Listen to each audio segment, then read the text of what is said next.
John totally zoned out mid-interview. Brain offline. While daydreaming, they hit him with, "So, how do you filter water?" Magic government juice?" he mumbled. Total NPC answer. Then came the dread cue, "Why pick us?" John started sweating. "Look," the suit sighed, "we checked your file. 0 skills listed, nada. It's empty, bro. Be real.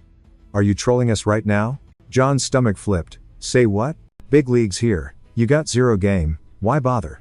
"I'm here cause you times have times to hire people," John retorted. "Laws protect the skill less, remember?" "Yeah, right, like laws actually matter in real life. Since dungeons popped up, everyone's got superpowers.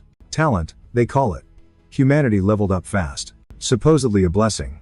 "Sure, okay." John bought the hype until he realized he was stuck at level 1. Corpos want cash. 0 skill guys like John? Useless trash. John snapped, "That's straight up discrimination, you know." The suits looked confused, like he spoke alien. "We're sick of you noobs clogging the system," they scoffed. "Treating me like dirt is actually illegal," John countered. "Apologize. Now." "Bold move." One guy sneered, "Sorry? For you wasting times our time's time?" "Nah. You say sorry first, kid. Then maybe we'll talk." John grinned, pulled out his phone. "Say hi to the voice memo. Got that whole 'we hate the skill less' rant on tape. Plus admitting your job posts are fake." "Juicy." The suits turned pale. Panic mode activated. "Wait, chill. We were joking. Don't leave," they were begging now. "Human Rights Commission is gonna love this tea," John smirked. Boom. Mic drop. They froze, terrified of the cancellation incoming. Walking out, John thought, asterisk, "No skills, maybe, but I got dignity, asterisk ping. Asterisk notification. Report filed, victory suite. Squeesh. Gum on the sneaker. Are you kidding me? Rage spike. Then time splash, asterisk hose water to the face, perfect. Soaked and grumpy, he trudged home, but the L's kept coming. Some drunk idiot smashed his window. Again. Called mom. She started crying, blaming herself. "I'm sorry, sweetie. If that uncle of yours just paid us back." "Don't talk about that deadbeat," John snapped. If the guy had a conscience, they wouldn't be broke. Then it hit him, mom's literally in the hospital. Guilt trip. "It's cool, mom. My bad. Love you." John told his mom to chill since he has a degree. And a killer resume, so forget the med bills. His only joy? Cigs. Then, boom, rain. Totally triggered him since his day already sucked. Thought nobody could steal that joy. Running on fumes, he started beefing with God. Didn't care if the big guy was real. Just needed someone to roast for his bad luck. Guess that's why he got zap fried? Thought it was game over, then panicked about mom. Survived, but a glitchy screen popped up. Text said the gods were headhunting him for a fresh opening. Got fried for throwing shade at a deity. Lightning usually means toast, not job offers. Only change was the holographic text, usually reserved for the gifted kids. John figured the zap unlocked a cheat code. But why did it look like a cheap gig ad? Stuck with grunt work, even in the afterlife. John decided to keep the vibes chill. Rock bottom anyway, so might as well send it. Clicked a job, but lacked divine power stats. That's God fuel, and he was running on empty. 0 mana, yet his gut wasn't twisting. Who knows? Could be his big level up. Scrolled for gigs requiring 0 god juice. Found a day laborer spot for unskilled noobs. Ad said they needed warm bodies too. Build dungeons. Yeah, the monster kind. J-Man was totally floored. Gods built those? Pay was 12 tours. He had 0 clue what that was worth. Figured God money must be major stacks. So he smashed that apply button. Suddenly, a portal whooshed open. John blinked, totally lost on the spawn point. Never saw this stuff, assumed he was tripping. A beast lunged, but a buff dude intercepted. Seeing the giant, John panicked harder. The guy intros himself, Thor, Thunder God. Busy schedule, so Thor said walk and talk. John doubted this beardy weirdo was Thor. Thor clocked his vibe and assumed he was an Eastern god. John was shook. He spotted some other deities chilling on the sidelines. No clue what species they were, but they definitely weren't humans. John realized he was the only mortal there. Perfect time to fake it till he makes it. So he just blurted out that he guards one tiny hill. Thor mistook him for Henry, that helpful guy. John just rolled with the mix-up, claiming he often pops down to earth to vibe check the humans. Thor was like, "You love him? You cool with this gig then?" Cause now his job is building literal torture traps. Then the Thunder guy started rambling about that Minotaur maze. Total ripoff of that design. John's gotta help build it now. Got roasted immediately for yawning at the entrance. John started grinding hard. They warned him not to no-clip through the floor. He was like, if I drop, someone better catch me. Finally, time to go AFK and rest. John thought this was just mindless cardio work. On the ride over, his buddy said he's getting major hype. The main character realized raw talent is nothing. Compared to schmoozing with gods, that's where the real clout is. Nearly there, but they had to hoof it the rest of the way. Trusting that goon meant triggering every mine on the map. Suddenly, the big guy shouted to watch his step. Spots with that icon? Yeah, that's a bomb location. Big guy was shook that John hadn't seen these traps before. Said the top tier gods are demanding entrance exams now. But low elo gods like them skip that nonsense. So they're stuck grinding dungeon builds 24/7. Meaning their to-do list is absolutely massive. Then these gods stepped out, finishing a room in literal seconds. John stepped inside and couldn't believe they speed ran the construction that fast. Then our main guy started popping open crates. Looked like rocks, but nope, spiders gonna hatch from those. Once they spawn, this zone's gonna be a nightmare. Spotted a lizard dude. Definitely do not aggro him. Then the god pointed out the goblin hideout. Reach that spot, and you're basically at the end game. A goblin jumped him, and yeah, he totally freaked out. The goblin just started cracking up at his face. God laughed too, saying he was just trolling. But once the build is live? Totally different story. Goblins are big brain, so dealing with them is tough. Finally made it to the maze end boss room territory. Thor popped up unexpectedly, saying he heard the hype about John. So Thor decided to call it a day right there. John eyed him, totally confused about the hammer's purpose. Turns out, it was just a gadget to warp the hero back home. He was freaking out, thinking Thor would zap him for faking being human. Then it hit the kid none of this was a dream or glitch. It was real. John was stoked to be awake. Ding. A notification popped up. His hero paid just hit the bank. Time to browse the divine shop. He tapped the icon. One look at the site and yeah, this was legit god tier merch. He could buy Thor's lightning or other insane powers. John started daydreaming about becoming a literal god and a human bod. Finally, his life wasn't gonna suck anymore. But yikes, the prices. Cheapest loot was 70,000 Tori. So the kid checked the bargain bin for stuff he could actually buy. Surprise! He could buy raw talent. And it was only 12 Tori. Not just any skill, but free double S tier talent. He grabbed fencing first since he loved swordplay as a kid. Boom! John successfully bought the double S fencing skill. He used to grind for F tier trash, now he gets this? Easy game. Suddenly, ping! A buy one get one promo popped up. Bonus item matching his purchase level? Sweet deal. John quickly picked the fighting talent. 2 for 1. But then wham! He collapsed, body screaming. The system update kicked in to install his new talents. It was too intense, he blacked out during the reboot. Upgrade complete. While out cold, he dreamt of his mom. Waking up, he checked his status, low level god. Explains the dungeon gig. From zero to hero, just like that. Life is crazy unpredictable. Then his mom called. Don't come to the hospital, seriously. What gives? John asked. She just said, stay away, I'm fine. Then a stranger grabbed the phone. Listen kid, it's bad. Looks like a dungeon spawned right next to the clinic. We tried calling, but you were ghosting us. No visitors till we fix this mess. John didn't care. He sprinted straight for his mom. News crews and army dudes swarmed the place, total chaos. Soldiers were yelling, back off. Turn around. John froze on the sidelines, unsure of his next move. Suddenly, his focus skill triggered, and he could see the soldier's face like it was in 4K zoom. He heard whispers from miles away. Was this the focus skill or his new god tier upgrades glitching? Whatever. No time to think, he had to save his mom. He walked up to the soldier and said. He bailed fast because the whole vibe screamed creepy maze ahead. Just hearing the word labyrinth totally wrecked John's mood. Then boom! A random explosion went off out of nowhere. John was confused until he realized he was staring at the dungeon he times built. Before that second, his brain was just buffering on how this game stuff appeared in real life. Our hero spotted a sick dude and thought, I should help. But chaos hit, sending everyone flying like ragdolls. Brutal lizard bros were just deleting people left and right. The army saw them and started blasting instantly. John hid behind a car, yelling about some guy stuck out there. Bad move. His screaming drew a lizard straight at him. The lizard tossed a dagger, but John's focus mode kicked in. With that hacks level focus, he actually caught the blade. John was shook. Then the lizard aimed at the other guy. Our hero saw that and rushed in to attack. The commander yelled ceasefire. when he spotted the civvy. But John just stood there shaking, totally freaked, realizing he moved on impulse with zero plan. Then a lizard swiped at him, but the kid dodged like a pro. John didn't know his focus skill was this OP. Felt like 100 coffees hit him. He saw every move clearly. John triggered his double S. Rank battle talent, wrecking lizards. 2 more to go. The kid fought like he was possessed or something. The soldiers watched, jaws hitting the floor. A dude walked up asking, "Yo, which guild you rep?" He didn't know John's face but admitted the kid had skills. Turns out, that was Logan, the Sangoon guild boss. Logan said they were raiding and invited our hero along. John realized he wasn't a normie anymore. Gotta stop the spawns.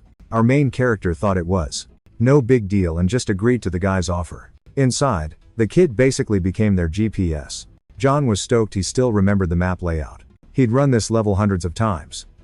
Suddenly, he yelled, "Wait!" He offered to lead, but some freelancer dude got salty. Guess he hated John bossing them around. Our hero explained, "Yo, traps and mines ahead." Logan thanked the kid for worrying, but he figured the scout team already cleared it all. So John tossed a rock. It hit a mark and boom. Proof enough that the scouts hadn't touched this spot. Pressure triggers the mark, and those swords are made of special alloy. Most armor snaps like a twig. Total foam vibes. Logan was suspicious, but John zipped it. Can't admit he literally built this maze. Pulled the company's secret card. Classic. Then John dropped the bomb. It gets worse. They hit a gate sporting a spider doodle. MC told the squad to gear up. The crew thought John was sus. Like, maybe a rival spy trying to wreck them? John heard it all. He knew the room, he literally dumped the spider eggs there. Oops, he knows their hiding spots. But why stress? Easier to just torch the whole place. Then, boom. Spidey's sense tingled. People nearby. So he froze the squad. John was like, no fireballs. Someone's inside. Logan spotted clues too. Save the humans first, guys, he yelled. He told the team to turtle up once they breached. Boss man chimed in, this young dude has the survivor GPS. Support team, obey him. John was shook. He's never led a raid before. Some chick walked up and thanked him for the carry. 0 mines triggered. Flawless run. John was confused, but she hyped him up anyway. Leaving, she said, grab a sword. Or 2. John thought her drive-by chat was super weird. Dropped his name, then ghosted. Creepy. Inside, it was dead silent. Too silent. John checked the roof. Yup, giant spider incoming. Logan didn't chill. Instant save from the beast. He yelled, stay close and stick to the formation. Dodge the venom. John pinged the support squad over. Found survivors chilling in webs. While they cut them down, spiders swarmed hard. John claimed a safe zone and waved them over. Logan revisited his early doubts about John. Dude knew every map glitch and survivor spot. Then it clicked. Some crazy rare talent. Boss got the text, everyone's out safe. Some boo-boos, but nothing major. Logan told press we're tired, but cornered John. Counting the cops and hunters. 10 people got snagged, team included. Logan admitted, without the kid, we'd have toasted them. He gave the MVP huge props. Boss said it felt like John actually built the dungeon. John panicked. Me? A god? No way, bro, Logan said. Kidding. But the kid already felt totally doomed. Up ahead, a creepy gate loomed. Everyone was like, what's in the box? Our MC dropped the info, probably just nasty goblins. The squad was bummed, they wanted a boss fight, not small fry. Meanwhile, John had zero clue. How to wreck him. Just prayed his focus cheat code worked. Then, out of nowhere, dude drops a bombshell. He asked to solo the run. Some hater told John to chill on the ego. Said goblins are pro tier. Logan wasn't vibing with the suicide mission idea either. But our hero insisted they better listen too. Logan saw the plotting face and gave the thumbs up. Now this other dude wanted to flex for the boss. But cause of this dork, he's blocked. Can't let him steal the clout. Guy keeps yapping nonsense until John told him to zip it. The squad roasted the MC and told him to stick close so they could save his sorry behind. Boom, blackout. Boys tried the switch, but John yelled freeze. One genius thought seeing was kinda necessary for fighting. He called everyone chickens and clicked the light on anyway. John screamed for everyone to hit the deck as soon as possible. Nothing happened at first. One guy said to stand up, then times thwack asterisk. Flashlight guy got pincushioned. Logan barked at the team to stay put. John explained they target light. Leader found it weird. Didn't they hear us? Then John dropped more knowledge. They're toying with us. Sickos want to smell our fear in the dark. Logan argued they couldn't scrap without eyes on the target, even if it meant taking damage. Kid asked the chief, what if we brawl blind and win? MC just asked for a little trust. John knew they were blind and shook. He swore he'd do his best. Just chill, shut up, and wait for his signal. Then the hero tried to vibe and recall that sensation. Focus activated. Suddenly, he mapped every goblin in the room. Seconds later, John told the squad, lights up, boys. Logan was floored. He'd been hunting all his life, but never saw a player like Jonathan before. Finally reached the maze end, the boss room. In the gate, they saw the dungeon lord. Dude looked massive. Logan felt the boss was chill for now. Time to strat and loot. Hero instantly got a ping. Minotaur sacrifice started. Pick 5 losers. John figured there had to be a cheat sheet on how to survive, so he better spill the tea. So he finally piped up about beating this dungeon. But this dude's salty, thinking John's stealing his clout.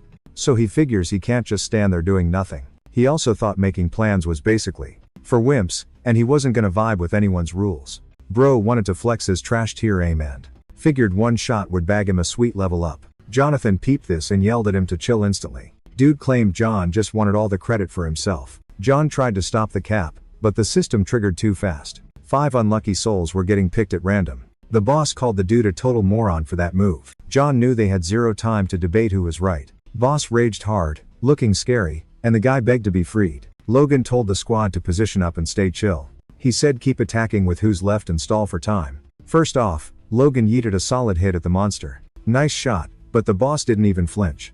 John yelled, watch out. Logan knew dodging wasn't the issue. Boss just tanked it and totally hooked Logan. He started thinking he'd need some assembly required soon.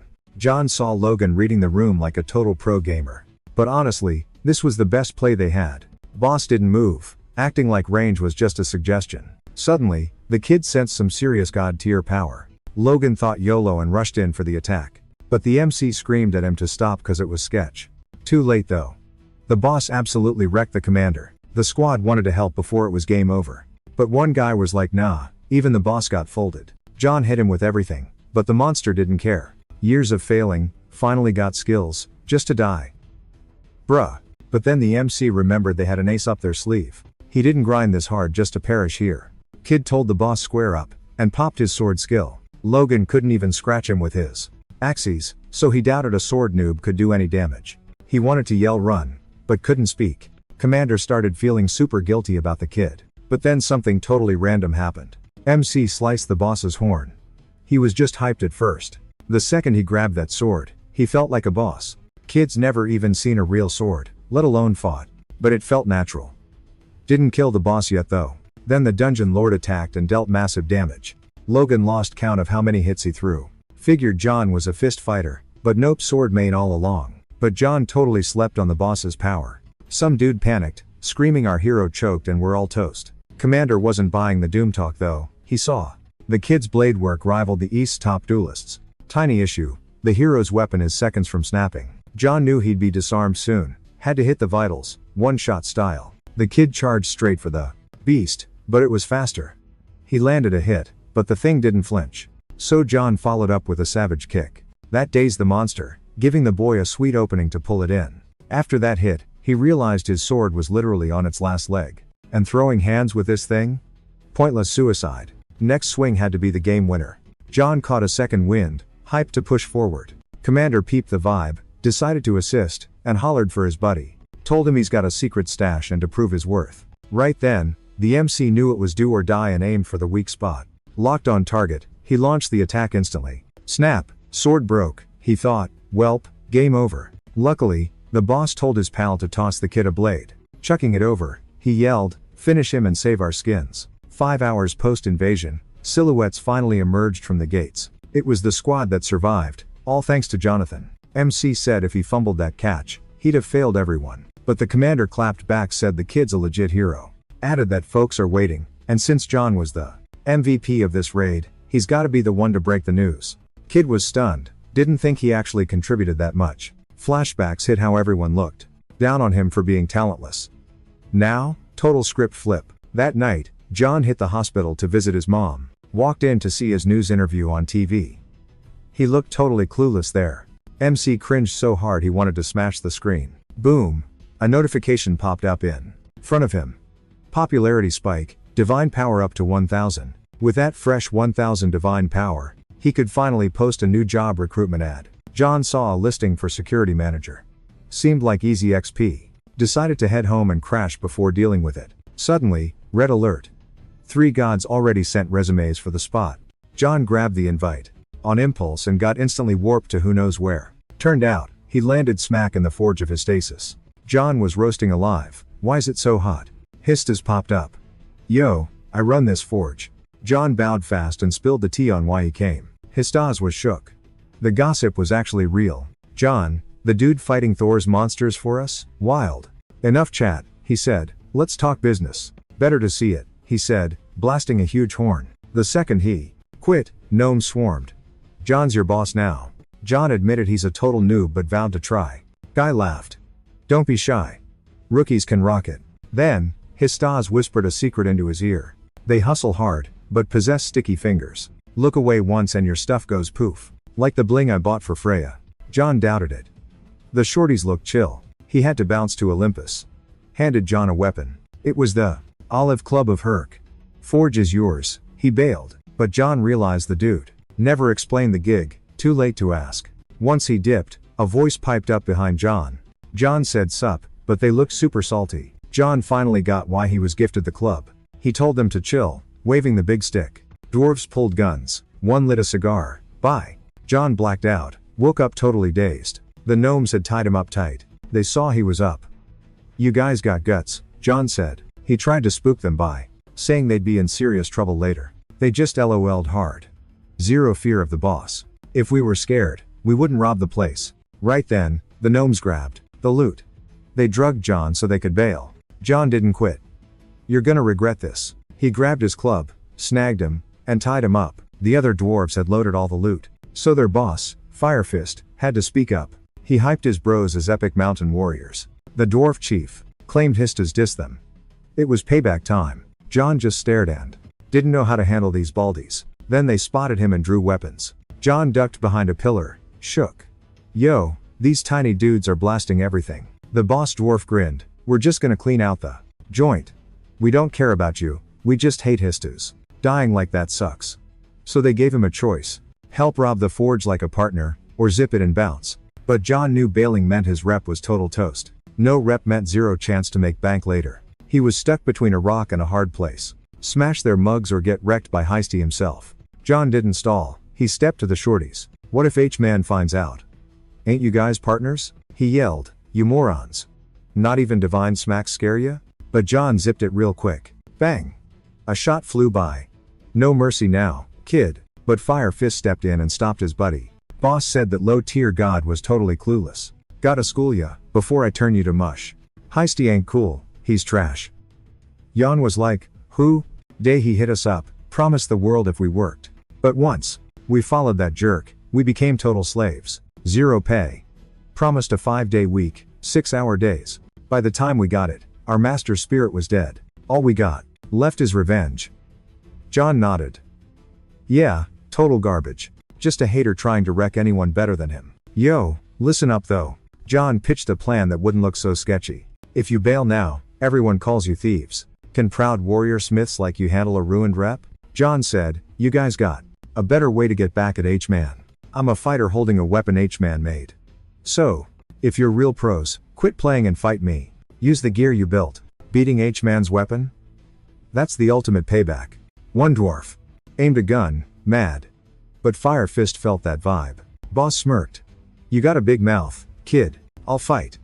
But if you claim warrior, own it. And if you can't last long enough to prove our gear wins, I'll grind your bones to dust for mocking us. He lunged at the kid, ready to brawl. He was feeling himself, sure the other guy was totally zero comp. John yelled at him to stay sharp or get absolutely wrecked. John swung hard, but Fire Fist blocked it like a total boss. Bossman hyped him up but said his stance was kinda sus. Cool that the kid went all out, showing his true power level. His excuse? He was just like, never seen a dude grip a club that weirdly before. Chief admitted those hits gave him major chills. Heart hadn't raced that fast in ages.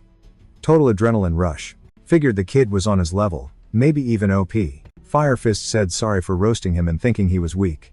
To prove it, he promised to stop holding back and go beast mode. John loved that energy and was completely down for it. Just two legends having a blast beating each other up. Suddenly, the air shook with metal clangs.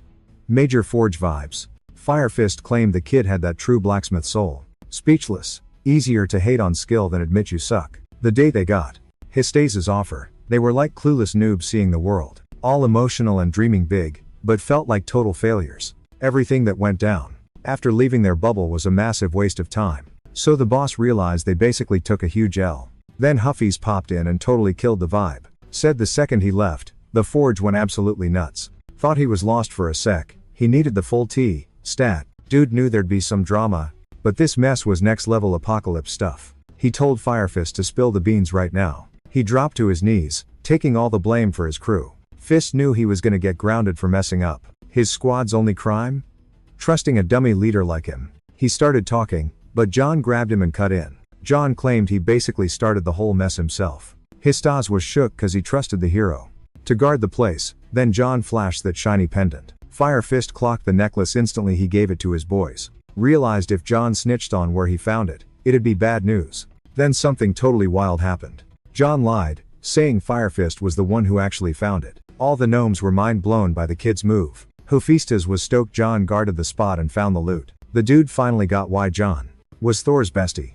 He told the gnomes to keep that energy up. The gentleman also went and John crushed the quest and found the necklace, so he didn't get ghosted. The boss even tossed him a sweet bonus. John's eyes lit up, expected a lame club, got a mystery box instead.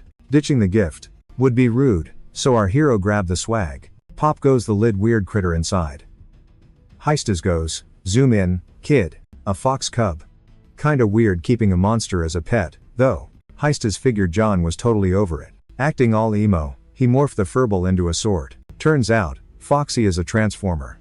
Sword, scythe, whatever you need. Lil guy morphs into any weapon that fits its size. Basically, she's S-tier loot. Heistas pulled a guilt trip, guess the dwarves get her since you're passing. Right then, Jonathan caved. Fine, I'll take it. Promised to babysit and everything. Since the fluffball was white, John dubbed her Snow White. She dug the name and started licking his face. Heistas handed over the moon fox, goddess Celine's shiny prize. With a new pet clinging to him, the guy offered more warehouse junk. John stuffed a massive sack of loot and bailed. But wait, Fire Fist blocked his path. Why save us? We tried to off you, the guy asked. John shrugged. You guys remind me of my old self. Dude also suspected that Mr. Hestus knew the whole plot but just watched the show. The boss thanked him for the whole squad. Said they're ashamed but wanna pay him back someday. Back in town, he hit up the Hunter store. Gene started as a noob manager, but a week back, he became boss of the biggest shop in the land. Being top dog meant ignoring his past and chilling with elites. Vibes matter, so he wanted his spot to look fancy and cultured. Then suddenly, some scrub walked into his fancy palace. Gene didn't buy the Hunter Act, zero gear, zero weapons. Figured the kid was a poser scavenging trash from cleared dungeons. But a customer is a customer, so Gene dragged him to the appraiser. Once there, Gene told him to dump his junk for checking. The second the expert saw the MC's gear, he flipped. Where'd you snag this? John was like, just some random stuff they gave me. Gene started roasting the kid for bringing trash, but checked with the pro. The pro snapped back, this is the first time in 40 years I've seen a guy call this godly gear stuff. These are level 4 weapons and up. Gene was totally skeptical cause, let's be real, the kid didn't look like he could snag top tier loot alone. Then he figured, whoa, stealth wealth. Rich folks are weird like that. Suddenly, his grin lit up the room and he ushered John to the VIP lounge. He dropped the bomb, selling it all nets 3 billion won. John chuckled, then realized that junk was actually a total gold mine. But wait, that was just the floor price. With a bidding war? Double it. See, these weapons were ultra rare. Jin was practically drooling over them. He figured if he had to kiss some serious booty to get the deal, he'd totally do it. Luck struck. John sold the lot. Jin thought he was an angel. He was about to get a massive promotion, like yesterday. Gene was climbing the corporate ladder at warp speed. John cashed out with nearly 4 billion won. Cha-ching. Time to treat himself for the heavy lifting and show his mom what a legend he'd become. At the hospital, he buried her in gifts. She was totally shook. Then her roomie piped up, you gotta watch the news. Turns out, John was viral. The whole world was obsessing. News said he soloed a dungeon. Mom asked, what talent? He shrugged, lying that it just kinda Unlocked recently, total lie, but who cares? Said it was a sudden fluke he didn't even get himself. Mom burst into tears. John stood there, completely confused. Then it hit him she'd always blamed herself cause he was born a normie with no skills. Suddenly, Logan from Sonic Guild appeared on the screen. He hyped John up as a genius swordsman and top-tier hunter. When his mom saw that, she couldn't believe the top dog was praising her son. John had a lightbulb moment. This was his golden ticket. More fame equals more god powers and sweeter gigs. He really wanted that golden apple, the immortality fruit. Maybe it could fix his mom? Then, breaking news flashed.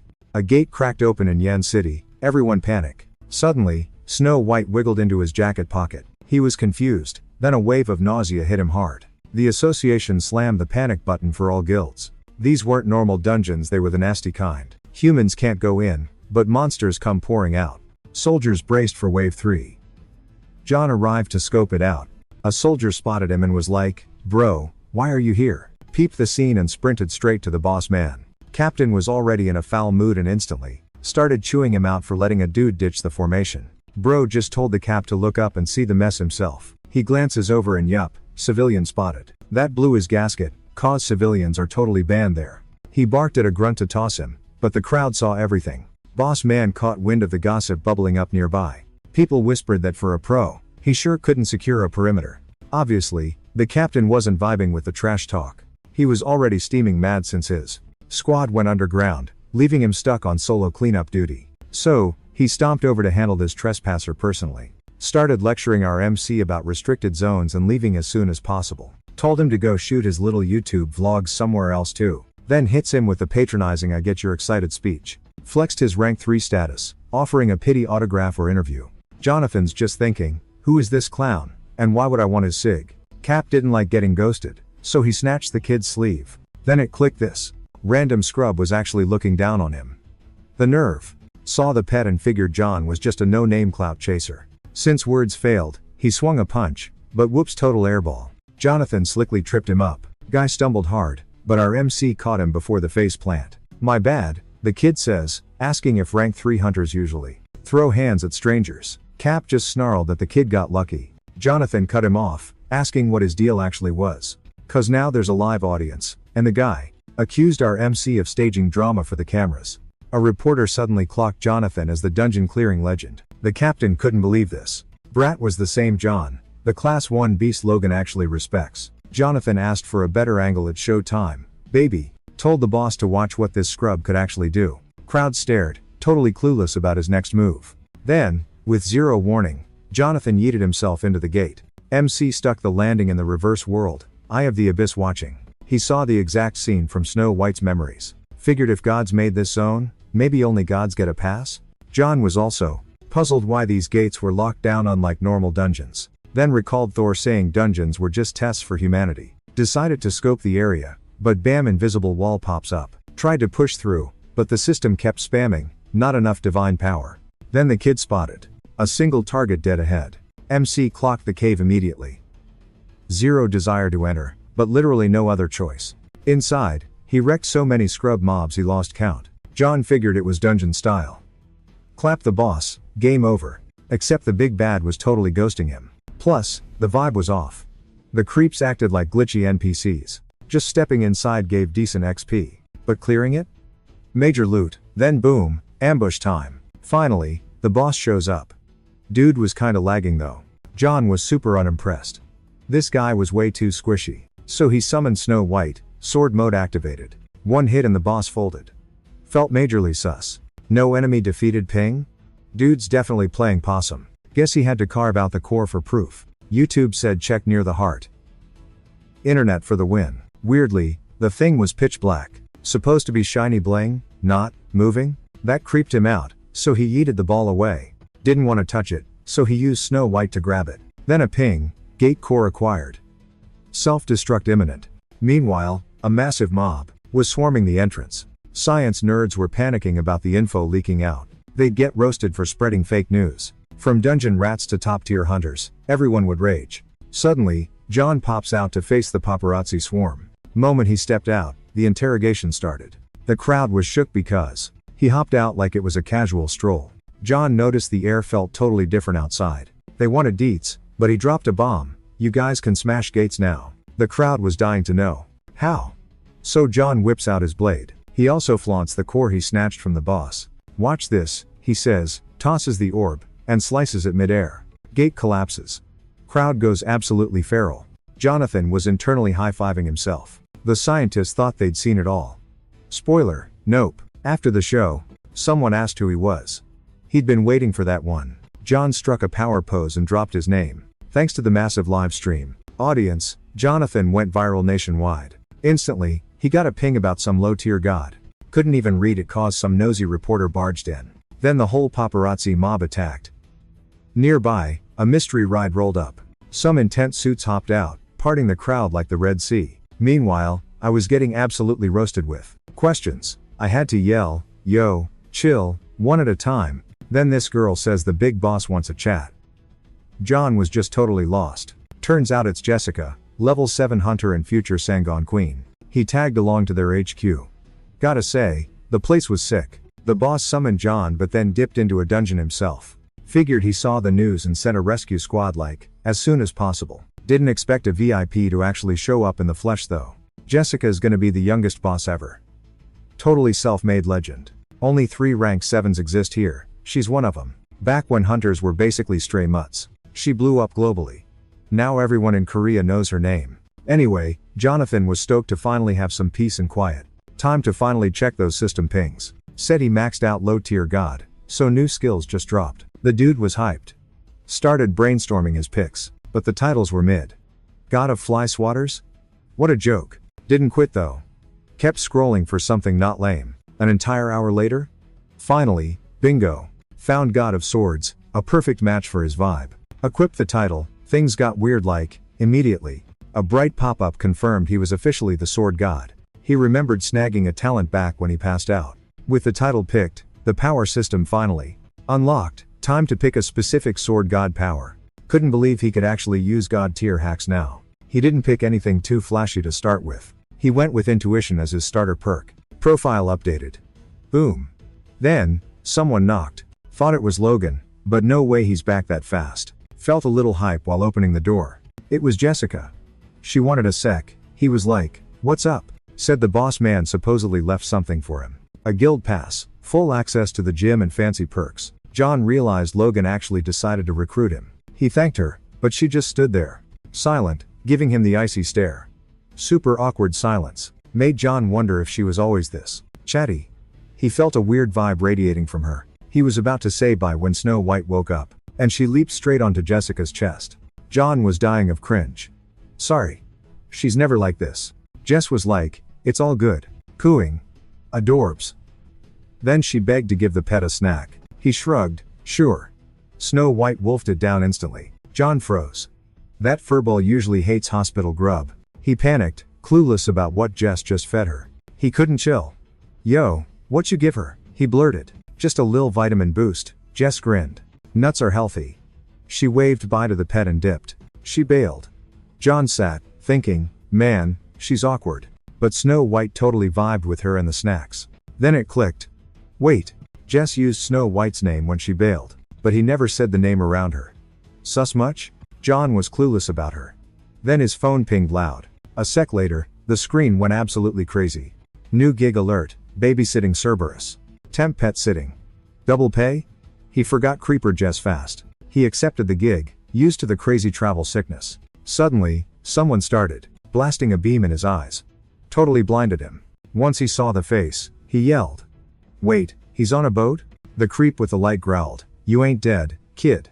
Cruising the river Styx, the dead people highway. No living allowed. John knew this was Heron the ferryman. I got business, John said. Gimme a ride across. Charon said scram. John asked, how do I see Hades then? The boatman hated that John dropped the big name. What, should I use his title? John scoffed. Sharon got up in his face, but John snapped back, you started it, dude. Sharon sighed, I warned you. Hot-headed punks like you always end up dead here. He gave John one last shot to bail. John just flipped him the bird, savage. Sharon snapped. Time to die by the scythe. He promised a pretty end. Then you can ride my boat forever, he laughed. John swung Snow White now a club and blocked the hit. Where'd you get that? Sharon gasped. John smirked. Recognize it? Charon froze. Yeah, I know it. Hercules, the brat who beat me and crossed alive. Karen started ranting, but John bonked him on the head. You talk too much. Then he asked for cash? Dude, really? John got his ride, feeling good. But Sharon schemed, thinking relaxing meant instant death. Suddenly, his sword god Spidey's senses tingled hard. He ducked the attack. He looked salty, but Sharon was just straight up terrified. John felt like his body was moving on autopilot. The dude was like, nah, you need a beatdown. Sharon screamed wait. But John already blitzed him. Then she asked if he was the new dog sitter. It was Persephone, queen of the underworld. Her hubby was raging. If John hadn't shown up, she'd be doomed. John thought she was Aphrodite at first. Then she mentioned the angry hubby. Deaf Persephone. Follow me, she said. We usually call him, but Hades banned that. 'Cause everyone runs away when they see him. If you can handle Karen, you can handle the dog. John started sweating bullets. But he chilled. He's the sword god. Bruh. It's just a pooch. We're here, she said. The beast was chained and stared at John like a snack. John knew he was toast. The ad promised, dog doesn't bite, liars. She handed him Hades' safety manual. Read this first. John was stoked Hades was so prepared. Then he tossed it. Rule 1, you will die. Check the schedule on the back, she added. He saw the walk schedule and wanted to cry. You can quit if you want, she shrugged. But the last guy who quit? Hades wrecked him, ripped his limbs off. It was too gross to even describe. John taped that paper back up fast. No quitting. He forced a smile. Just kidding. Where do I start? First, feed the puppy. Go grab the meat stash. John grabbed the grub and came back. Feed him one piece at a time, she said. The beast saw food and drooled everywhere. The growling stopped. Food makes him a good boy, reminded John of his gig at the pet cafe. Kinda cute, if you squint. Sit. John yelled. She just laughed. He only listens to Hades. Genius. Makes sense. John just yeeted the meat at him. He threw too hard, bonked ahead. The others laughed. Right then, John piped up. Not cool to roast your buddies, he said, yeeting a hunk of meat at them. Total fail. The dog just got salty, but John couldn't care less. He figured the leash would hold the beast back. Safe, right? Wrong. Cerberus snapped those chains like cheap jewelry. John panicked at the plot twist. Whoa, easy there, Fido. The mutt scored a hit on our hero, so he booked it. Fonny froze, totally shook that the metal actually popped. Quit staring. John yelled, snagging her hand to run. She spotted the blood, but he played it cool. Just a scratch. Then John started trash-talking the flimsy, dollar store chains. Cerberus was zooming. Pick up the pace, he yelled. Just hold on, she screamed. Her logic? Since her hubby ruled the dead dudes, the dog wouldn't dare snack on her friend while she was there. John thought that was idiotic, but they stopped running anyway. He tagged in Snow White for backup and jumped the dog.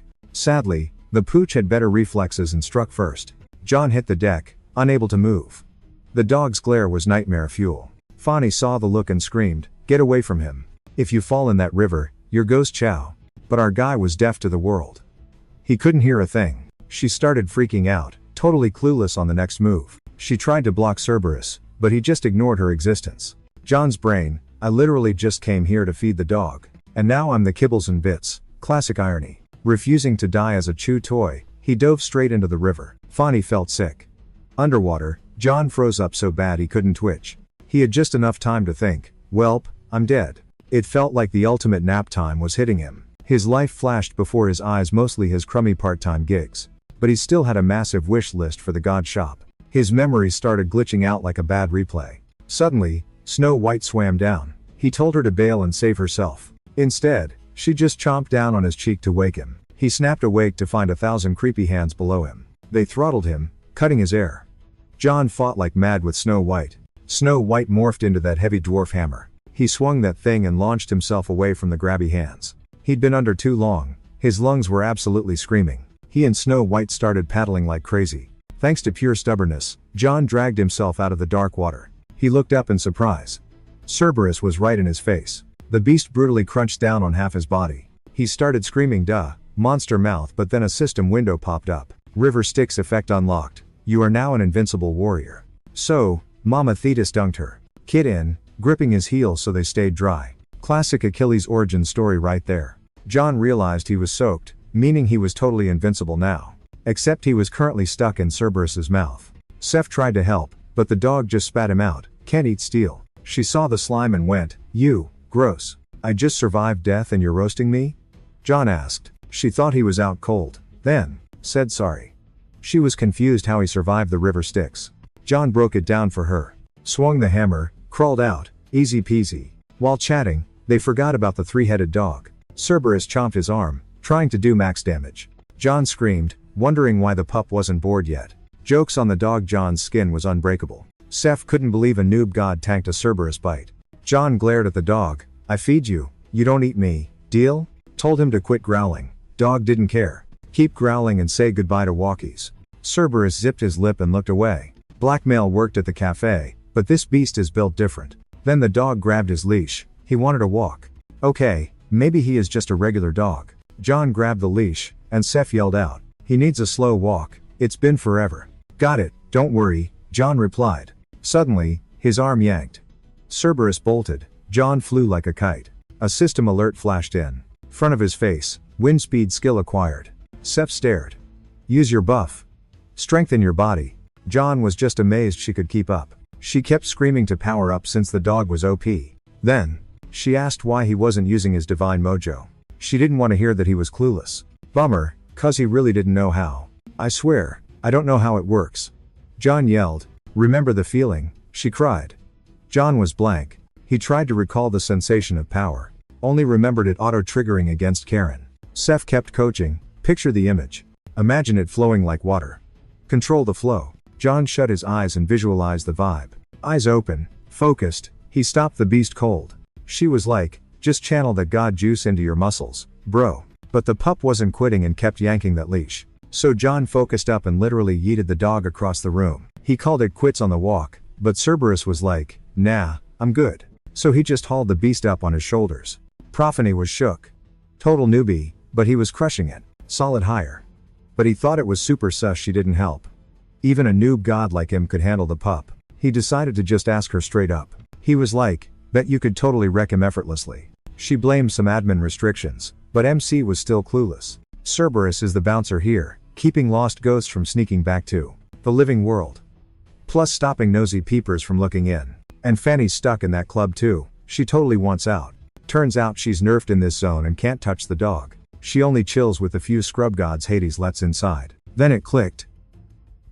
According to the lore, Hades simp-napped Profanini cause she was hot. He thought that was fake news, but nope, actually legit. Couldn't imagine spending that much time solo. Brutal. Told himself to chill with the hero complex for a sec. Her hubby is Hades, bro of Big Boss Zeus. Suddenly Snow White, who he totally forgot, jumped him. Cerberus just plopped down growling. John was like, "You okay, hun?" The pup tracks dead people vibes. Scary looks, but he does the job. That's why she's stuck here. Prophany said once he clipped the leash back on, his morning grind was done. John didn't get why Hades kept a dog that only obeyed him. Suddenly, his spidey senses tingled. Saw something shiny ahead. Fani said chores were done, time to prep for the day. But then, plot twist she didn't see coming. He just punched the wall and yanked out a hidden collar. He started apologizing, like, "My bad, thought there was loot." It was legit Cerberus's collar. How Hades trained the beast. Equip that, and the dog actually listens. She was shook. Why was it hidden in a spot like that? She looked everywhere for it. "How'd you even find that?" "Just a vibe check," he said. "Is that thing really OP?" She was like, "Totally. Cerberus is the mascot. Control him, you basically run this joint." Looked basic to John though. He figured he couldn't even use it. But she pointed out she wasn't the one who found it. Hades had told her to hunt for it sometimes. Hubby said if she found it, she could try training the pup. John saw a chance to slack off and grabbed it immediately. So he whistled for the hellhound to test out the new neck bling. Doggo said nope, but John was like, "Bro, you'll never beat me anyway." Snapped the collar on, and boom, instant statue mode. Then John started barking orders like a drill sergeant. The gadget worked, and honestly, the monster was low-key cute. Sent him to the naughty corner for a much-needed timeout. John started fantasizing about how chill this gig was gonna be. Right then, Fani interrupted his daydream. She poked him, mumbled some gibberish, and things got weird. He dropped to his knees while she spilled the tea on her hubby's rules. Rule 1, watch the escaping dead. Rule 2, watch times her asterisk. Suddenly, our guy felt super heavy-eyed as she whispered, "Sweet dreams." Swore she'd be back before the big boss showed up. John realized Hades cared more about her than hell itself. He fought the nap hard. Woke up facing Snow White and realized he'd totally blacked out. He started scanning around for Fanny, but she was ghost. He knew he was cooked. Had no clue how long he was out, so he checked his system logs. Only a 1-hour nap. He decided to go hunt Fanny down as soon as possible, leaving the pup on gate duty. Before, the hound was the only thing keeping her grounded. If Hades finds out it's John's fault, he's getting wrecked. So yeah, he had to drag her back yesterday.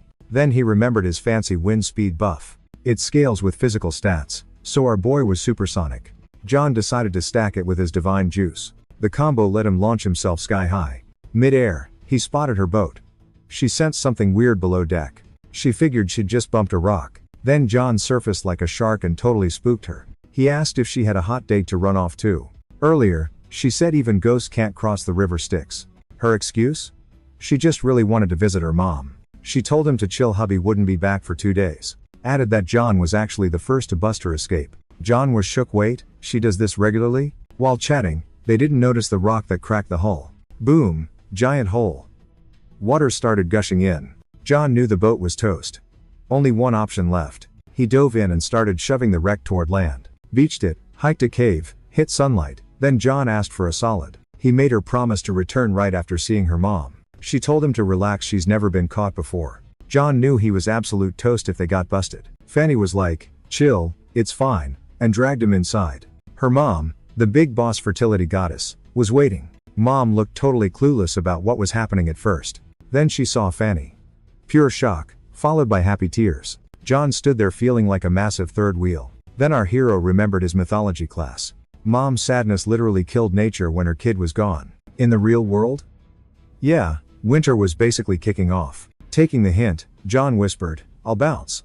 Meet by the river at 8. Fanny gave him a look that screamed, thank you. Later, John hit the riverbank and checked his watch. She was 3 minutes late. He was standing there all alone. Suddenly, a rustle behind him, like someone picking flowers. Sweet, she made it, John thought, sighing in relief. Except it wasn't Fanny. Hades stood there grinning. Hey, intern. Red alert, danger notifications started blowing up John's vision. Status, imminent death, just great. Hades glared. Where is my wife, kid? John shook. Hades? Here? But Fanny said he wouldn't be back yet. The silence stretched. Hades frowned. Rude not to answer. How did a noob like you steal Cerberus's collar anyway? Then the god shrugged. Doesn't matter now. Time to die. John nearly wet himself. Then a voice. Fanny stormed in. Don't you dare kill the innocent intern. Hades pivoted instantly. And where have you times been? You wanted the collar found. John actually did it, she argued. So why are you freaking out on him? Hades paused. Okay, fair. But you ghosted me. I just visited mom for a sec. I came back, didn't I? Just text next time. John watched her totally boss the god around. Who knew the king of death was such a softie for her? We'll talk at home. She tossed John a box. Bonus for you, Hades grumbled. He clearly wanted to smite the kid, plus he was eyeing that mystery box. He did a good job, she insisted. He earns a tip, I'll handle the payment. Just don't report this to HR, okay? And zap. John was back in his room. He felt 10 years older. This gig was aging him fast. Curious, our hero cracked open the gift box. Inside sat 2 weird-looking apples. One forbidden fruit for knowledge, one golden apple for eternal youth. That shiny golden one made John think of his sick mom. Could it cure her? But would a god snack kill a human? He had no clue. But John decided to snag that forbidden fruit for himself. At the hospital, the doc was shook. Mom's cancer? Totally gone. He was basically like, modern science has zero explanation for this sorcery. Mom started happy crying, clueless about the miracle. But John knew that golden apple was the real MVP. Doc cleared her to leave, so John called mom to bounce. They grabbed a cab, but the driver warned of a huge detour. Why? Because apparently, the streets are absolute chaos right now. Driver cranked the radio so our hero could get the tea. News said a dungeon popped near the park. Evac time. Guilds and hunters were summoned to the mess, but traffic was a total nightmare. Mom was like, I'll walk, go be a hero, and send him off. She just wanted to see her kid on TV, like, yesterday. First off, the boy checked the god shop. Broke as a joke, but saw a new title, Cerberus Tamer. He's the dog whisperer now. Outside, Folks were pointing. John thought, me? But they were eyeing Jessica, not him. That made our hero feel kinda cringe. Jessica gave a generic "we'll try hard" quote and dipped. The protagonist was loving how she just ghosted everyone. Iconic. No time to chill, though.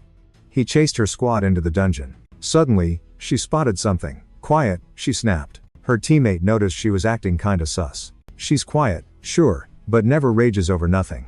Then she dropped it. Incoming. Deadly hounds. Yikes. The squad panicked. Nobody prepped them for this.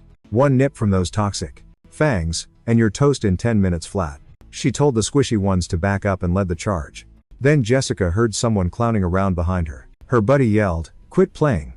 But it wasn't them. It was the hounds. And some dude just chilling with them? Her pal yelled at the guy in the shadows to back off. Jonathan stepped out. Like, chill with the sword. They didn't expect a human. Meanwhile, a rogue dog sneaked up on the girl. John clocked it and zoomed over at wind speed. Her teammate thought John was attacking their boss. But John smacked the pooch. Bad dog, he scolded. The squad was stunned he didn't attack Jessica. She didn't even flinch. Stone cold. Whoa, he spotted that bracelet on her wrist. No doubt, Fani had the exact same bling. John immediately grilled her on where she snagged that piece, but Jessica cut in, "Dude, you're causing a scene. Everyone is watching." At first, our guy was totally lost. Like, what was she even on about? She said he was moving way too fast. John looked down, he was literally on one knee holding her hand. Panic mode. "It's not what you think," he yelled, begging the crowd to cut the cameras. He quickly told his pup squad to sit. 10 dogs were on digging duty while the rest played backup. John basically had his own fluffy private militia now. Boom, they sniffed out the crystals. Jessica's crew stood there, jaws on the floor. She was shook by his skills and asked where he picked them up. He stared back, totally clueless on how. She knew it wasn't natural. He still lied and said he was born with it. He didn't waste a second, jumping right back to the bracelet interrogation. Jessica just gave him a look and stayed zip-lipped. Hating the silent treatment, he pressed her again. That vintage style was a dead ringer for the friendship bangle Penny mentioned. John had just one burning question. Why the heck did Jessica have it? He figured she was a creeper, but she claimed she just bought it online. Right then, a system alert flashed in his face. It said the forbidden fruit skill would let him sniff out lies. Then a ping confirmed her vibes were mostly good. Feeling super awk, he blurted out, "I kinda want one too." Jessica's friends stared, wondering why a dude needed a lady's bracelet. John thought he was officially losing his marbles with these trips. Great, now everyone's gonna think he's a weirdo. His rep was toast. Trying to pivot, he asked how she knew Snow White's name. She shrugged, saying she just heard it from others. Just then, someone by the gate shouted for Snow White. Ding! The system confirmed she was legit for the second time. He was shook that she was truthful again. Suddenly, it finally clicked he'd been acting like a psycho over a total misunderstanding. A bit later, the hound boss rolled up. He told the squad they'd just signed their own death warrants. But John just walked up and decked him. One hit, lights out. Total shocker, John turned to the crew. He begged them to keep his dungeon dive on the down low. He also told them to zip it about what he said. Stepping out, they walked right into a massive mob. People demanded details while John tried to ghost the scene as soon as possible. His powers leveled up fast, he was a legit hunter now. Before, he couldn't care less. But here, you gotta pass a test and snag a license to hunt. Guilds need managing, and sadly, anyone can Google a hunter in this world. Since John crashed the dungeon without a license, people started staring big time. If the vibe got toxic, his divine mojo might tank too. So he ditched the press with Jessica and dipped. But bam! He ran into a dude who knew him. Guy asked, "What's a zero-skill loser doing here?" The crowd started murmuring, getting all dramatic. Cause TV showed John wasn't actually a total scrub. John clocked the guy's face instantly. It was Charlie, the house chapel bully who ruined his school years. Used to think cash ruled the world, not God. But flipped the script, things changed. John was about to school that whole family. Charlie claimed he saw John clear some dungeons. But he was sus cause he remembered John being weak. Figured John was just faking the hype for clout. The crowd bought it and started talking trash. Things got messy, then Charlie snatched John's cap. Rude. Boom, Jessica stepped in and shut everyone up. She tossed John his hat back. Charlie was confused why she'd defend a no-skill NPC. She was like, "Talent ain't everything, back it up." Charlie kept yapping about John being a useless idiot. Jess ignored the troll and just stared at John silently. John was totally clueless about what she wanted. Then it clicked, she was waiting for a show. She wanted him to flex his skills right there. So he launched himself sky high, shocking Charlie. John looked down like Charlie was a pitiful bug. Charlie raged, but John just pitied the wasted time. He didn't hang around and just bounced. John realized he needed to get legit fast after that drama. Heard a hunter exam was happening in Docto soon. Perfect. Stepping out of the house, a black car waited. He planned to solo it quietly. But Jessica pulled up and offered a ride. Arriving, John said thanks for the cushy lift. But he didn't get why she tagged along. She claimed she was just bored with zero plans. John asked why she dropped the formal talk. Since he's Charlie's age, they're peers. Let's be besties. After a bit, Jonathan's number got called for the strength test. Couldn't leave Snow White, so he asked Jess to babysit. Figured that's why she came. Total green flag behavior. So, dumping her is safe. Zero drama allowed. House gear only, no cheats. John had to flex his raw muscles. The system cranked the difficulty setting way up. Hard mode engaged. Then Charlie rolled up on our boy. And a pop-up flashed. Warning. This guy hates your guts. He got right in John's face and started talking smack. John just wanted to grab his permit and bounce. But this jerk ruined it. Called John trash and told him to stay in his lane. Bad move. That just fired him up. Rage lifting. He hit rank 6 leg stats instantly. Then his upper body stats matched. Hitting rank 6, with rank 5 core power. Next, his reflexes clocked in at rank 6 too. Charlie saw the scores and yelled hacks. He shook the ref, screaming, "Stop." Ref said, "Nope, no glitches here." Meanwhile, John crushed the physical exams. Time to level up at the next zone. He met the other survivors from round 1. Round 2, teamwork. Still no BYO gear allowed. Stealing kills from other squads scores 0 points. A beast jumped John's buddy immediately. John swooped in for the save just in time. He told the guy, "Chill, I got this." One stab, dead. But the rest of the squad was drowning. Our MC didn't hesitate and rushed in. He wiped the mob so fast the team blinked and missed it. The squad realized this carry could take them to the finals. Charlie watched from the sidelines, super salty. He pulled out a sketchy vial of weird juice.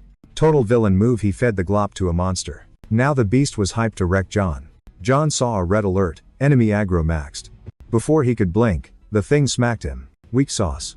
He stuck the landing like a pro. His team dropped their jaws. How's he alive? But the beast went berserk and wiped the whole squad. MC was shook. His team got deleted way too fast. He spotted Charlie and knew who pulled the strings. Charlie started roasting him, laughing that he was solo.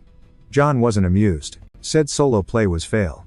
Then John started glowing weird. He crouched. "Real pros make their own path," he said. Then he sliced and diced every mob in the room. John figured if team points were out, he'd just rack up a crazy solo score instead. Max was 100, but bro hit 200 easy, asking the ref if he was joking. Even the judge and Charlie stared, totally shook by his skills. Judge was speechless, super awk. Then boom, speakers blared an emergency alert. Everyone taking the test had to bail fast cause a massive tsunami was incoming. Our MC decided to scope out the drama first. He hopped on Charlie's platform and leaped right over him. Dude raged hard, but John gave zero cares. Outside, he saw the tsunami's wreckage. He realized everyone was toast if this kept up. Just then, ping. Notification. Fawny sent cash. No hesitation, he raided the god shop. Score. Found a wave cutting skill. A blade sharp enough to slice water. Suddenly, Snow White popped up holding John's jacket. No clue how she found him or where Jessica was, but no time to wonder. John asked Snow White for an assist. Skill activated, he slashed away. Boom, tsunami stopped, but the speakers ordered all students to the shelter. High chance of a second wave hitting. John wasn't sure he could clutch a win again. Ding. Urgent quest from Poseidon just dropped. Waves won't stop till the Dragon King's palace gets fixed. These gods are getting way too annoying, John thought. No choice.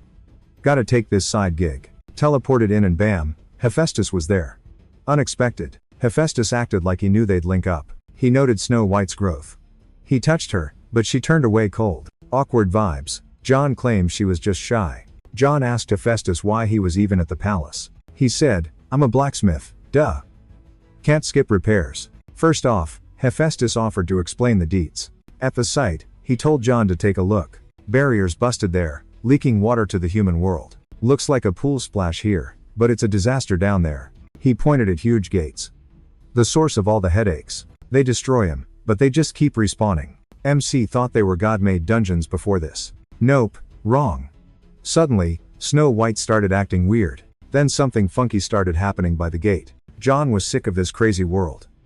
Nothing's ever normal. Hephaestus said he'd handle it and told John to hang on tight. Get sucked into the gate? Game over.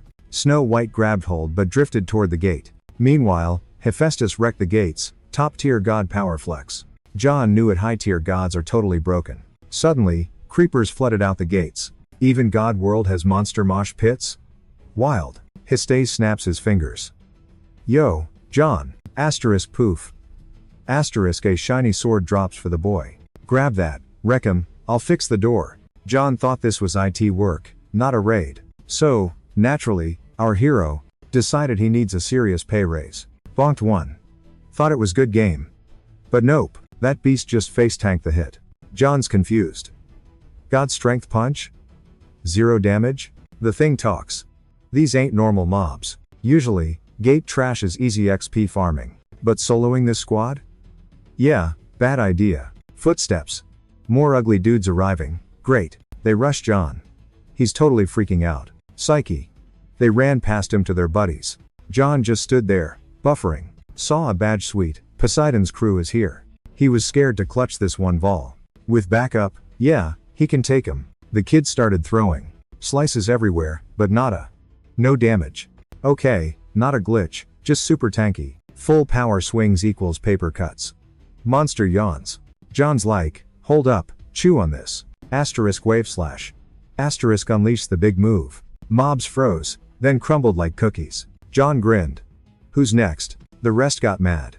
Revenge mode, on. Boy felt brave, waiting for the rush. Asterisk ping, asterisk low mana. Can't use the skill. Oh, so times that's times why it was so strong. Blew his whole bar on one ult. Oops. Monsters see he's dry. John, timeout? Asterisk bang bang. Asterisk gunshots?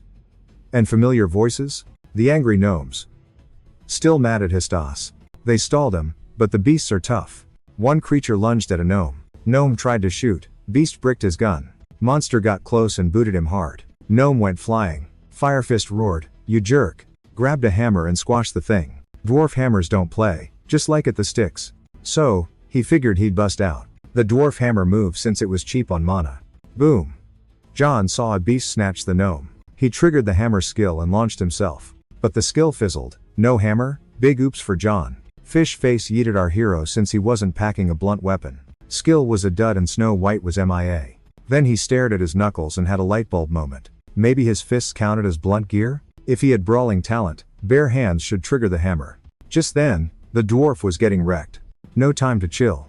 He bet it all on his fists. He sprinted right at the fishy freak. Monster caught his hand, thinking weak sauce, but John wasn't done. Wham! Dwarf hammer triggered and smashed through. Our boy was hyped that it actually worked. Snow White dashed over. He scooped her up, grinning. John told her, I need your mojo, stat. With her help, he wrecked the mobs, easy peasy. John cleared the room. But wait, new boss entering? H-Fistas yelled, incoming. Brace yourselves. He couldn't hold the gate. Palace went total panic mode. Heistas started getting vacuumed in. John was totally clueless. Then our hero spotted a pop-up warning, big bad incoming. Some mystery creep stepped out, vibes totally dark. MC felt the chill and got majorly spooked. The mobs cheered. It's Lord Poseidon, they screamed. John was like, fake news, no way that's him. He asked a mob, real deal? The creepy aura said nope. Guy sounded weird and looked sus too. His spidey senses were tingling hard. He spotted a nasty mark on his forehead, same tattoo as the gate fish. Gut instinct screamed, run away. Monster goes, nice job squashing my pets, kiddo. John sensed doom and yelled, duck and cover. Fake Poseidon went psycho. One hit wiped all the fish. John grabbed Snow and barely made it out alive. After the massacre, the fake dude just laughed. John's gut said, you can't beat this guy. Enemy spotted the kid still breathing. No small talk, just attacked. John dodged on instinct. Only choice, book it with wind gust. Too bad the monster was speedier. Trident pressed to his skull, ready to strike. John froze, thinking, wait, is this it? The blast hit, but somehow, he was still breathing. Some guy blocked it, calling the beast a fraud. Talk about luck, the real Poseidon showed up. The fake scoffed, claiming he was the ocean boss. Poseidon smacked him. Shut it, that name's mine. Then? A literal hair-pulling sissy fight. John sat there, judging this legendary god battle. He also noticed they were scrapping like toddlers. Poseidon vowed death. The other guy just rolled his eyes. You failed 78 times already, dude. Called a pro this time, Poseidon bragged. He's coming. John blinked. The sea god hired a freelancer? No clue who this so-called great god was. Then the gate opened, and a guy walked out mumbling. It was Hephaestus. He just sat down and sighed. You guys handle the rest, he groaned. Suddenly, gnomes and a girl crawled out too. John squinted. Holy cow, is that Jessica? She wrecked the gate with a casual wave. Fake Poseidon dropped his jaw. Total shock. He was fuming, lost his crew and his crib. Jess, watch out. John panicked, remembering the danger. Run, he screamed. She just stood there, silent. Totally chill, she walked straight at the monster. The phony tried a cheap shot from behind. John's body moved on autopilot to block the hit. Annoying bug, the monster spat, fed up. He lunged at John, but Jess grabbed the boy first. She tossed him to safety as a giant stepped in. Why jump in? She asked. I was helping. John cried. Like that weak attack would have scratched me. True, but John really hated hearing it. You're faster than before, though, she admitted. By now, Neptune looked super glitchy and unstable. She saw the total confusion written on John's face. I'll explain later. She tossed him a weird flask. A system window popped up. Info unavailable. Drink it. Jessica barked. And listen, you have to land the killing blow. She trusted him, but he was totally lost. The pressure was wrecking his brain. Jess charged Neptune with the giant, then a tiny mage? He stepped up to Neptune, ready to end him, but suddenly felt a weird burst of strength. Bam! He smashed the floor, sending a shockwave that blew the gods away instantly. John was totally shook. Jessica really wanted him to solo this beast? Like, 2 days ago he was a total zero. Even as a baby god, he couldn't see himself handling this monster. Then Neptune started yapping about how the hero dared to interrupt him before, so now he was gonna shred him to bits. John froze, totally lagging while Neptune prepped the kill shot. But Jessica slid in, giving him a look like, why are you glitching? She tanked the hit for him but took major damage herself. Neptune saw his chance and stomped right on her. Called her an idiot for not just dipping out to save herself. John stared at her, clueless. Why would she do that? Jessica was like, bro, isn't it obvious? She bet on John, saying Neptune would get clapped by the hands of a newbie god he keeps trashing and underestimating. John gave her a blank look. What is she even saying? Then she dropped it. She knew he could do anything cause she believed in him. Ding! A system alert popped up. Her vibes are 100% legit. People born with insane stats might live here, but they're playing a totally different game. Except for one person, John's mom. She didn't care about talent, just knew her son would crush it. John used to grind so hard just to keep up with the pros. Then, when his uncle put them in debt, Mom blamed her own genes for his lack of skill. He realized her faith was just to stop feeling guilty. Ouch. He didn't even feel mad or sad about it. He just thought, thank God, I can quit now, feeling totally grossed out by himself. But yo, everything's different now. Now he's got a squad that actually believes in him. Boom. John got a massive power buff, but he felt Jessica acting kinda strange. This time, he decided, no more running away. He grabbed her, said chill here, I'll speedrun this and be right back. Then he yelled for Snow White to go sword mode. Buzzing with energy, he knew he could take the win. Neptune scoffed, you got a tiny buff, don't get cocky, kid. John felt the upgrade, but the level gap was still huge. Whatever. There's no backing down now. He went aggro, spamming hits so fast Neptune couldn't even breathe. But suddenly yoink. Neptune grabbed him. This boss fight was sweaty, only one winner coming out of this. Neptune swore to end it, charging up his ultimate move. When he launched it, the explosion was absolutely massive. But lucky break Snow White came back and turned into a shield just in time. Poseidon finally crashes the party. He buffs the water dragon, sicks it on Neptune. Boom, God I am. Neptune goes full emo, if I'm checking out, I'm taking you scrubs with me. But John dumps every ounce of divine juice into a massive wave slash. You don't need a PhD to get it, trust is a gut feeling. This kid, who everyone usually treats like total trash, finally got some real respect. No way he's blowing this shot. He wrecks the forgotten god. Even the mystery goddess gives a thumbs up, lands the crit and slurps up Neptune's power with the final hit. Win secured. Then, lights out. Faceplant. Jessica actually cracks a smile. Peels his eyes open. Is that Poseidon's shadow? Blurry. Fully awake now. Poseidon's just chilling on his throne right there. Big P says, fixed your boo-boos and restored your drip. Gives props for the beatdown, but then gets serious with a question. See, boss says he got most of his mojo back from Neptune. But since John landed the final smackdown, he snagged some sweet XP and power too. You can save the world or wreck it with that stuff, he warns. So, the $1,000,000 question, what you gonna do with it? John gets a ping. Poseidon's Eye of the Deep detects BS instantly. Lying is a no-go. Plus, the dude is radiating I will end you vibes. One wrong word and John is officially fish food. So the guy keeps it 100. Didn't kill for loot. But if I keep it, I'll get swole and be a legend everyone respects. Right then, Poseidon sees his old self. Kid's legit, pure as a baby god. He grins. Well, if that's the vibe, we gotta celebrate. Boom. God tier party initiated. John ignores the snacks, hunts down Jessica. Yo, we need to talk. Out of nowhere, Snow White pounces on her. John's annoyed. Hey, serious convo here, buzz off. Then a mob of girls swarms in and literally shoves John aside. Rude. Then Poseidon snags his shoulder. Wants a quick wrap-up chat, but the kid is like, nah, I'm good. Back at the lab, John snags his license. 6-star status unlocked. Global rankings are all about those stars. Goes from 0-star scrubs to 9-star legends. Korea's got 0 9s. Only 13 people over 5, counting John. Charlie peeps the license and starts salty raging. John ignores the hate, but his eardrums are nearly blown out by the screaming. Weirdly, Snow White feels way heavier now. She definitely leveled up. Feels like she's gonna keep growing and go totally rogue, but nah, she's too much of a pure little fluffball. Then Jessica pops up, telling John he's got main character energy. She told him to hop in for the full apocalypse download. She promised the tea on Ragnarok and how the world ends. In her ride, John was like, okay, I get the vibes now. He knew something was up, but still asked, who are you? A year ago, a system window pinged her. Part-time god job. She farmed rewards, leveled up, and hit mid-tier goddess status. Then she unlocked Future Sight, which totally freaked John out. She's not WikiLeaks, but she saw the spoilers for the war. The God War is about to pop off. Zeus, Jupiter. Different servers, different admins. It's wild. Mortals think it's a remix, but nope, totally different dudes.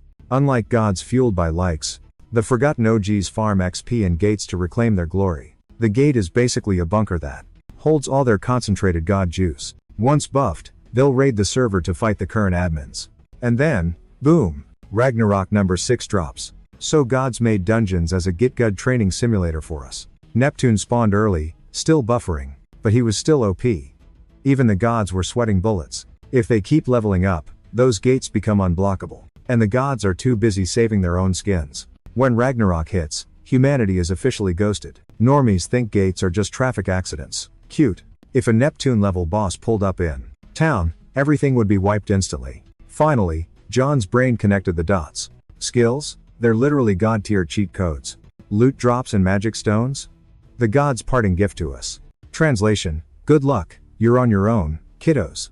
Jess said she'd help him tank the gates even gods can't handle, because she saw a vision of him soloing the entire apocalypse. She swore to be his ultimate support main. Suddenly, we're here. Get out, she chirped. John barely noticed the ride, then hopped out saying, thanks. Then he blinked. Huge crowd right in front. And a banner screaming, new 6-star hunter reveal.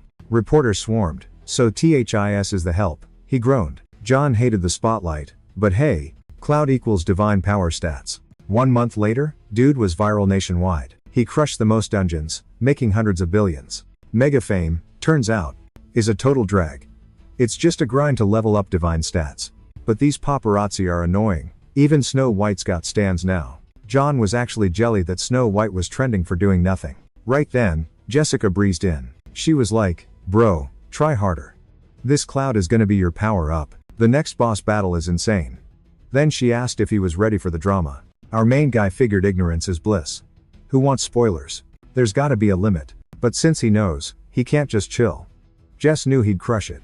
John clocked in for his god shift. Next up, working for Apollo. Dude never imagined he'd be staring the actual sun in the face. Apollo's like, of course it's blinding, cause it's basically me. Guy bragged his ride was only pretty cause it looked like him. John and Jess were just standing there like, how does he keep this up? John figured he had a weird talent for self-hype, but Jess wanted to punch him. Later, the kid was like, that was actually kinda lit. She didn't get it, nothing funny about that ego trip. John said it'd be cool to do something epic while hauling the sun. Then Jess dropped the bomb. You know that sun's fake, right? It's just Apollo's FX flying on a schedule to match the sunrise. John was shook. Wait, why's he even doing this? Jess said it makes peeps believe in the sun god and stay loyal. That boosts his divine stats. That's how he became Mr. Sun God. Total scam. He's just a con artist eating likes. But John didn't need to stress. He just had to grind because the payout was gonna be huge. So she was like, let's speedrun this gross gig, and hit the gas. Jess drove like a pro, so John asked if she'd done this before. She said she's wrestled this ride more times than she can count. Like, she could literally do it blindfolded. Turns out, this wasn't her first rodeo at this side hustle. But John realized Apollo had zero clue who she was. Jess thought John was usually kinda slow on the uptake. But moments like this? He suddenly gets sharp. She knew he'd catch her lie, so she said Apollo's too self-obsessed to remember. You could visit 1,000,000 times, and he'd still blank on you. Suddenly, John's spidey senses started tingling. No coincidence solar wolves just popped up nearby. Jess thought it was weird since those mobs don't spawn here. John realized these beasts looked exactly like hellhounds. Jess wanted to aggro them, but the kid said he'd solo it. She was like no way, cause touching their fur cooks you to the bone. John said he gotta solo this to hit that prophecy power level. Plus, he had a plan. Told Jess to watch him catch this W. He doused the wolves, but was still roasting alive. Then Neptune mode kicked in. Heat? What heat? John popped his special dog master skill. And linked 33 pups. Jess gaped as he just petted them. Honestly? Kinda hilarious. When they met, he was a total noob with zero skills. But he kept grinding. Tiny gains to others, but John was leveling up. To get this cracked, took 1,869 lives. He's the only one who can end it. Jess respawned just for this. MC prepped the doggo squad to scare off the stragglers. Boom, tamed 7 more with their help. Not done yet. Told him to keep that energy going. Ding. Notification, new skill unlocked. Can summon the pack now, and they'll obey whatever. Death hounds are kinda useless here though. But what if he summons Cerberus? Gonna be epic. Jess yelled at him to speedrun the rest. Sun wolves are chill solo, but fuse when scared. Then they rushed his cart. Jess grabbed him.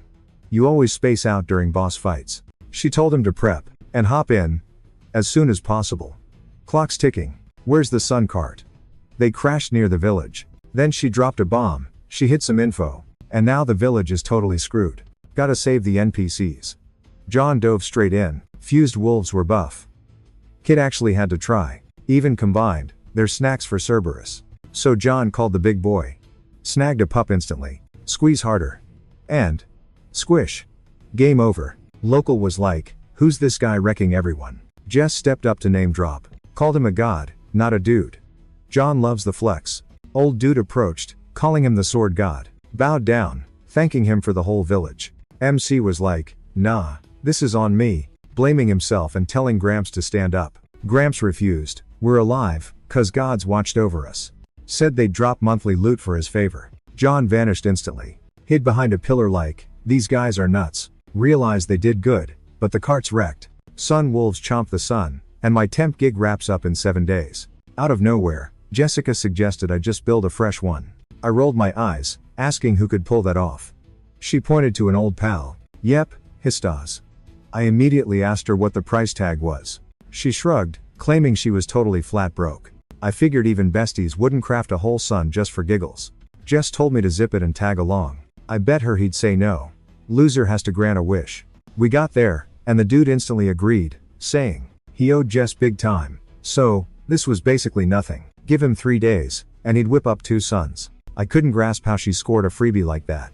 Then it hit me she'd been wanting to chat. She smirked. You owe me a wish. But first, a story. To stop a god war, I gotta collect some priests. Once my power hits 50,000, I unlock God's Call. That lets me summon priests for backup when things get ugly. I thought she was pulling my leg.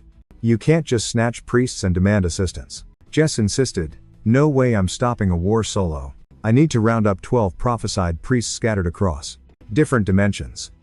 Only the squad can save the world. My brain totally fried from the info dump. I asked, wait, what do you mean, different dimensions? Right now I'm local, but power up? Boom, multi-dimensional side hustles. Then she dropped another nugget. Don't stress, the first priest is right here in our world. Then came the kicker. Jessica finally decided on her winning wish. Later, dawn broke, and villagers started bowing to the light. Some guy saw my sign and looked totally lost. His buddy whispered, "That's the god who beat the fire monsters." They figured Apollo must dig me enough to hang a banner. I mean, I wanted power. But this was universally humiliating. She reminded me I agreed to anything. So, to unlock that god skill, I gotta do whatever it takes to get famous fast. Or just be useful. So I bought an SS tier shooting skill. Figured it'd boost my long range game a bit. Dealing with Neptune was a total nightmare because the only way to snipe him was slicing through waves. One miss and I'm toast. I checked my power stats. Lugging that banner around was straight up cringe. The shame kept me up all night. Banner's clutch though unlocked a direct line to summon the big guy. Then Apollo creeps up on Jonathan like, "Yo, what's the move?" He claimed the system's invisible to normies, so no stress there. Apollo asked about the shift, so John spilled the tea on the Sun Wolf ambush. Dude was actually hyped. Praised the grind and tossed in a sweet bonus on top of the pay. Yon scored Apollo's auto-regen perk. Sweet. Apollo chuckled, noting that skill's a gig exclusive drop. Said folks are literally queuing up just to snag it. Right then, Snow White finally snapped out of her nap. Since she was up, he roped her into a quick favor. Our main guy just had to test drive this new power first. Regen kicked in slow-mo, but the cut was definitely closing. Apollo peeped Snow White's weapon mode and called it ultra rare loot. He asked if the kid could tame stuff. John flashed back to his own pets. But why's a literal god stressing over taming stats? Weird. Turns out Apollo's been bugged lately, totally throwing off his vibe. Plus, he's sick of his son getting chewed on 24/7. Heard not a single deity has managed to tame those beasts yet. Boom. John summons the Sun Wolves right in his face. A low-tier god did what the big shots couldn't. Apollo was like, how? Jonathan was down to spill the secret, but for a price. He demanded archery lessons. Quid pro quo. Everyone thinks sun god, but he also mains meds, arts, and archery. Lesson start. Apollo explained the first step is focusing. Spirit energy, right at the fingertips to manifest an arrow. Then hold that breath and draw back the string. Steady. Basic stuff. Felt primitive to John, but the god tier aim was sick. Shockingly, Apollo turned out to be a super strict teacher. A month of drilling basics in god mode flew by. John finally got what real archery was all about. Before this, he just grinded skills via online vids. Or mimicked dwarves and dragon palace mobs. Totally amateur. But learning from a literal god? Whole different ballgame. If John mashes up his natural talent with divine strats, he's gonna level up big time. Then Jessica rolled up. Time to bounce back to the human world. Clock's ticking on that meet with the first priest. But the kid had to say peace out to Apollo first. Apollo was all over the wolf. John bragged about his dog cafe skills. Jessica was just relieved the plan actually stuck. Could have gone south fast. She warned him to use his brain or else. The kid just shrugged, claiming he buffed his divine stats and snagged some sweet new skills. Meanwhile, folks in hell started suspecting a Cerberus summon. So, the aide spills the tea. Yeah, the pooch got snatched a month ago. The underworld boss thought, okay, that takes guts. But stealing his kingdom's mascot? Yeah, he was super salty about that. Whoever did it, he was ready to drag them straight to heck. You prank a death god, you pay the price. Basic logic, right? After his shift ended, our hero hit the Sanoon Guild to grind some sword XP. He kept pestering Jessica, yo, is this priest actually coming? She just shrugged, chill out and wait, dude. Solo training for a week? Boring. His stats were barely moving. Jessica ghosted him in real life, eyes glued to her screen. Mid-rant, she totally ignored him and snagged a new gig. John tried to tag along, but she hit him with the stay here. Our boy was definitely not vibing with that. Waiting a whole week was a drag. He wanted cash, not a nap. Suddenly, Charlie pops up and starts roasting the hero for being broke. Classic jerk move. Hearing that voice, John wished it was literally anyone else. The unwanted guest smirked, good call on the job, bro. Scrubs with zero talent belong in low-tier gigs. Anyway, John was confused. Why was this clown even here? No way he's the priest. Turns out, there was a tourney that day. Charlie pointed and laughed, claiming that fluff ball Snow White wouldn't last 2 seconds in the ring. Then he flexed his own beast, some elite German dungeon hound. I'm busy winning, Charlie said. Go flip burgers, loser. That's when the gears started turning in John's head. Charlie, entrant number 9, racked up 39 points. A new high score. Nobody had ever beaten it. Charlie was totally feeling himself, ego through the roof. He was desperate to show daddy what a golden child he was. His pops was Irmak, big boss of Iris, the top guild in Korea. Then the judges called out the final challenger.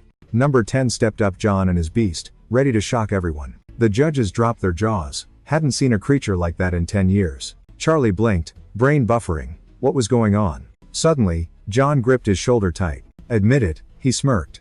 My solar wolf is totally cracked, right? John whispered, try all you want, you'll never beat me. Charlie grabbed his collar, screaming, why do you always ruin everything? Just then, his dad stepped in, looking totally unimpressed. Zip it and compete, he warned. Or I'm shipping you overseas. The boss then turned and apologized. To John, sighing, sorry, my kid's got zero manners. Our hero just shrugged, it's whatever. We're good. Long time no see, Air grinned, you've really had a glow up, kid. Ignore Charlie, he added. My son's got the IQ of a ham sandwich. Smash. Charlie threw a vase at the wall right then. He was fuming. Dad comparing him to some random rando? Total cringe. He was triggered. Life had sucked ever since that jerk showed up. His buddy leaned in, asking why he was so salty, but Charlie snapped, where have you been, under a rock? Chill, bro. I got distracted. It's the last day anyway, he shrugged. Tournament over, John and Jess bounced to handle their own business. John was buzzing about absolutely wrecking Charlie. Total bliss. But suddenly, Jess sensed some creepy vibes nearby. She warned John, but he was clueless. Huh? What vibe? Then, our main guy's instinct screamed, and a danger alert popped up in his head. Some dude hollered, you crossed Charlie, now you're toast. Don't hate the player, he smirked, diving in for the attack. It was White Cloud, the Iris Guild's top sweat. A teacher's pet and sword prodigy born with double S rank talent. A literal genius who hit master level by age 10. Being a cocky jerk, he loved beating people into a pulp. That's why they call him the White Demon. Edgy, right? He swung, but John blocked it like it was nothing. Demon Boy looked shook, he didn't see that coming. John shoved him back a few yards. Weak sauce, bro. Now the demon was intrigued. No more speed running this fight. But he wasn't quitting. He figured John was totally cooked now. Suddenly, Blondie kicked into high gear. He stepped up, asking, left hand or right, which goes first? John realized passing the first test was gonna be a nightmare. Mission, make the enemy fear and worship him like a literal god.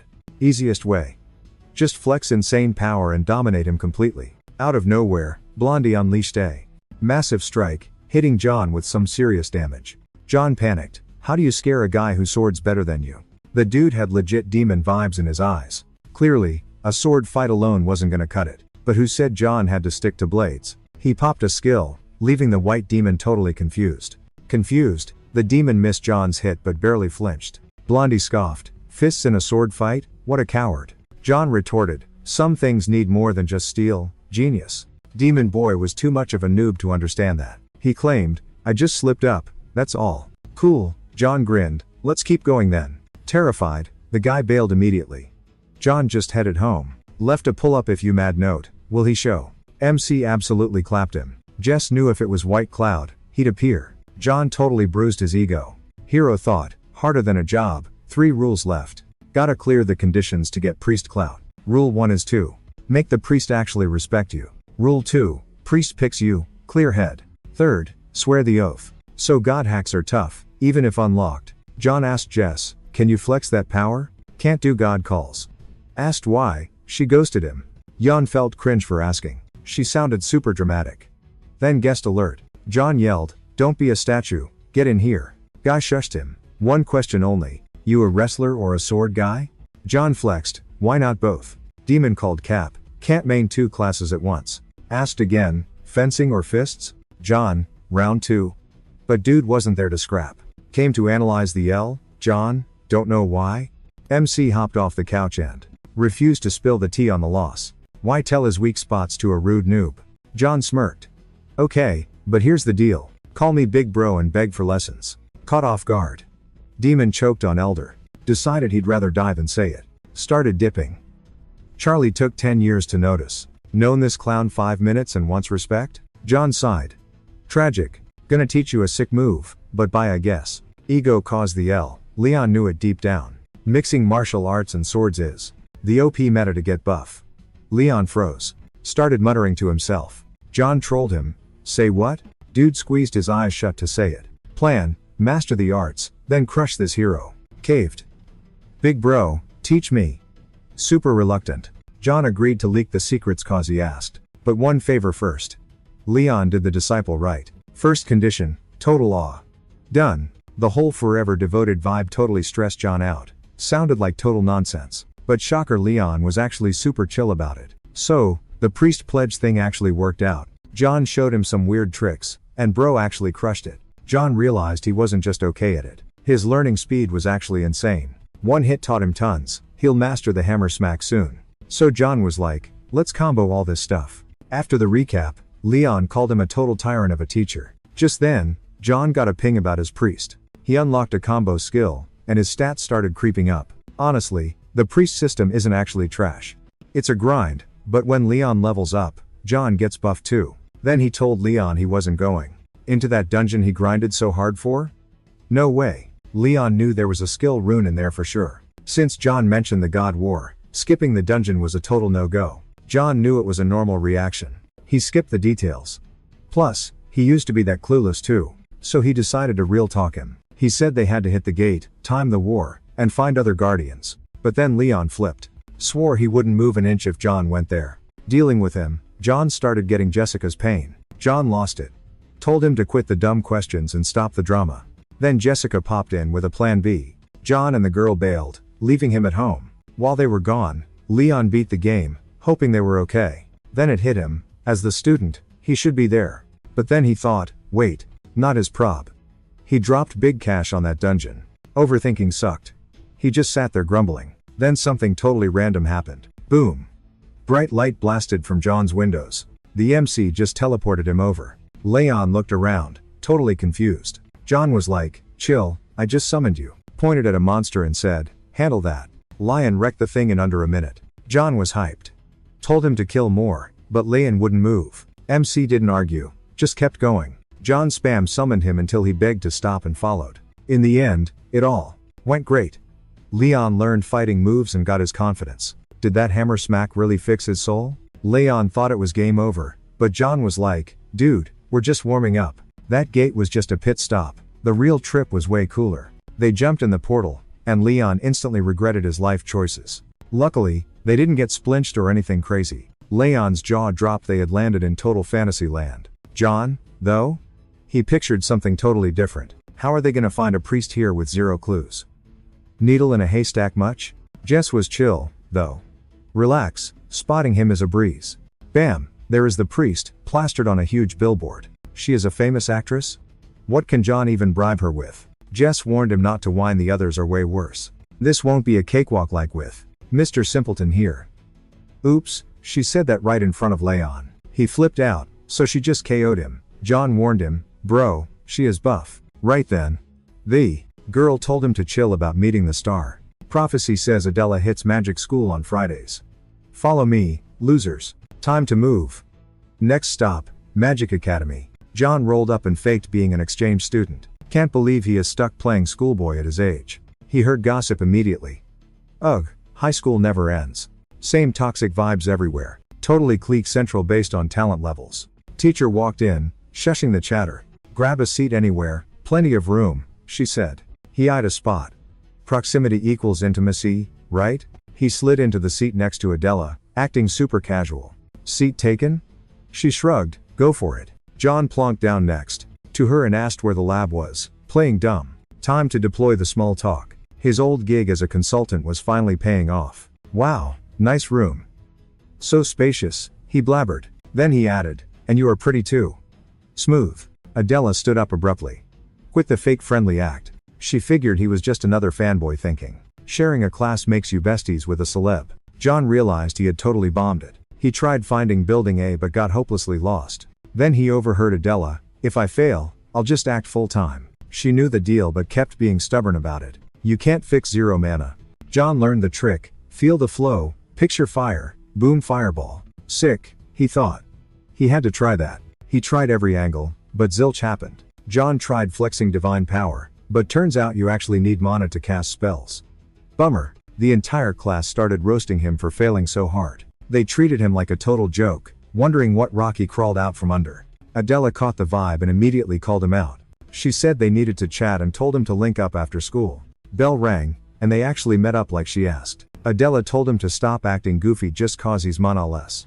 Told him to just rage quit magic. John wasn't feeling her toxic vibe, but he clapped back saying it was pretty low to dump her own trauma on someone else. Adela had zero clue what he was hinting at. She called cap, but John exposed her rare condition blocking her mana flow completely. That incurable glitch is exactly what crushed Adela's dreams way back when. Maybe that's why seeing some guy in the exact same hopeless boat as her didn't make her feel sympathy, just pure cringe and disgust. It just reminded her she'd never be an archmage. But she sucked it up and kept pushing herself anyway. She admitted she looked pathetic taking her rage out on him. Then John suddenly claimed he could somehow fix her magic, but only if she did him a solid favor first. Adela was like, how? You're running on empty yourself, dude. He swore he'd teach her to cast spells properly in just 7 days. She thought he was tripping since he didn't even know the basics. That's when Jonathan challenged her to a little bet. Later, the guy filled Jessica in on the drama. She called him a dummy for letting his ego write checks he couldn't cash. John knew it was wild, but she would have ignored him otherwise. Honestly though, it worked to get her eyes on him, since magic is literally the only thing on her mind. But seriously, telling her he'd fix her magic in 1 week is insane. You can't just buy talent. Mastering mana takes a ton of grinding. Unless they pick up a secret side hustle to cheat the system. In 2 months, Chiros, the forgotten god of magic, is gonna show up and try to nuke this whole city. Vermouth will beg for help. The loot? Instant magic talent. Jessica figured spoiling everything now would mess up his growth. So she decided to spill the beans slowly. She told John to apply for the god gig in 2 months. He needed Adela to chill for 2 months. Seemed like the best play. But suddenly, Jonathan was like, nah, let's speedrun this now. Jessica asked him what kind of logic he was using. The key is just making Vermouth scared enough to post the quest. So they'll cosplay as monsters, fake an invasion, and force him to beg for help. This magical world is messy and complicated. Through every respawn, Jonathan always fixed issues the exact same way. New life, new moves? Jess was the only one sweating this risky vibe. One slip up and John is toast. He told her to chill since she's the squad's beast mode tank. 2 hours later, they hit up Vermouth's temple. Way huger than John expected. He dipped to hide, letting the crew kick off the show. Leon hated playing bait, felt like a total suicide mission. John pointed out that the dude was salty. Go, or get wrecked by John right now. Leon shut up and marched. Guards pressed him for ID, but Leon tuned them out. He just stressed over being a priest or a total pawn. Guards yelled to freeze or face big drama. Leon's rage at John spiked hard. He ignored him, triggering a firestorm. He told the squad to peek. Leon powered up and charged. Someday he'd be the combat king and own them all. He believed. Boom. Unlocked and mastered Fire Slash. John was shook that Leon invented a skill solo. MC decided to wrap it up and sent in the hounds. Guards saw the beasts and popped shields. They screamed for backup, cued Jessica's entrance. She blitzed through and KO'd everyone. Easier than expected. The boys flexed hard since the god is OP. Leon thought these guards were total trash. They made a huge scene. ABVs. Time for Vermouth. Suddenly, a voice behind John asked, "Sup?" MC thought it was weird he popped up there asking for ID. Dude clapped back, "I asked first." John chilled. If the guy wanted blood, John would be dead already. So maybe the guy just didn't get the memo. He just wanted to see the psychos raiding a temple at noon. Gods get curious when stuff goes down like this. He mentioned seeing the temple get raided, but didn't think John was on his level. He got flustered, claiming he meant something else. Vermouth's eye started glowing. Then he told John he was filthy and to get up. Vermouth said sorry for being rude. He vibe checked him, no bad blood found. Vermouth spotted the gate monsters. Leon sensed danger. Just grabbed his shirt. Time to bolt. Before Leon clicked, she was gone. Vermouth was stunned. Wow, fast escape. His vibe said I'm staying put, not stalker alert. John stayed paranoid though. Zero chill allowed. Jess had a laundry list of reasons to say yes. Mainly? Dude's a total magic nerd who hates throwing hands. Vermouth hit him with the "where you from?" John said Korea, but Vermouth heard USA. Weird flex. MC figured the US had system users too. Then V asked the isekai god for a solid. John was like, if it's gate smashing, I'm game. Sounded pro, but V meant something else entirely. Even gate monsters have sob stories. Apparently, the temple's fixable. V asked him to just spook him back home. Poor things. John realized why Mr. OP was actually losing. Per Jess, Kairos totally has V's number. He's gonna jump him and mess him up bad. If not stopped, the gate eats the dimension. So V asked our hero to mingle and teach magic. To him, those monsters are harmless bugs. But for normies? Total apocalypse. If they're buff monsters, humans are toast. V would go, but he's stuck on temple renovations. His priests? Already got wrecked. Oops, V was ready to pay up, obviously. Since John's teaching, V made magic use way easier. John was like, deal. Stoked, V promised to let everyone know so John can chill. Meanwhile, students gossiped about John being MIA. They loved mocking his sad, no magic face. Teacher suddenly yelled, zip it. Eyes front, focus. He barked.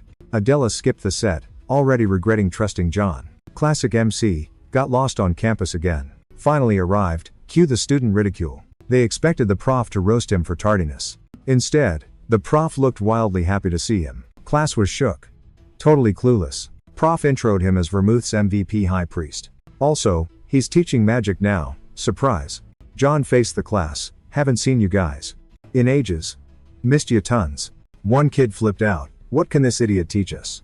Everyone knew he was monoless and got in on connections. The prof started screaming at the. John was chill, but this kid was salty, saying he had no right to teach. John just smirked, I'll handle this mess.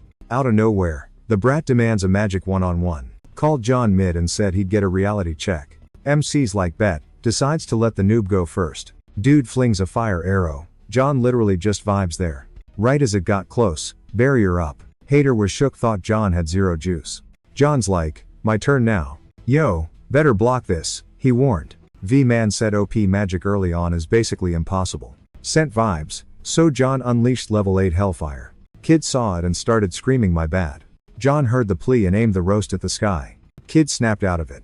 John made him tell everyone this loser is boss now. Adela was peeping the drama. She was shook he pulled it off. He asked a favor. She hated the vibe though. John realized Lion was way lower maintenance. Chill, John said. I'll spill the tea slowly. She listened and grabbed a seat. So he asked, what's your damage? She screamed again cause it sounded like slave labor. John played God. She called him a total catfish. Said he needs her mojo to stop a future apocalypse. To win, he'd do anything to fix her mana glitch so she can cast. But Adela said a milli couldn't fix that mess. How? She asked. He was like I don't know yet, but I'm on it. Hearing that, she yelled scam. John asked Jess for a mana hack. She's like, doesn't exist, bro. She knew he speedrun magic to get this far. But convincing Adela was nightmare mode. Magic celebs only flaw? Zero mana juice. Jess told John to chill since the gates weren't busted yet. Said to learn magic baby steps style. Got a bad vibe. Suddenly, gate spawns in the city. Everyone's confused. It was a month early. Total chaos erupted. Adela's like, huh? John was lost too. Kairos was super early. Kairos never speedrun it like this. Same deal with the solar wolves. Glitch in the matrix? John drew his sword. Jess asked why he pulled the hardware. Kairos was totally OP compared to Neptune, so fighting him was straight up suicide. But John figured chillin' wouldn't fix squat, so he snagged Vermouth's side gig offer. Plus, getting paid just for showing up? Total score. He's the goat who never begs, literal god tier status. John totally vibed with that while schooling newbies. Since the future was sketchy, Jess said to keep camping the mob spawn point. Even if things went off script, Vermouth wasn't gonna take an L from Kairos. But then a crazy twist hit that Jess didn't predict. They took the brawl downtown. Vermouth hollered at the god squad blocking the gates. He felt super guilty, but told him to ditch the defense and save the normies while he stalled. Jonathan and Lion peeped the drama and asked Jess who was shouting. It's Vermouth, she said. Everyone dipped, but Adela was totally clueless. She missed the big memo cause she ain't a god. John told her to scram per orders. Then Jessica chimed in. She was like, prophecies broke, but Chiros is gonna delete this whole dimension. She felt bad but knew they were totally useless. Freaking out, the girl begged John to fix it. Dude was speechless and just said sorry. Adela collapsed, super bummed the hero was quitting so fast. She yelled that gods are supposed to save peeps. John had a flashback. He used to pray for help, now he's the one getting bugged. Our MC couldn't handle her crying, so he popped open the god shop menu. Jess tried to block him, but he acted like he was invincible. She called him a moron, but he was just eager to blow his cash. Gear bought, he told her to handle the cleanup. Meanwhile, Vermouth was fried from fighting Chiros. Kairos gagged cause he was this dude's pupil. Vermouth clapped back that he'd forgotten all the lessons. The baddie said it was the world that went psycho, not him. Kairos just didn't get why he wouldn't chase the bag. He thought mages should only care about maxing out their stats. But Vermouth said dark magic is just for Wrecking stuff, not the vibe mages need. God's gotta protect peeps, but Kairos didn't give a crap. Then he jumped Vermouth, who was barely hanging on. Suddenly, Vermouth caught a lucky break. John popped up and teased Vermouth for struggling solo. The cavalry's here, bro. Vermouth told him to scram cause his level was too low for Kairos. But the kid wasn't there for loot. Lives matter way more. John had a scheme, though. Cairo took one look at the kid and busted a gut. He figured he just scored a fresh newbie student. Bad guy was stoked, thinking they'd roast together in the fire. Vermouth popped a shield, barely. Dude was way too OP though.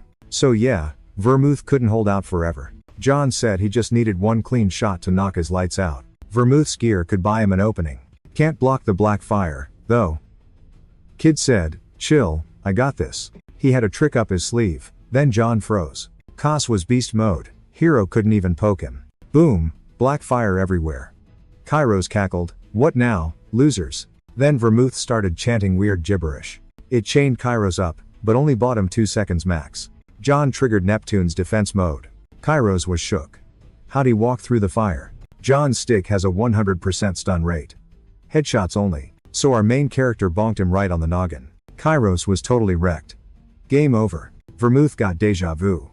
Rained like this when they met. Kairos wasn't always trash. Even with that crummy dark curse nobody wanted, the kid was a genius everyone was jealous of. That's what Vermouth thought back in the day. He's the one who flipped the kid's script. But he missed the secret ambition vibe and taught him the true flame. Oops. When the kid went rogue, Vermouth couldn't end him, just kicked him out. Knew Chiros would come back for revenge eventually. Vermouth's been clutching those regrets forever. Time to let go. He never could finish Chiros himself. John landed the kill shot and slurped up Chiros's god powers. Our hero felt he had to use it like he used Neptune's shield to save his own skin. Leon dug John's glow up and asked for deets. John played coy, said later, bro. Leon got salty about the delay. Adela smacked him, chill out. Hated his whining since John is literally his boss god. John noticed she finally saw how epic he is. Adela was like, okay, you're legit, proof accepted. Now the kid wanted to hear the words he's been chasing forever. She was ready to be his priestess. But she wanted to crash at her crib for a bit. Since she's magic-less, she knew she'd be useless in a fight. So she looked for other ways to help. Vermouth stepped up, said he owed her god a solid, so he'd gladly lend a hand. John, remembering his moves, hid Jessica and Lion. Jess thought he flaked, but he was just playing it cool. MC said yes to Vermouth since her mana glitch had zero fix. John just wanted to dip before they got busted. Hop dimensions, and wow, big scary surprise waiting. Summoned his doggos, confused by the monster mob scene. Weirdly, zero hunters or soldiers were hanging around. Mid-thought, a snake tried to jump him. Jess reacted fast, claiming things were speeding up crazy. Not a dungeon break, folks, it's a gate rupture. Gate breaks are basically C-rank disasters or worse. Means the old gods here are getting seriously buffed. John was sus though, seeing only 2 priests. Jess said chill, no god vibes. Then a chopper showed up. Gate Bureau geeks wanting us to tag along. Hopped in the chopper, heading to HQ. Meeting time. 12 city gates just popped at once. Body count was hitting record highs and local hunters were ghosting or super slow. Keanu was like, yikes, tough talk coming from the boss. Asked what they were doing while napping on the job. The suits weren't having it, claiming Keanu passed the buck. Hermok yelled, cut it, not here for drama. Time to actually do stuff. Whatever the reason, can't ignore the country crashing. 12 of 18 hunters were late though. Proposed a massive team-up to squash the gate. Everyone in this little meetup was down. John said if the plan is just Hulk smash, he's solo. Mock was like, why though? Hero said only he can enter. This is just a band-aid. If that magic world attack goes down, here, you guys are totally toast. Gotta stop the god war causing this mess. Keanu called John a cocky jerk. As John bailed, the guy yelled that this total noob didn't earn top brass trust, so ignore his dumb advice.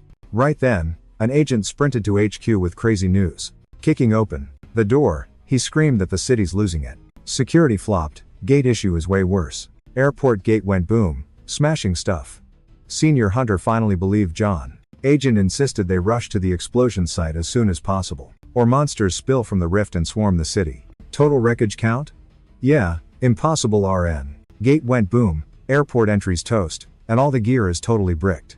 John knew only the lost god did this. That dusty deity wrecked it, meaning round 2 was incoming fast. But where's the next mosh pit gonna be? They had a magic bestie to handle the god, but if he goes full try-hard mode, taming him? Good luck. No time to lose. John prepped to bounce to the airport as soon as possible, but Jess blocked him, needing to spill some tea. John spun round. Don't stall me unless you got cheats for this boss fight. Jess told him to chill, dropping the info that it wasn't the god blasting off, so no need to cry for backup. John was shook when she claimed the aliens were chill. The blast was just to guard the city from bad vibes. Totally sweet news. Smiling, he realized this mess was way simpler than he'd stressed. Then he asked if a top-tier hunter could snag a jet. The boss didn't get the vibe but couldn't say no to our boy. First priority, fix those sky gates haunting the city, then hit the next level. He soon hit the airport where survivors of that massive boom had already bailed. The beast chillin' there was fast. Wrecked by John's summon. Why waste XP on trash mobs? Cerberus rushed the freak, sweeping him off his feet instantly. Dude face planted hard, kicking up mad dust clouds. To spawn the doggo, John burned some god mana. He wanted a speedrun win to return to the grind. Clutch skill led him away from keyboard while his pet wrecked the alien. Before dipping, John needed to recharge his HP. But suddenly, a creeper stalking him from afar popped up nearby. System pinged danger. Without looking, John knew they weren't solo. But aside from the dog, John had a squad ready to jump in if things got hairy. Turns out Jess clocked him first and rushed to aggro before he could gank John. John tried to stop her, knowing he could solo it, but too late. She was face to face with the intruder. The horned creep warned her to step off unless she wanted major drama. Jess wasn't spooked. Turning to the Baron, an old pal, she asked what his deal was. Baron told her again that snatching a ghost beast and thinking she's slick won't fly. She better move. Nope. She pressed the attack, blade landing right at his throat. She said even if he's buff, he won't be. Wrecking two elites at once? Easy. Jonathan was OP at magic and throwing hands. The Baron just smirked. Jessica was officially out of freebies. If she flopped this last shot, she couldn't cry to the gods or call him mean. Then he dropped the bomb. Jonathan was gonna get judged by Hades and locked up soon. Dude didn't even know yet. Then times poof times Baron gone. Just purple smoke left hanging there. John came back pretty quick, and, seeing his bud, was like, that's a wrap. Go chill. White Cloud John's nickname for him was actually being super intense about cleaning, even though he totally wished he was doing something cooler than scrubbing floors.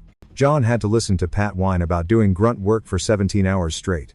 Pat just didn't get how John could walk off and leave him with this mess. But John had to go smash the gate as soon as possible, so he told Pat, stop whining and don't follow me. So Pat got stuck there, watching the door slam in his face. He missed the airport drama, but judging by John's face? Yeah, something majorly bad went down. John never called Pat his priest. Not once. Even though that was his main gig and why Dad sent him here. Pat snapped out of it. If John came back and saw him slacking, dead? So he grabbed the broom and kept cleaning. 17 hours of this? Total snooze fest. He wasn't scared, just grinding XP for skills he wanted later. Suddenly, his bro Charlie Ninja walked in and totally jump scared him. No knock, just stealth. Charlie had been hunting for his lil bro and hated what he found. Pat hadn't shown his face at the guild for days. Just scrubbing floors? Total embarrassment to their fancy fam. But Pat didn't think it was lame. It was all part of the master plan. Helping John meant doing exactly what Dad wanted. He told Charlie to back off. I'm staying till I'm done here. Charlie demanded he crush Jonathan, not be his sidekick. Remember your family, you idiot. Charlie hadn't heard a nice word from Pat in 10 years, but he keeps calling new guy John bro like he replaced his actual kin. Getting emotional, he grabbed Pat's hand, ready to make his move. Their dad had ordered Pat to go smash that gate. No more sweeping, time for real work. Immick usually went beast mode on rule breakers, but Pat froze and tried to snatch his hand back. Charlie was shook. Lil bro was acting way too wild lately. Pat gave him the death stare and warned, bail now or he'd be super sorry. Charlie knew Pat got this swagger from that new hunter guy. Every day, his beef with Jonathan got way more intense. Then, the big screen showed Jonathan flexing loot a noob shouldn't have. Get this. John speed ran sword skills, combat, and magic blasts fast. But how though? Charlie raged cause Pat wanted to learn that stuff from John. Now he'd totally ghost his big bro's advice. Pat snapped, don't look for me. I got cooler stuff to do than help Dad. Dude was always blocking Charlie. Now he just wanted him gone. Jonathan's ear burned. He didn't even need spidey senses to know someone was talking trash. Jess saw that despite the hard quest, John was still a goofy kid. Truth is, John was just plotting how to get famous and buff stats to save peeps from aliens. Jess reckoned grinding XP at a side gig was safer so Hades wouldn't notice.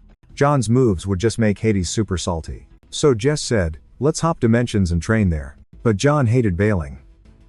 It looked like a total weak move and drama would just catch up faster. He said he'd face Hades solo. Jess nearly spit out her drink. She knew only a psycho would do such a problem thing, visiting Hades? That's straight up game over. John kept joking. Jess yelled at him to stop trolling with fate. The master plan was meet where Hades was nerfed. Then he wouldn't be toast. Yeah, easy flex. Anyone can say that. But where's this magic spot? Turns out, there was a god party yesterday. Needing staff. John took the gig to sneak in low-key. Soon they hit Olympus Temple where all the new hires were gathering. The centaur bossman said the party started in under 3 hours, so hurry. Veggies and fruits needed prep first, then the other food. Horse dude said, finish fruit then rush the next task. Time's ticking. Looked like Pat and Adele were swamped again. They hated it. Only John was vibing cause his minions would do the grunt work, leaving him free for big moves. At first, though, he had to deal with his crew's salty complaints since they had way better plans than working all day. Then the centaur yelled that the party was starting, meaning John could finally make his move. Raising a hand, John shouted he was ready to serve just as the centaur called for waiters. Patrick and Adele looked like they totally regretted this priest gig, and knowing John, all the guests were already hyping up the reunion after a long break between godly feasts. Knew exactly what kind of drama was waiting for him. But he did it for her, refusing to run from his issues. Guests quickly clocked the low-tier god in the back who accidentally became the main character with his look. Rocking a lion skin, John looked like a hurt cosplayer, and everyone stared. Scanned for Hades, praying this meetup wouldn't flop. But naturally, he stuck out like a sore thumb, and instantly got put in a friendly headlock from behind. It was Apollo, claiming his student. Looked fire in the lion fit and laughing at John playing waiter. Poseidon also thought it was hilarious watching the noob sign up as help, confirming John was kinda sus upstairs. Paz didn't expect that after their underwater hang they'd link up again at this divine bash, and reminded John about joining his fishy night squad. Cool chat opener, but Apollo cut in, saying his fave pupil was busy chatting with times first. But Poseidon had wanted to talk real business with John and told Apollo to get lost so they could have a serious talk. Now guests watched two top-tier gods beef over a waiter god. Two big shots fighting for the Olympus newbies' attention. And nobody knew what made this basic dude such a drama magnet. John hated this. He wasn't here to be the rope in a god tug of war. Luckily, at that sec, Thor boomed a hello, saving John from the duo. John bolted to Thor, apologizing for the dungeon mess. Thor was like, chill, bro. But another god there thought John was apologizing to the wrong guy. Turns out Hades was eyeing John from the deep end of the guest. Chilling in the back, faking being staffed to dodge the drama. Just the big shot John was dying to bump into. But whoa, way too soon for a face-to-face. Hades couldn't care less why he pulled up. He was just ready to zap the loser into oblivion. If Hades' vibe check passed, poor John wouldn't stand a ghost of a chance against Mr. Death himself. Bro was low-key panicking, expecting the big L. Hades' dark aura is OP. He's wrecked way bigger bosses than this noob. But suddenly, a hand snatched his wrist and refused to just watch the big bully crush the little guy. Enter Thor, who only digs fair fights between heavy hitters, not smurfing on noobs. Hades knew messing with Thor is dumb. Still told him to stay in his lane or else. But Zeus was the party host here. So Hades had to chill and not trigger the big boss everyone simps for. Obvious that they weren't gonna just walk away chill. Their massive egos wouldn't let him back down. The crowd sensed a major god tier brawl brewing. Run or get squashed when Olympus crumbles. Then player 3 entered. A trident slammed into the wall between Thor and Hades to pause the beef. Poseidon was like, yo, don't ruin the vibe and trigger Zeus.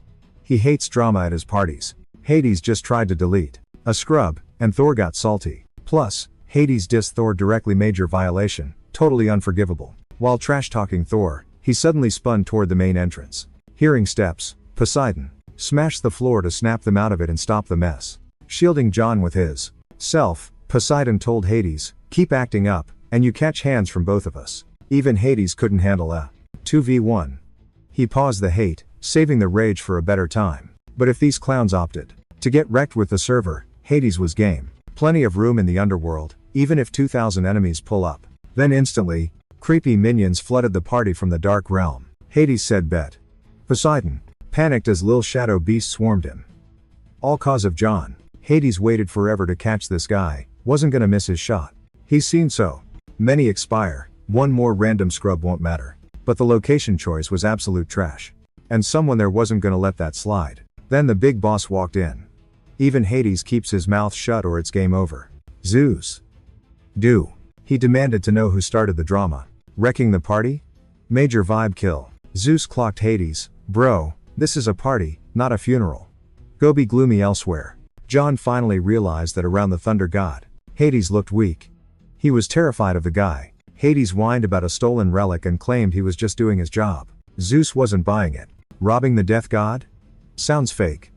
Totally lame excuse. But seeing Hades flip out, whatever was gone, must be pricey. Now Zeus wanted the tea on the stolen goods. Hades paused, then spilled. Someone swiped Cerberus. Everyone gasped. Tol had heard gossip that the underworld's top dog had gone missing. But get this, the shocker was that the hound was snatched by John, the newbie god. Crazy, right? John played defense fast, not theft. Just borrowed the pup, then sent him back. But the boss didn't care about the petty drama anymore. He was staring at the viral sensation everyone was talking about. Eyeballing John, Zeus asked, "What are you the god of? And who's in your squad?" Total curveball, never seen. Zeus grill a noob like that. He was clearly intrigued by the kid. John dropped the bomb, telling everyone, "I'm the god of swords." Zeus paused. Since when do gods boss around swords? Weird. Plus, what's his power? He can't control every blade on earth. The chief knew. This was a junior deity. Kid probably hasn't unlocked his full skill tree yet. Weirdly though, this rookie managed to heist a beast that scares even Zeus. How? John just smirked. He remembered the details but kept his mouth shut for now. When John first saw that ancient hellhound, he tamed it instantly. Like a stray puppy. His trick? A collar he found inside a pillar at the underworld entrance. Zeus never heard of a noob raiding a boss lair and winning. Zeus reacted weirdly, and John figured the big guy might help him squash the beef with Hades. Then, he blurted out, "Let's duel." A fight Zeus would set up soon. Total shocker. Cause John clearly didn't want to scrap with Mr. Death. Apollo jumped in, like, "Whoa, John's level 1. He'll get wrecked." Zeus spun around to leave. So here is the kicker. Magic only. No god mode cheats allowed. Johnny Boy just had to nod along with the big boss. Thor and Poseidon were basically like, "Yikes, sucks to be you, newbie." Hades was the only one hyping it up. Bummed he couldn't splat Jonathan right there. Execution delayed. Hades smirked, telling him to live it up before the end. Poor guy was just praying he wouldn't be checking into the afterlife way too early. Jess knew this was a dumpster fire. She literally told him this would happen. Now he has got to scrap with death himself. He basically needs a Hail Mary. Then, out of nowhere, a voice pipes up in dollars. Our boy spins around to see who is shouting at him. It is Hercules. Dude just decides to be a bro and offers to train him at the gym. They roll up to this massive arena where the VIP gods are always flexing their muscles. Herc was chatting him up, saying this exact spot is where he got ripped and learned his crazy moves as a kid. John never thought a legend like Herc would actually have his back. Talk about a lucky break. Herc just grinned. "You wanna thank me? Just win, kid. Crazy, right? The MVP of Greek mythology helping a scrub who is not even a real god yet?" Walking in, John spots two big shots throwing hands. Yeah, this is the Pro League. They were decked out in insane custom gear, buffing their stats. They were going so hard.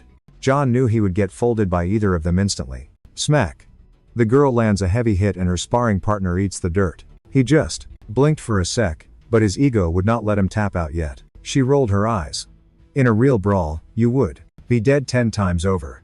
Your sloppy moves are your funeral. Clearly not average Joes. John was dying to know their stats and names. But hey, they were not at Zeus's party, so maybe they aren't totally top tier? Herc suddenly hollers at Ares, who just got owned by Athena. John's jaw dropped. He is staring at two Olympian bigwigs, war gods, bickering like regular teenagers. Jess clicked instantly. This was huge, because they are melee experts, exactly what John needs to survive Hades. Ares, being Ares, instantly took a swing at Herc. He is still salty about his last loss, but Herc just laughed him off. Herc was not solo today. He wanted to show off his new rookie. Ares squinted at the little guy, wondering why a wimp was even there. Herc filled him in. At the party, they missed the tea. This kid is actually fighting Hades. So, they totally wrecked the party and now Big Z says they gotta throw hands.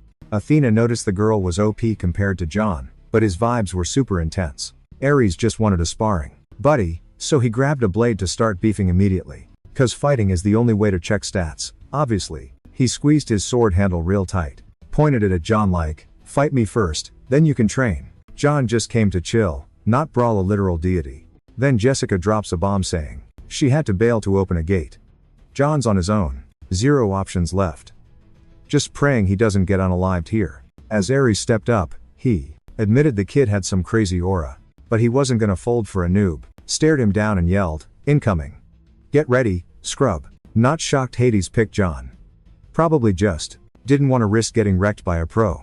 Plus, Hades is always starting drama for no reason. John needs to go beast mode to survive. Good practice, I guess? After talking trash, Ares charged in, going from 0 to 100 instantly. Hit so hard the shockwave yeeted rocks everywhere. War Boy was totally in his zone, forgetting John wasn't ready for that heat. Dust everywhere. John was totally MIA for a sec. Turns out, he dodged the smash, hit the wall hard, but stayed standing like a boss. Ares was low-key, proud of that hit, but wanted to see John's sword game. He swung again, trying to end this whole thing quick. Attack was massive, and it looked like John was toast. But somehow, dude actually kept up with the big god. Even just blocking, his eyes were blazing like crazy. Dying to show he belonged in the R pit, he blocked everything. Didn't hit back, but didn't die either. Athena, watching the show, thought the kid was defending pretty well against Mr. Muscle. But even with mad skills, they were on totally different levels. Can't expect a fair fight when the stats are this unbalanced, cause Ares is basically a raid boss. He wasn't chilling though, launched another attack instantly. Ares got too hype and forgot it was just practice. He was trying to kill the guy. He launched off the dirt so hard a crater popped up and sand blasted everywhere like a bomb went off. John knew he'd be toast if he took more hits, so he tried to bail. The skill gap was huge. But Ares refused to accept it. He wanted to keep going cause he finally wanted to crush this kid. An hour in, Athena was shook that the dude lasted way longer than she guessed. Herc knew it was time to pull the plug. Ares went totally berserk, losing his cool and ignoring reality completely. But Athena didn't stop it, telling Herc to just chill and watch a bit longer. John kept dodging Ares non-stop. Combos for 2 hours. Nothing was gonna change. We knew a noob god couldn't stop Ares' blade. Though, hey, miracles do happen. Boom, after a swing, Ares sensed a vibe shift. The longer it went, the better John blocked. Ares started doubting himself. Looking at John, he was clearly hyped to keep going, leveling up every second. Finally Ares saw his foe was sandbagging his real power. It drove him nuts. Then, after nearly 2 hours, John landed his first hit. And that one smack was the game changer. Crazy, but the move the guy had been cooking up for ages, waiting for the right sec, might end it. A top god never loses to a rookie. Never. But looks like Ares was gonna be the first. John must have been wiped, but he pulled it off and tanked Ares' spam attacks. Ares was right, this noob god actually had some insane OP skills. With his mad skills, with a sword, John downloaded the pattern and hit the weak spot. He was parrying Ares easily, just due to grinding XP, not buying pay-to-win gear like his rival did today. So instead of a sword, Ares held broken metal scrap. Game over, he couldn't fight with that junk anymore. Staring at John, Ares said nobody ever broke his blade, meaning the kid lied about being a low-level god. Ares got salty, ready to punish John for cheating by holding back power. But the match got paused. Athena blocked the shot and ended the drama. She told Ares to chill. It's just practice, not a death match.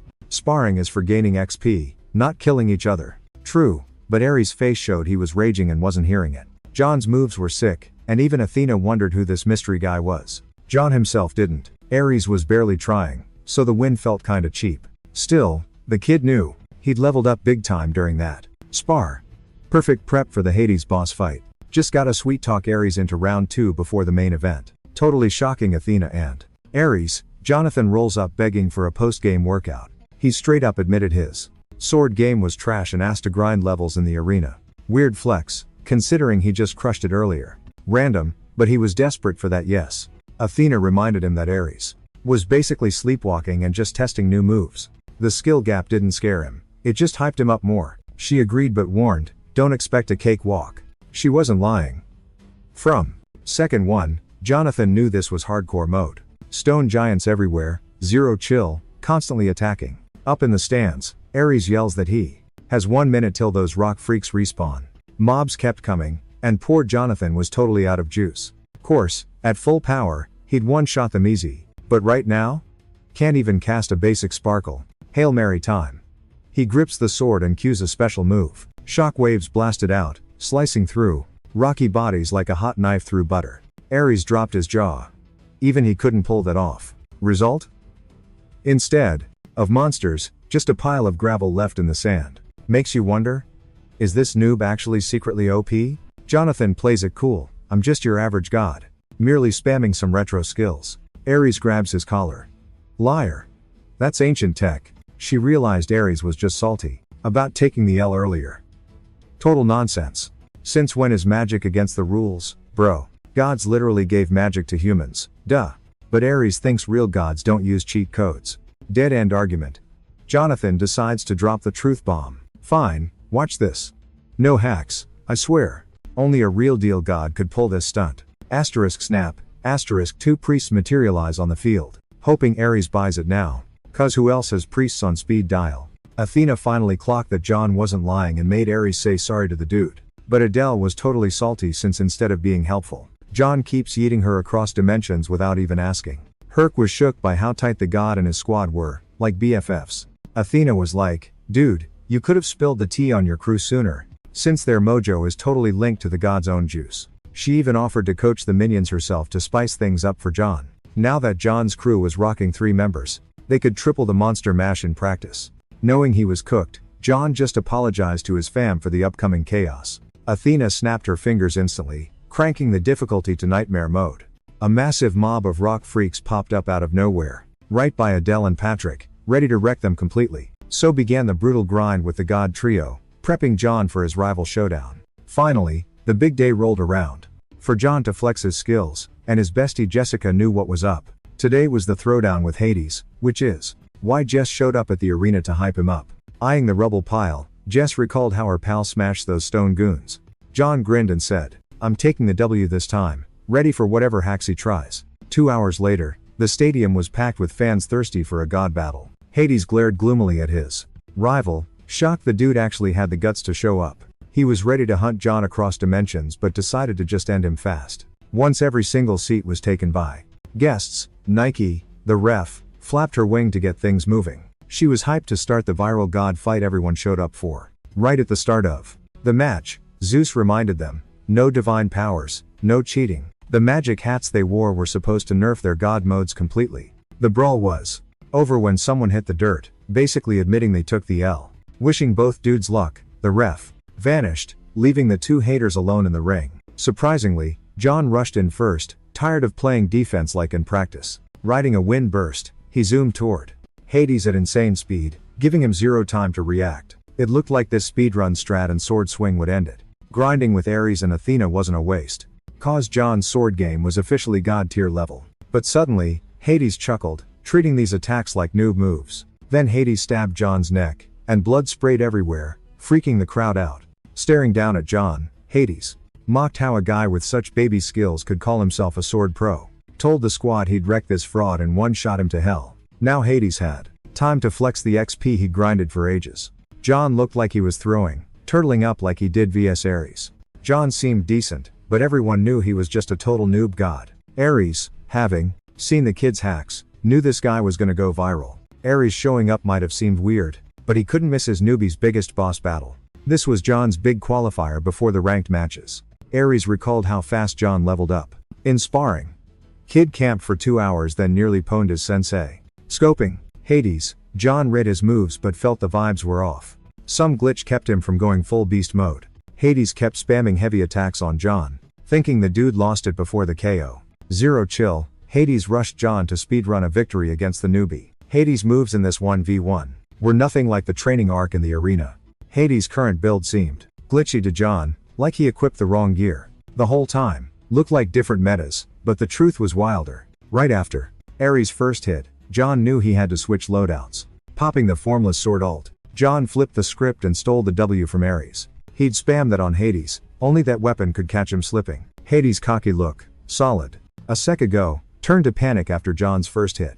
The crowd gagged as John, using the shapeless blade, blinked behind him, dropping their hero. Hades' stands didn't expect their fave to get clapped so fast. Even John didn't think the skill proc would end the match instantly, earning him mad hype. Zeus, first to give props, LOL'd hard, admiring the moves of his new bestie. Zeusov invited John to the next party, hoping it'd be as lit as the last one. John was down, last time he crashed it, now he was actually VIP. But Hades instantly raged that Zeus couldn't invite this scrub since his rank was trash. The pact they made banned Zeus from chatting with low-tier gods, unless he bailed on it. Hades run hit Zeus, and so, Hades got absolutely wrecked but saw a shot to clap back at the rookie. Then the system pinged Jonathan. Beating Hades wasn't just a win, it was a total life hack. Jonathan's handle instantly went viral among every god on Olympus, best notification he'd had in 2 months of grinding. Cue the massive feast. Hades tried to gatekeep, but the underdog snagged an invite anyway. Jonathan was totally vibing at the party until he got too hype and knocked a wine cup all over the fancy spread. Facepalm, he realized he definitely shouldn't have gone so hard on the juice. Now chatting up the local deities was gonna be super awkward. Just then, a cute goddess popped out from behind a pillar, having stalked the new Olympus celeb for a while. It was Paphany, super stoked to see Jonathan again but getting all blushy and cringe while talking to him. She said she caught his showdown with Hades and noticed his power levels were off the charts. Jonathan played it cool, claiming pure luck and apologizing for being a hassle before. Fanny added that she constantly told Hades his attitude was trash and he'd eventually have to take the L. Suddenly, Fanny remembered she wasn't empty-handed. She brought a loot box just for this meetup. Inside was a drop from her mom, who insisted the duel winner get the goods. It was a golden apple.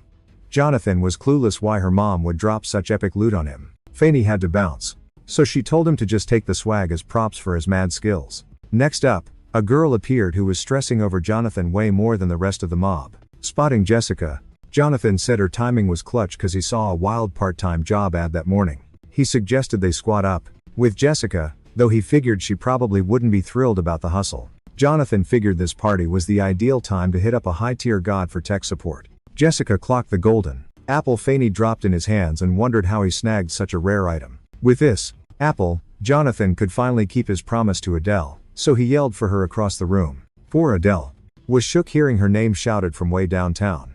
A second later, she flinched, totally spooked when Jonathan zoomed right up to her face. He obviously freaked her out since she was close by, no need to speed run over there. Skipping the chat, Jonathan jammed the golden apple straight into her mouth, leaving everyone guessing what his game plan was. After chomping the fruit, Adele stared at Jonathan for ages, trying to process it. Turns out, that golden apple was an instant patch for her mana deficiency glitch. Jonathan grinned, confirming the magic worked since her mana was flowing like normal again. Promise kept, mission complete. Adele was about to bawl happy tears. He actually kept his promise. Being his priestess wasn't a total bust. Like, right now, her hand was buzzing with this warm vibe that soaked into her skin and focused on one tiny spot. She finally got what mana was all about and how awesome it felt to have it. Jonathan watched her and asked, "So, how's the brain feel? Any different with that juice flowing?" She paused, totally shook, and just whispered that it felt freaking amazing. It's what she'd wanted forever. Holding that light in her hands. Dream unlocked, finally. But then she got weepy again, realizing she was broke and couldn't pay Jonathan back. Suddenly, Jessica popped up, telling her to cut the drama. That golden apple just unclogged her pipes. She's definitely not a pro wizard yet. Sounds harsh, sure, but Adele knew Jessica was spitting facts. But there was one thing Jess had to say, cause this was actually a big win. She gave Adele props for finally using mana now that she could feel it. Adele was floored. A compliment from Jessica? She's usually so icy. Adele got all mushy and thanked her, calling her sis. Yeah. Jessica looked like she swallowed a lemon at that nickname. Jonathan watched them, figuring these two hotties would act like bratty kids even if they lived another 100 years. He realized Adele was totally clinging to Jess, hence the accidental sis slip-up. Deciding they were done with the emotional stuff, he figured it was time to bounce. Let's go, Jonathan said. Adele had to go home and hit the magic books anyway. Plus, he had his own side hustle to get to. Patrick was confused. Jonathan barely finished winning and he's already moving? Jonathan smirked like a villain, already knowing the perfect spot for his next level up. Turns out, his summer job was literally in hell. Weirdly, the system glitched and didn't zap him there instantly this time. Chilling on a roof, They looked down and heard a massive racket from the street. It was super odd. Other worlds loaded fine, so why did the system just drop a pin instead of teleporting them? But the quest was legit scary right there. A massive gate was wide open. It looked like the usual portals. But the size? It was insanely huge, taking up the sky. Below, an agent was screaming at HQ that the medium gate just got supersized. Knowing his backup was too slow to save him, the guy bolted for cover. Luckily, Jonathan spotted the poor dude from way up high, and wasn't about to let a monster munch on him or the gate suck him in. Jonathan swooped in fast, totally shocking the agent who thought he was doomed solo. Boom! John suddenly spotted a dude planking on the road. Yo, scram or get wrecked, he yelled. But saving one rando didn't mean the whole city was safe from the apocalypse forever. So John beeline for the spooky ghost invasion spot. Bam! Hell's literal front door. New quest dropping soon. Since nobody was bugging him, the squad just YOLO'd through the portal. Other side? Total dumpster fire, pure chaos everywhere. Finally looked like they were getting somewhere. Though John totally figured this was the hell gate from the quest log. Bet those ancient gods are chillin' in actual hell. But a beast rudely cut him off, stalking him since he entered its turf. Creepy much? Mutant was huge. That mouth could snack on the whole squad instantly. Squad said nope. Jess pounced before it could twitch. Time to just wipe the map. Jess told him to focus up. Suddenly, 3 gnarly maws popped up in John's face. Needed shutting. As soon as possible. Good call. John grinned and took her advice, 'cause bigger drama than ugly beasts awaited. Minutes later? Game over. Just piles of gross monster mush. Fight was gnarly. John's kicks were soaked in goop. Hey, they signed up for this. If mutants chilled, they'd still be breathing. John clocked the blockage. 1 hurdle left. A funky energy shield stood in his way. Time to see what's on the other side. Classic. Every gate for years had this shield. Touched it, sparked magic, used to be too weak for this junk. But now? This wall was total easy mode. Moment of truth. Time to flex those leveled up skills. John blasted a mega wave of energy at the shield. Nothing could tank that hit. Even though the wall was kinda buff, John knew it was gonna crack. Good game easy. Sure enough, a sec later, shield smashed to bits. Path open. Looks like the right way. John smirked. Lead on, Jess. Hard part's done. Suddenly, Jess's expression tanked. I've got a super bad vibe about this. She wanted to bail right then, didn't matter how far we'd trekked. I mean, we finally had a shot to farm some serious demon XP, since they were swarming this place like ants at a picnic. So why was it totally dead quiet? Ghost town much? And what did that spell for Johnny Boy and the squad? Usually means a boss monster is nearby, eating the small fry. Jess snapped her head back, screaming it was way too late to dip and we had to smash the gate core, like, now. Then, boom. A massive red eye popped open right under John's kicks. The peeper of the big bad boss running this turf. He barely spun around, but that sight? Searing into his brain forever. Looming over him was a demon so huge it could've flattened him like a pancake if they'd met a few months back. Seeing him glitch out, Jess shrieked at John to move his butt and dodge. But then a gnarly whirlwind started spinning right next to him. Core plan? Busted.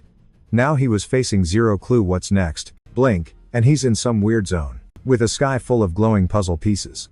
Totally trippy. The floor was puzzle blocks too, like, the Matrix glitched and trapped him in an illusion.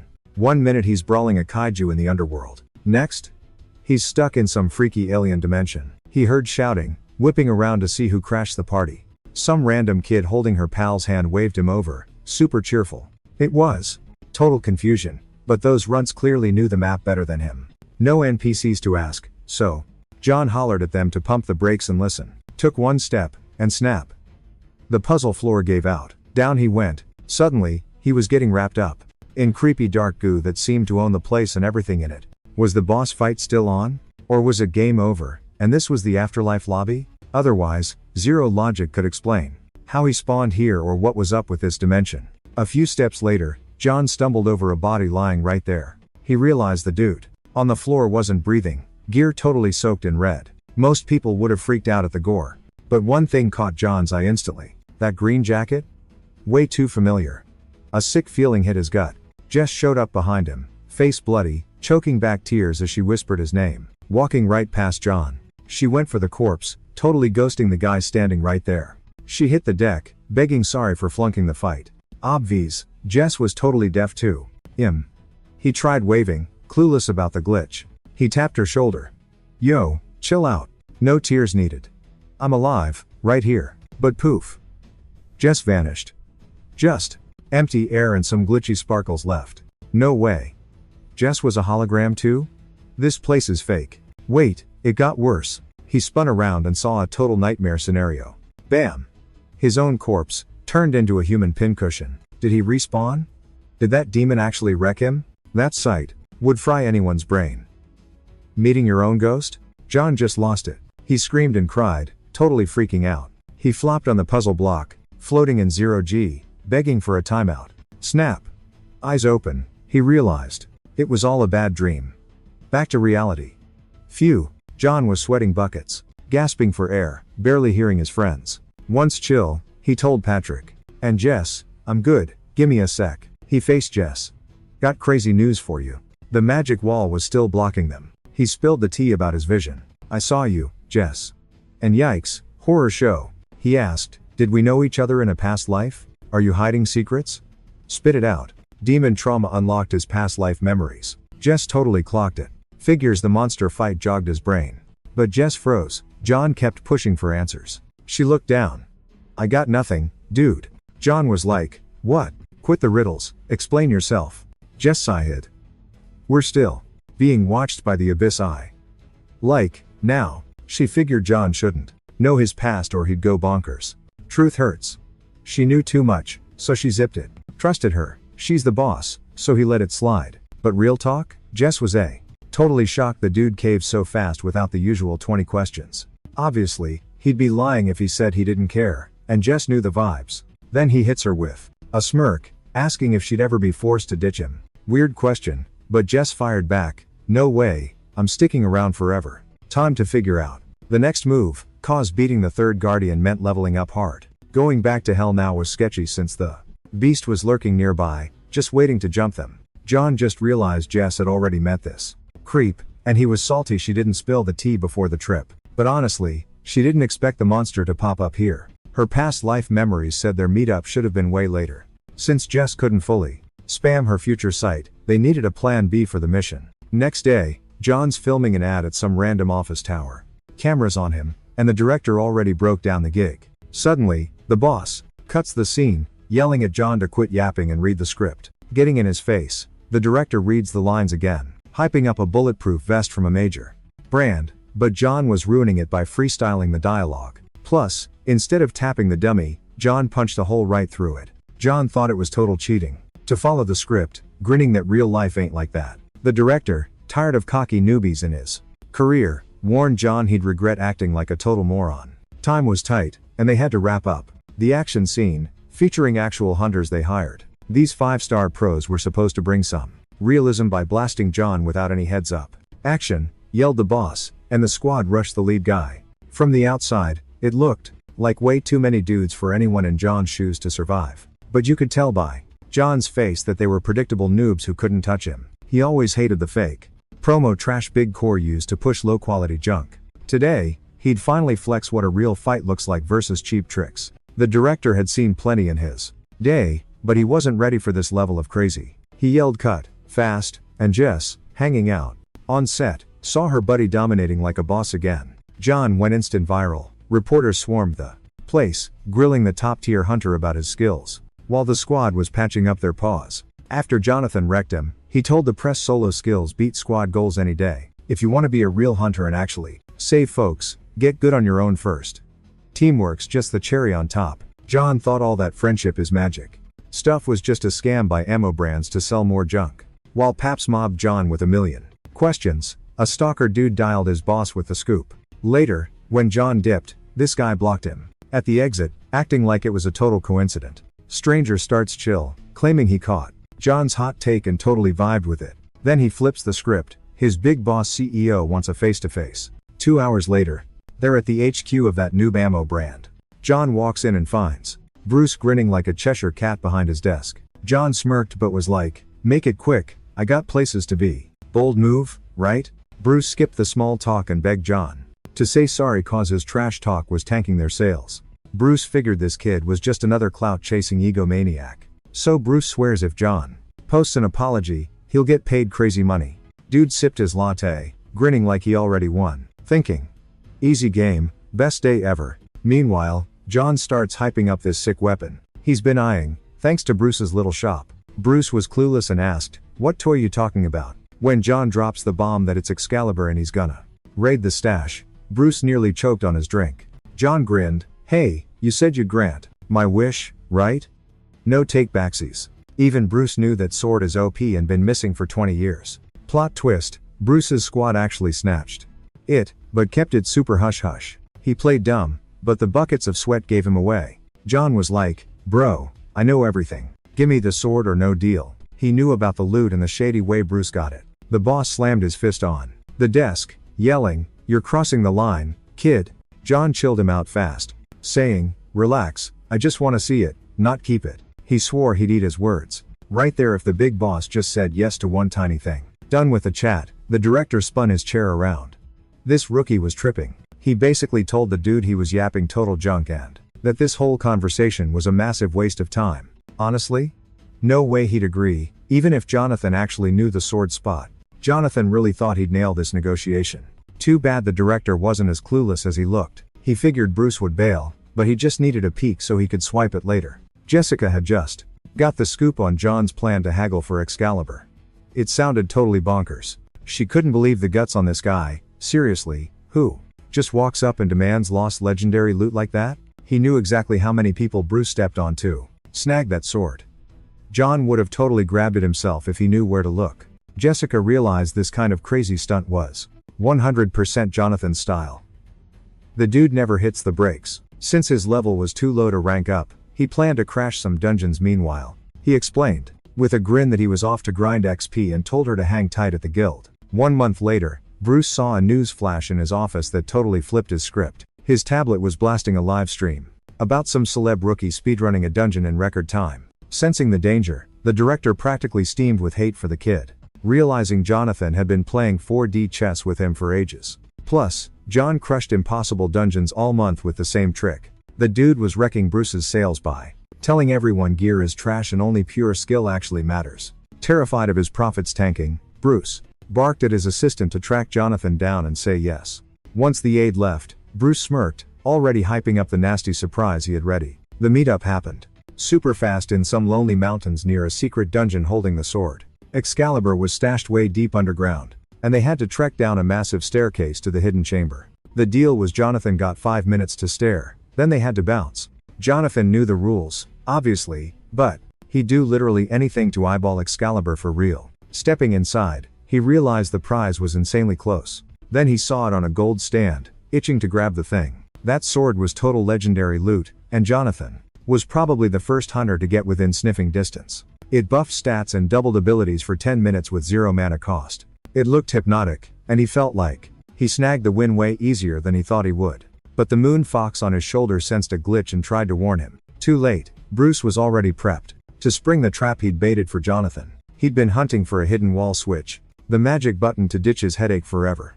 Asterisk click asterisk. He pressed it, and a rumble shook the dungeon, like the walls were dancing. Jonathan heard the groan. Knew Bruce was pulling a stunt. Those open gates?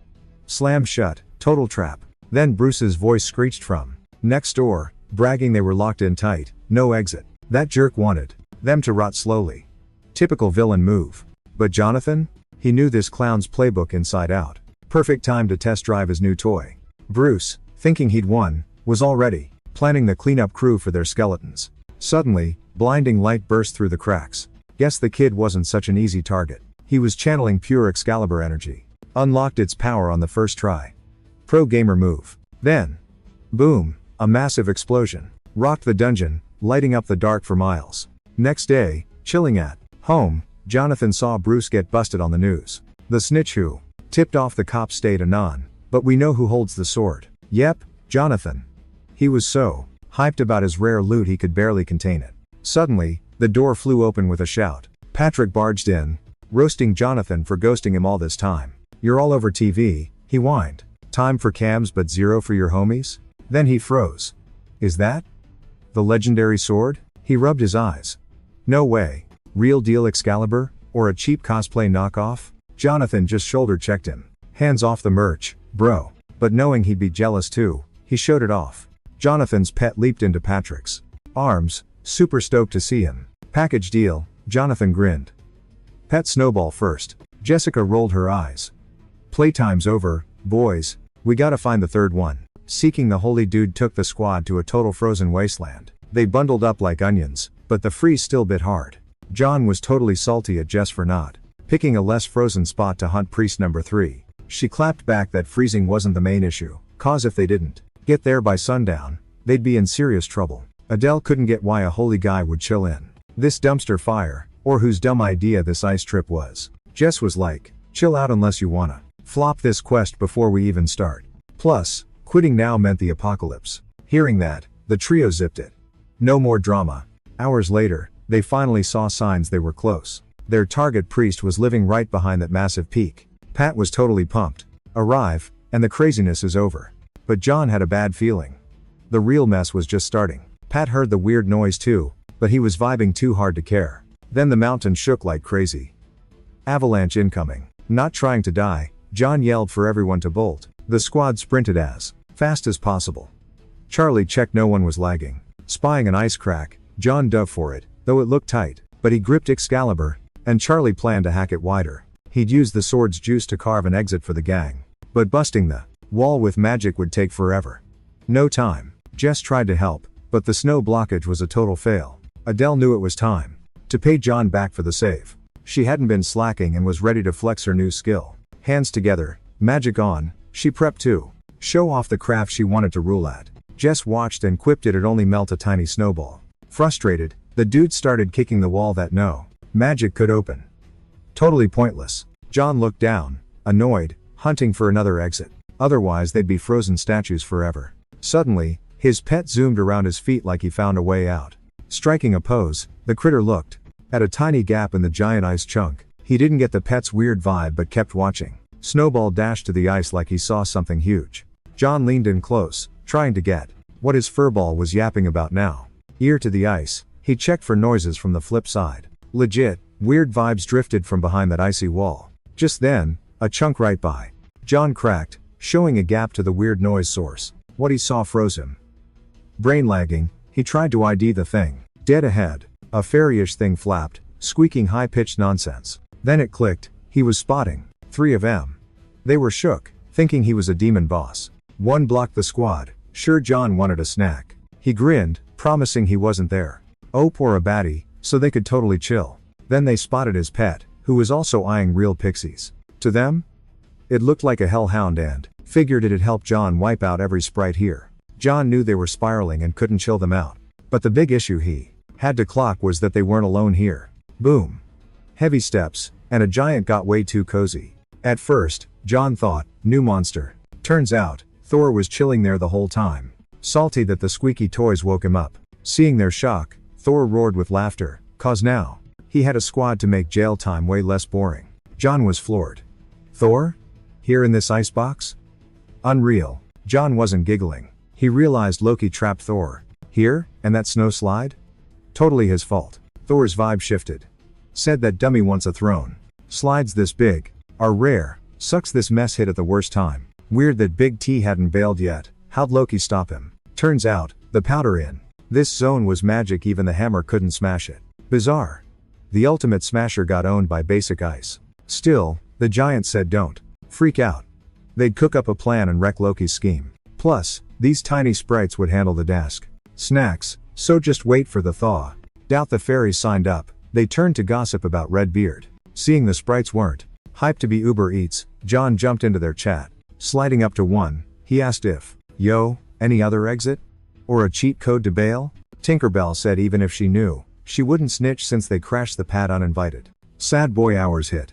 We're crashing here all winter. Gonna need mad snacks, fam. Obvi, that meant the fairies would starve feeding these gluttons. Big yikes. So, they had to spill the tea to Jonathan. Boss fairy flew back, I'll talk, but you gotta bounce. Permanently, deal. Bro didn't even hesitate. He was ready to dip. Seeing he wasn't just cappin', she smiled. Bet, here's the escape route. Next part was sketchy, so she told him to back up. She swung her tiny fist at the massive ice block. Looked like she was trying to magic a hole in the wall. Not every day you see a pixie go beast mode. John was shook watching her. Done. She bragged. See? Ice cracked. Door open. But Lil Miss Magic apparently forgot humans are huge. That hole was mouse-sized. Like, at this speed, they'd be skeletons before getting out. Fairy claimed going bigger would drain their mana bar. Plus, the squad hadn't done jack squat to earn VIP treatment. She was deaf holding out on John during the deal. She flipped the script. Actually, if you learn ice attacks, you can break out yourself. Patrick vibed with that logic. With his wave cut, he could have smashed it. But Thor thought, only fairies had the specs for ice mana. Fairy got salty. Said the meathead, only relied on flexin', too lazy to study spells. Then she yelled, who's got ice mana?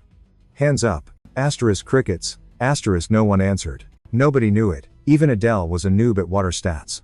The fairy couldn't believe they flunked water 1-to-1. It's basic. Thor, still chillin', was like, relax, snow melts, we'll be free by spring. Fairy panicked. This dude really planned to crash all winter? Suddenly, Jonathan raised his hand. Yo, I got that mana. Bro forgot his own loadout. He booted up Neptune's shield as soon as possible. Totally wicked. News. One dude had pure mana. Score. Pixie said, link the energy, use water as bait. Obeying. The tiny gal, he realized it was a total breeze. Boom. System pinged him, success on. Unlocking ice skills and relic mastery. Sweet. Even the wing squad was shook by the speed John grasped this weird new magic. Pat was jelly and wanted those mad skills too. Moments later, ice popped out of the water in his palms. Magic made, obviously. Just the start. Time to grind XP with Pixie's help. But then John had a brain blast to smash the wall. Plan B it is. He blurted out a hunch. And wanted to test if he was right. He craved mixing Excalibur with mana. Fate said nope. Near the icy cliff edge, he spotted a massive line of weird creepers down below. Zooming in, he saw the local bosses. Big trouble. He was spot on, seeing elite mobs marching through the ice. Just massive, furry snow beasts. Their power level? Scary. Who is the puppet master tracking our crew here? Bet on Loki. Only that sneak pulls this trash. Jess then said she sensed a guard close by. Her gut is never wrong. Ice King felt close, linking all these creeps. Then it clicked for Jess. The priest they hunted was the Frost King, Loki's pet. These beasts were all linked to each other, letting the boss spy from the shadows. Loki def controlled that frosty giant king, or he'd never serve such a toxic god. Hearing that, John was hyped to throw hands W. Loki. Thor was brawling the giant, not an easy win. Swore to wreck Loki after crushing these toys. This time? It's game over. The big bad watched it all from an icy perch. He loved seeing the squad struggle. No timeout coming. Spinning. Loki tattled to the Monster King, claiming Thor was crushing his crew and he should jump in. He hyped the big guy to join the brawl. Solo, totally ignoring the safety of everyone chilling at the cliff's bottom. Knowing the sneak was listening, Thor challenged him to a fair one-on-one fight. But instead of spotting the jerk behind it, Thor saw a massive beast charging right for his face. Zero time to dodge. The snow giant king checked him hard, tossing him aside like a ragdoll. The hit flung Thor crashing into a jagged ice wall nearby. He smashed it so hard cracks formed. Honestly, surviving that looked barely possible. The giant hangout didn't stop there. Monsters rushed Thor, keen to rip him to shreds. Following orders, two snow beasts swung massive fists to flatten him like a pancake. Glancing up, Jonathan realized, if he wrecked the main troublemaker, they could bail from this zone fast. Patrick told John that Loki was a super OP god and soloing him was risky and could end way worse than he thought. But John's look made it totally obvious that he wasn't scared of Loki and was down to throw hands immediately. Jessica dug how John handled messy drama, and she was ready to back him up 24/7. Nothing could stop John now. He smirked, knowing it was time to flex his skills. Wasting zero time, he climbed the tallest ice peak where Loki hid behind his monster minions. John didn't get how the god controlled the giant boss, but figured it took major focus. Break that, and the king goes free. Loki's grip would probably crumble instantly if he got distracted for a sec and stopped steering the big guy. The issue? While Loki piloted the beast, the king blocked everyone, stopping any attacks. John was spot on. As he neared Loki, the king of the frost giants timed it and swiped him with a massive paw. John got yeeted sideways, somehow avoiding major damage after that giant collision. Loki stayed safe behind his giant puppet the whole time. And the king, who usually would have crushed him instantly, kept guarding him. Facing John, who he'd already clocked, Loki warned he'd never reach him like that. He wasted time fighting the strongest mutant in the zone. Plus, John tried to jump Loki from the back, a totally embarrassing move only an Outworlder god would pull. John sprinted at his mark, trying to blindside him. Not mean, since Loki needed a beatdown. Loki watched John's silence, amused by this mini-god's ego. Suddenly, Loki snapped out of it and decided it was time to properly meet his new frenemy. He figured fate set this up, so he wanted to show John something sick. Gods usually hate mana, but it's basically a superpower too. Here in the freeze where Thor flops, Loki went full mana beast mode. Finally off the leash, he flexed the magic muscle he couldn't elsewhere. Yeah, Loki's emo fire was actually totally wicked, melting the ice trap holding Jonathan like butter. Loki's been itching for a brawl, and John was the perfect punching bag. But J-Man, who just snagged the Excalibur, wasn't having it and set out to wreck Loki's vibe. John grinned, "I got that skill too, thanks for the cheat code." Loki obeys. Didn't see that coming since they were now evenly matched, and he wasn't playing on God mode anymore. No wasting time, John rushed in, swinging Excalibur to end it fast. Sword plus dark flame energy equals one massive kaboom. At first, hard to tell who won that crazy power clash. If Loki didn't have his ice giant pet, he'd be toast for sure. Cause that beast was his only shield from John. Saving his boss, the giant blocked John's sword with a massive paw. Giving the death stare, John told Loki he got lucky, or else he'd have lost his head, not just a hand. Knowing John wasn't playing, Loki threw hands up screaming for help. He pleaded to drop the blade, promising whatever the lesser god wanted. John just warned, "Try anything funny, and I'll end you myself." Loki, grinning, swore nothing sketchy would happen and told John to chill and think. After a sec, Loki suddenly whipped around to the Ice Giant King and shouted his last order. Dude definitely plotted exactly what he said he wouldn't do. Trust a shady god? As if. Next second, he tells the giant to rip John to shreds. Monster had to obey. Loki's brainwashing is the strongest ever. Typical snake move from Loki. John should have known, but oops, too late now. The giant smacked John flying, ignoring his warning about backfire. But Loki played deaf and kept yelling at the giant to destroy him. Hypnotized, the giant obeyed like a zombie for zero clout. Suddenly, John landed on a sliding ice chunk, realizing this fight just got lethal. Desperate, he screamed at the giant to quit listening to Loki. But the big guy couldn't stop and he swung a massive fist, yeeting Jonathan across the ice. The hit was insane, ice smashed everywhere. John alive? Who knows? Then boom, Jessica spawns in right on cue, promise kept. Even Loki got wrecked, knocked off his feet and sent flying like a ragdoll. Though he obviously cheesed it with magic to survive. Don't sleep on Loki, he'd wreck anyone for revenge, even innocents. So down goes Loki, dragging his mind-controlled giant buddy, loyal till the end, straight into the void. R.I.P. John crept to the edge. That giant got played by Loki, dragged down for nothing. Looks like the trickster god went full psycho, obey or get deleted, even minions. Staring into that pitch black hole, he saw Zip. Figured the giant went splat. Then, yikes. Glowing eyes staring back, definitely not dead. What is that thing? Did Big Frosty actually survive that drop? Creepy glowing eyes glared up from the dark, ready to pounce. Suddenly, this freak zoomed out with crazy speed, whipping up wind that nearly blew everyone over. John was lost on Loki's game plan or his next summon. Obvious now that this beast wasn't the snow giant, so who's the mystery guest? A massive ice dragon. And look, Loki's riding it like a pony. Loki cackled at the noob gods thinking he was done for. Time for round 2 of his chat with John. Except now an OP dragon is crashing the party. But Loki apparently forgot someone else wanted a piece of him. Not to chat, but to smash. Prank's over. Thor decided to rage quit this nonsense. Thor underestimated the pet. Bad move. Realized it too late. Tail slap. Thor got launched into a mountain. Ouch. Loki immediately popped a move to hop off the dragon's noggin to the ground. Landed instantly. He's loving this. Everyone else is over it. Snap. Another pet summoned. Mind controlled just like Big Frosty. John looked up, recognized that roar from Hades' turf. This beast is buff as the giant and ready to die for boss man. Total mystery. How Loki has the mana to spam tame 3 legends at once. His fave pet, the Ice Wolf, was hyped to shred anyone getting near his master. Loki thinks he's big brain for using mana better than the others. Dude despised haters and thought J-Man was totally sleeping on his legit power levels. John wasn't gonna waste breath yapping. He yelled at Jess to bounce with the squad cause he was taking Loki solo. Loki unleashed his loyal doggo, ordering it to turn John into a snack once his mana drained. The beast was freakishly huge. Like, one paw alone was taller than 3 dudes stacked up. When that mutant yawned, it was obvious he could chomp 100 peeps.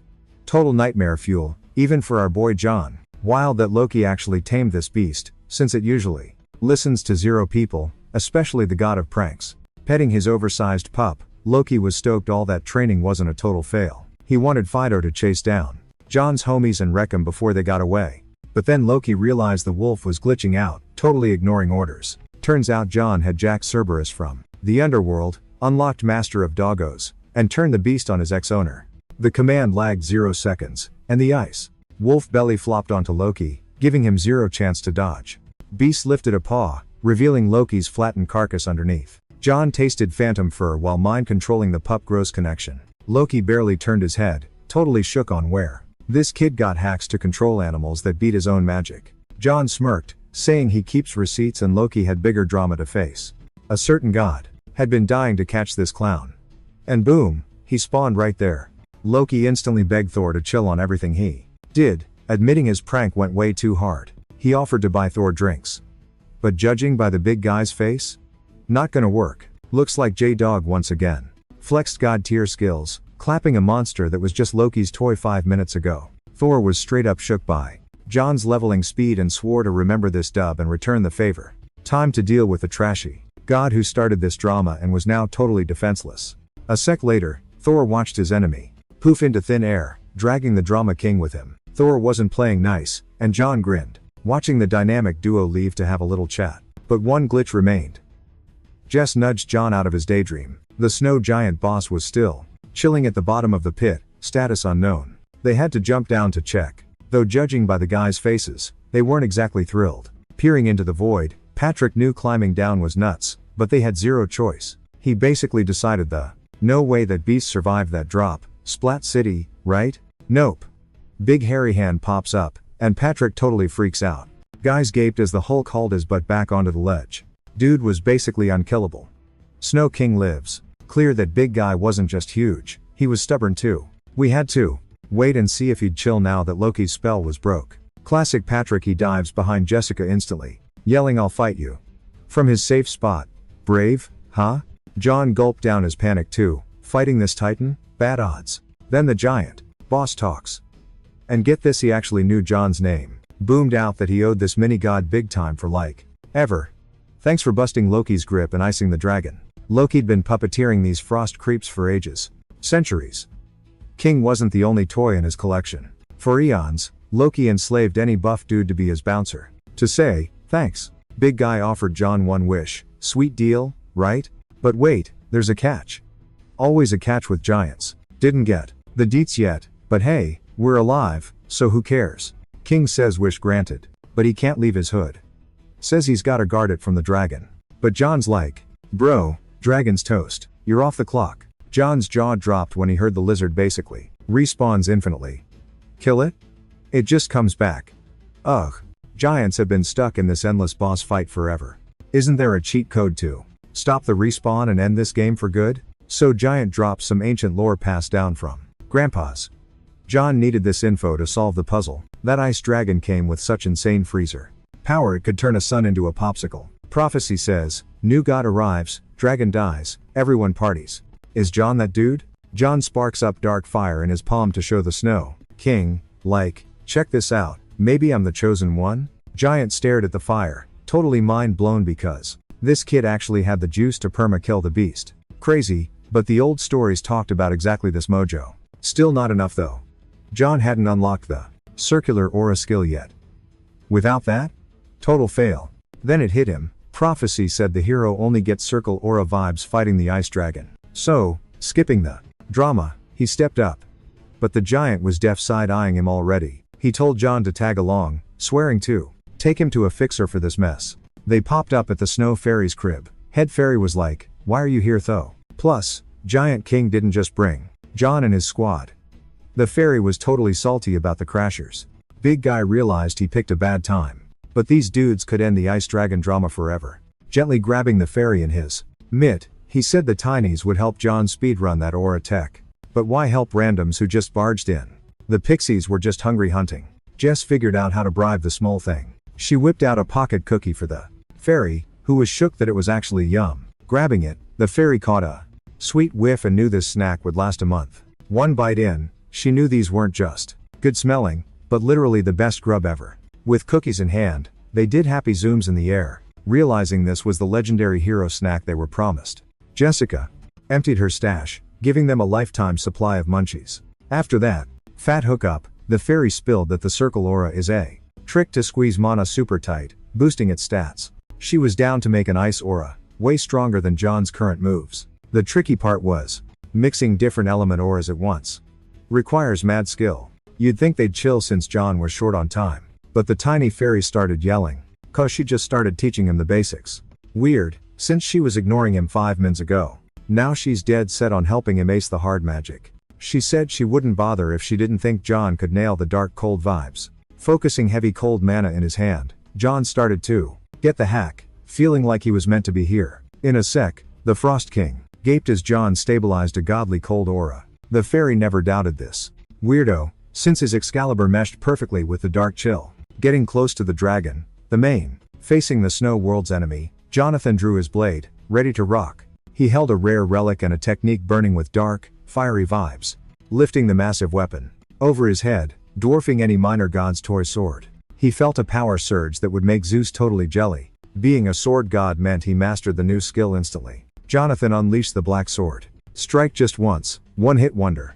Boom! The blast lit up the sky for miles like a fireworks show.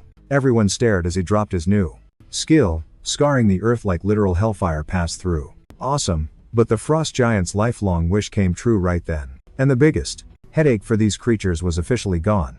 System ping, ice dragon dead. Loot, tons of crazy new skills. Jonathan turned to the giant king. Hey, about that wish. He wanted the king to sign on as his third priest. After saving their frozen butts, the king couldn't say no. Now Jonathan's third priest, the king asked, we cool now, debt paid?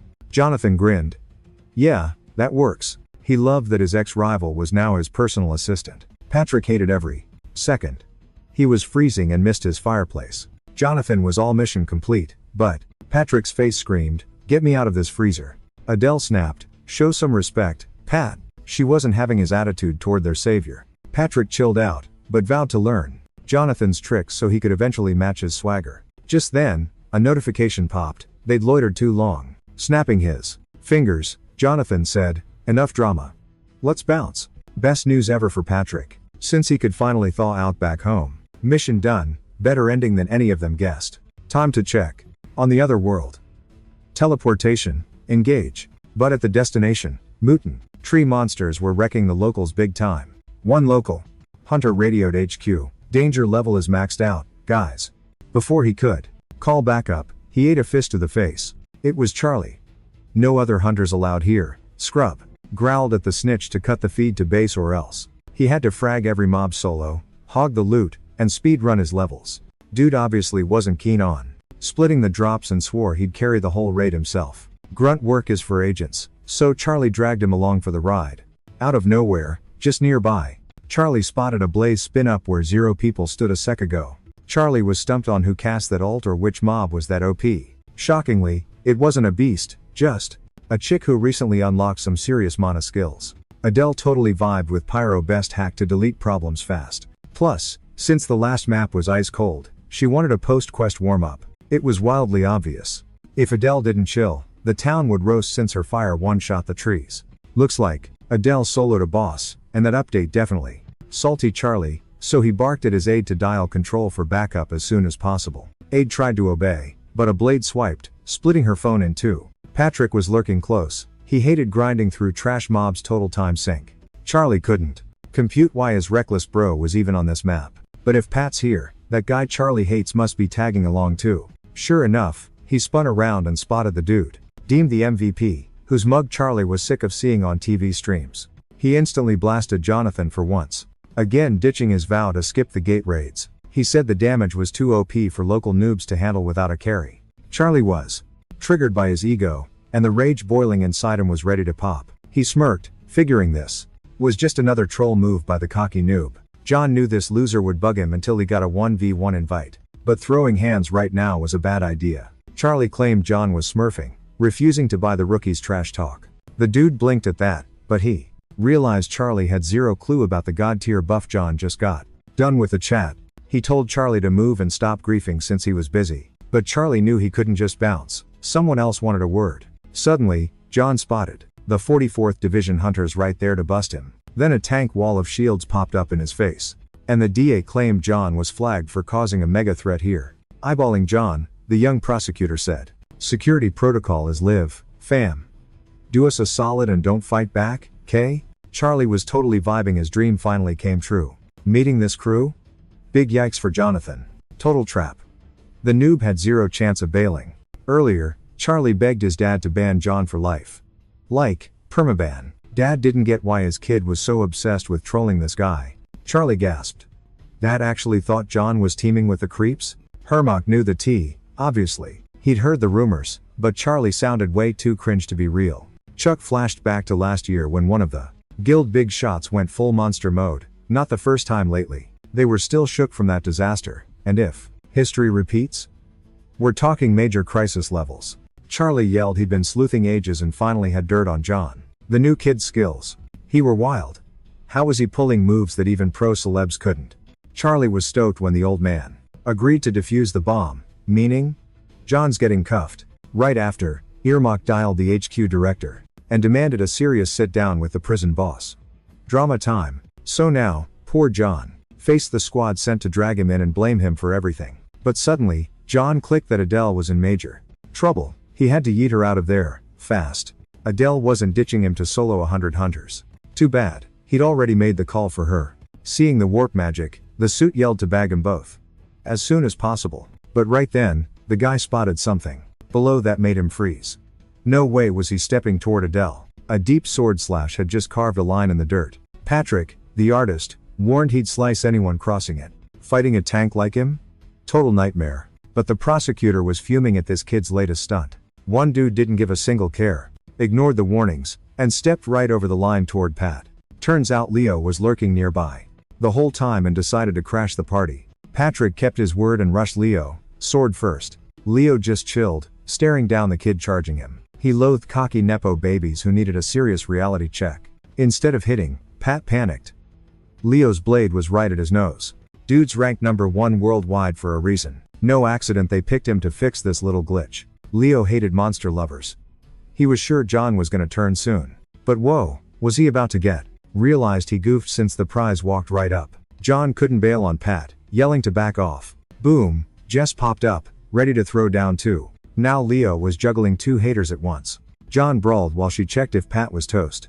Leo looked shook by the heavy pushback. But his bad hair day was just starting. The gossip was real. John's vibe was insane. John really shouldn't have zoned out. Dude's seen tons of mega freaks. But what totally freaked John out was Pat. Jess saw the gash was gnarly. Had to stall so the chick could heal him. John yelled, "I got this mess." Then he scrapped with the pro hunter again. Start of the beef? Totally 50-50. John usually chills at first too.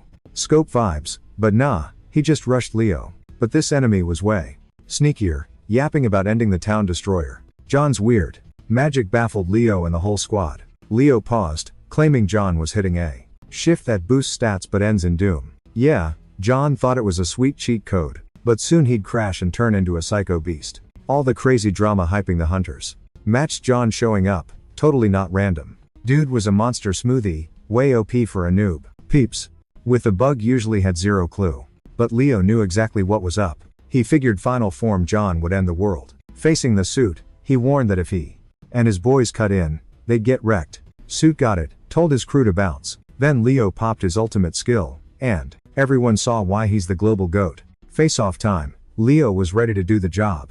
He launched so hard that John just saw dust while the dude vanished.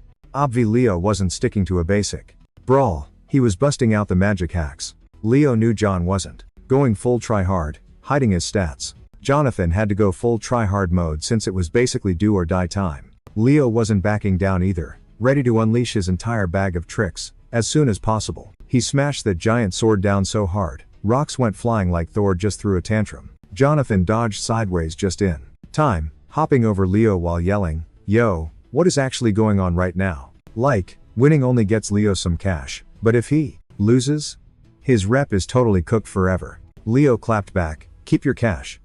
I'm saving the world," which is kinda a big deal. Saying that, he rushed at Jonathan, ready to spam every single ult he had.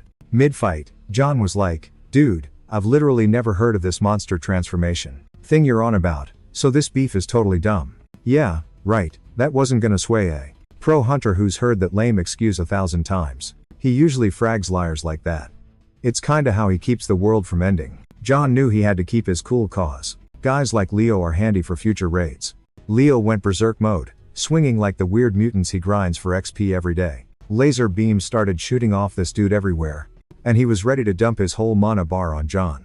Leo figured John would thank him in heaven for stopping his monster arc before it got toxic. But imagine the shock when he saw John tank that magic hit like it was nothing. John had OP gear saved for this exact moment, so Leo's combo did 0 damage. Crazy, but John was actually top tier, even more buff than Leo. Suddenly, a flash popped off nearby, and Leo definitely recognized that vibe. John popped his skill and swung his black sword, copying the hunter's own move. First time ever. Leo's blade got dented. Only a god tier player could do that damage. Looking at the loser, John shouted that he was holding back cause why frag the best hunter when they could team up and wreck monsters later. Props to Leo, he tanked a hit that one shot at an ice dragon. John was shook. Maybe Leo somehow grounded the impact into the floor using electric mana. Either way, his face was a bloody mess.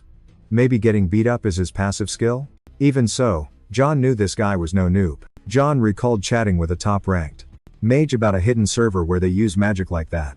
Walking up, John asked, "Yo, you know about the system? If so, we gotta talk." Leaking HP, Leo quietly said, "Yeah, everyone knows the status window, duh." But Leo had to stop the monster transformation before John lost it. But his body lagged out. Clearly, he couldn't even save himself now. Johnny peeped that his foe was hiding his system hacks, but figured he'd grill him post-nap. John squeezed the handle of his blade tight, ready to rage quit this messy business. The troll who sent this goon was close and needed a beatdown. Floored, Charlie totally knew he was next on this weirdo's menu. John glared, saying Chuck crossed the line. War? Big mistake. John never drops a grudge. This clown was always lame, wasting air. Charlie panicked realizing the vibe. Following a wild clash with John and the drama, Chuck hit the ER. Doc told his fam he's totally wrecked. Even if his insides were safe, he got wrecked by a pro and took major damage. Chuck was gasping, but thanks to medics, he ain't dying. Air gave props to the doc for epic work, but stressed about his kid's last chat with John. Worst bit? Chuck needs at least 6 months of rehab before he can hunt again. Never saw such savagery coming. He raised a legit monster. Meanwhile, Pat whined too. Adele about near dying like a total hero. Adele knew he was capping and just patted his back. Giggling, she said he still fought okay and she saw it all. By then, John was deep in talks with pal Jess, asking if she's met peeps like them. Jess was clueless on his point or how they were diff. John spilled that they've served gods for a hot minute and nobody else was on that grind. Jess spilled tea. She totally suspected Leo was hiding stuff. John side-eyed Leo too cause a source claimed a minor god grinded here first. Jess argued any system god could have gone solo. She was shook that the god before John was American. Cause on Olympus, nobody flexes being from the US. But Leo owned it loud, like on purpose. Plus, Leo's mana skills were legit god tier. Turns out he spammed mana in the human zone, where it don't exist, for the win. Too clean to be random, so Jess thought hard about John's theory, hunting for clues. She got it, but saying Leo's their twin? Nah, risky. John kept pushing his hunch, and wondered what proof Jess needed. Jess said the god system's confusing, but one thing's clear. She said only a duo worldwide can actually hack this rig, and both represent right here. John, totally shook by the tea, asked if she was legit certain. Jess claimed he'd get the full picture when the moment hit, proving they alone could exploit the system for their own gain. John just rolled with it since Jessica never capped to him and debating her was useless. She never missed. She's the one who schooled John on stopping high-tier god beefs way back. Just then, John got a wild ping from the Hunter Guild. The nearby village gate just leveled up hard. Pat flinched cause in that town John recently brawled Leo. He wondered if it was random. Leo's fate was a blur, but Jonathan knew. They had to sprint to that hood immediately. They arrived, but John got jumped by freaks spewing from the portal. John didn't guess the rift would swell that big and vomit out all the ancient nasty hiding inside. Step 1. Wreck the mutants, since each could solo a whole town easily. John, popping magic and 6 skills, instantly deleted a whole mob. Then John caught a cry for help nearby, getting louder every split second. Turns out one dude broke loose, rushing John in a total panic, yelling like crazy. Sprinting up, he face planted. John tried checking if he was chill or needed aid. The guy snagged John's arm, totally vague on what spooked him or who chased him. He gasped they had to dip now or the old geezer would flatline them both. John was clueless which grandpa he meant or why this dude was losing it after seeing such horror. He couldn't even grasp the fog situation, but the vibes were rancid. John figured if a lost god popped out, this monster brawl was just a warm-up. As new creeps spawned behind, the system pinged his gut instinct so he spun fast. The hit whizzed past his mug. Lucky, he had that XP from old scraps that saved his skin repeatedly. John didn't stall one direct head kick and he deleted the beast. But the drama didn't end there. These freaks packed hacks John hadn't seen yet. Turns out they could regen, and bam, they healed right in his face. These goons were way sweatier than John first guessed. Now he'd have to burn mana on them. John was salty about wasting juice he wanted to save for the main gate. Zero choice left. John prepped to unleash the beast. He totally froze. Standing right there was the exact dude he came here to chase down. John never thought he'd run into him this quick. It was Leo, acting like he had a tracker on John and rushed to meet him. Turns out Leo still thought John was sketchy, despite all their past drama. They seriously needed to finish chatting. But first priority? Slam those gates and save humanity. If monsters keep spawning, this whole town is basically toast. Deep in the woods, a brawl was raging between hunters and mutants trying to wreck the locals. Even the boldest hunters were freaking out over the terror caused by these things, way worse than any wild beast. Just when one hunter was panicked enough to bail, he spotted a boss monster, way deadlier than its minions. A new freak spawned right above the hunter's head, no clue which portal spat that thing out. Seeing the squad scatter, Leo yelled at them to get in line. They had to zone off the fight and save the locals from this mess. Sending the squad into attack mode, Leo said to dodge direct hits and watch for sneaky moves. Lately, even the sketchiest gates were nothing versus dungeons. Now? Total game changer. Worlds getting wrecked, monsters glitching in with huge mobs. Bummer, not all. Locals dodged the creeps, and a tentacle shot out from the dark. The beast whipped out, feelers from nowhere, snagging everyone nearby. Scared folks screamed, figuring nobody would fight these OP aliens. Leo couldn't just chill, and ignoring doubts, got ready to throw hands. But Jess blocked him, begging him not to be an idiot and die. Leo knew inside that black fog dragging these monsters in was something way too OP for him to handle. But Leo snapped that the fog always gives you the creeps, but you can't chicken out when it counts. He'd seen stuff, but now he had to choose. Fists clenched, he made up his mind. Suddenly, a noise behind him. His old pal wasn't staying on the sidelines. It was Jonathan, eyes raging, rushing to shred every single monster. Jess didn't expect this from her pal, thinking he was being a brat again. But John just wanted to save lives, using his ult to rip the tentacles. The grip loosened and the girl got free instantly. Then John stepped into the unknown, landing in some weird, random spot. Looked like he got trapped in a monster's illusion. John instantly caught some super bad vibes. Felt like his HP was draining fast. Total creeper territory. A beast popped up, totally camping there. Just lurking, waiting to spam magic at him. The freak looked confused. Who sent this noob here? And why'd he think he could solo a boss like this? John's gut screamed, major fail incoming. Most peeps would have just frozen like a glitch. But the mutant aggroed fast to show who's boss. John clocked it, that creepy granny the hunter mentioned. The brawl hadn't even started. But John sensed this mob was insanely OP. Cocky granny wanted to flex her power. She shot tentacles to turn John into a shish kebab. When the slime noodles got way too close, looked like he was gonna take the L. But John's no scrub. He sliced that gross limb just in time. John's moves wowed the freak. Usually she just insta-kills everyone. But our boy fought like a pro grinder ready for the raid. Time to unleash the skills John was hoarding for a boss fight. Granny spammed attacks. John barely parried them all. Worst part? In this weird zone, she controlled it all. Tentacles popped up under his kicks. They exploded out and wrapped John like a burrito. Total lockdown. Then those creepy feelers dragged him to the hag, just chilling there. John's face screamed, I ain't quitting. Granny realized he was built different, but she wanted to see his real face as soon as possible. John saw her trapped victims, total nightmare fuel. With a raspy voice, the hag said she loved their faces. Her top faves. She was dying to see his game over face for her collection. System alert, fear debuff loaded. Stats dropping. The beast was super close, sniffing him like a snack. She reached out her nasty, bony claw, and John knew it might be lights out. No way he'd let this creep win after everything. Then he just smirked. That sweet blue ping confirmed John snagged the new vacancy. Bro literally just applied for a side hustle, and the system's already yeeting him there.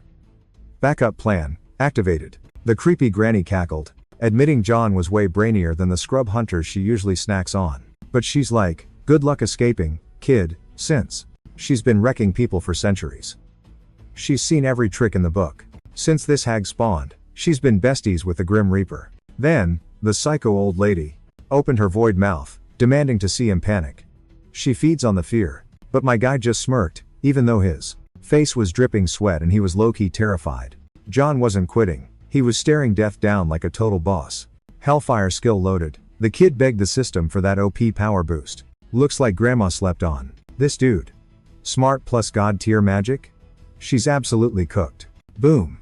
Hellfire everywhere, hot enough to roast a mutant army. And this witch was on the menu, hiding behind tentacles. She yelled, "You'll toast yourself too, moron." That just made things spicy, and she was down to show off her full moveset. Kept trying to spook him, waiting for him to rage quit. But instead of folding, he stood up and gripped his Excalibur harder. Let's go.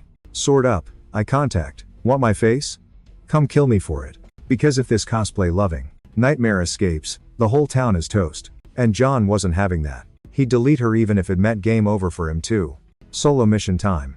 New skill active. He launched right at her face. Granny was actually intrigued. Show me what you got, vibes. She reached out with that gross, tentacle-wrapped hand, betting he'd be crying in despair soon. Then times wham asterisk. Tentacles everywhere, skewering the dude instantly. Okay, now we see why hunters are terrified of this lady. Coughing blood, John almost accepted the L right there. Creeping closer, the hag told him to look up so she could swipe his face for her collection. Rude. But then bam. A bright pink laser hits John. Someone was spectating the whole time and finally jumped in. Turns out Alice was waiting ages for John to show up to work. Got tired of waiting, so she came to fetch him herself. She blasted some pink flower magic, and the tentacles instantly froze up. The monster recognized Alice, but the real question was, what is she doing here? Alice sighed, saying kids today have zero chill. Even after applying, the guy ghosted the interview. It was literally because Jonathan flaked on his shift right now that Alice freaked out and decided to track him down herself. Seems she crashed the party again, making the monster big mad. It flung tentacles at her, knowing that lame move wouldn't end Alice. The girl just stared, bored, knowing she had to use her ult to perma-ban this evil granny. Petals never drop. For over 10 days, but Alice needed like a minute to delete the hag. Like, she couldn't just watch this creep ruin the vibe and hijack people's faces over and over. Glancing at her wrinkly hands, Granny suddenly saw Alice's magic was working and she was glitching into dust. Finally, the girl told her to go back to the land of the dead as soon as possible, cause she didn't belong here with the living. Major L for the monster. But the beast cursed Alice, swearing a rematch was coming. Whatever though. Seconds later, the mutant was gone, just petals floating there. Ignoring the shade, the girl was ready for round 2. But after yeeting Granny to the afterlife, that seemed unlikely. Spinning around quick, she realized cause of that salty grandma, she totally forgot Jonathan. Looked like she got there just in time. Any later and bloody Jonathan would be toast. He was messed up, so Alice slapped her hands on him to magic heal the boy. Then she heard voices and was hyped his squad was nearby. Before dipping, she dropped a flower by Jonathan to set up their next hangout. Leaving the flower on his chest, she vanished like a glitch. His homies sprinted over as fast as they could, shook by what that old lady did to their bro. Later, they got him home to chill after that nightmare trip. He was knocked out cold in bed for ages.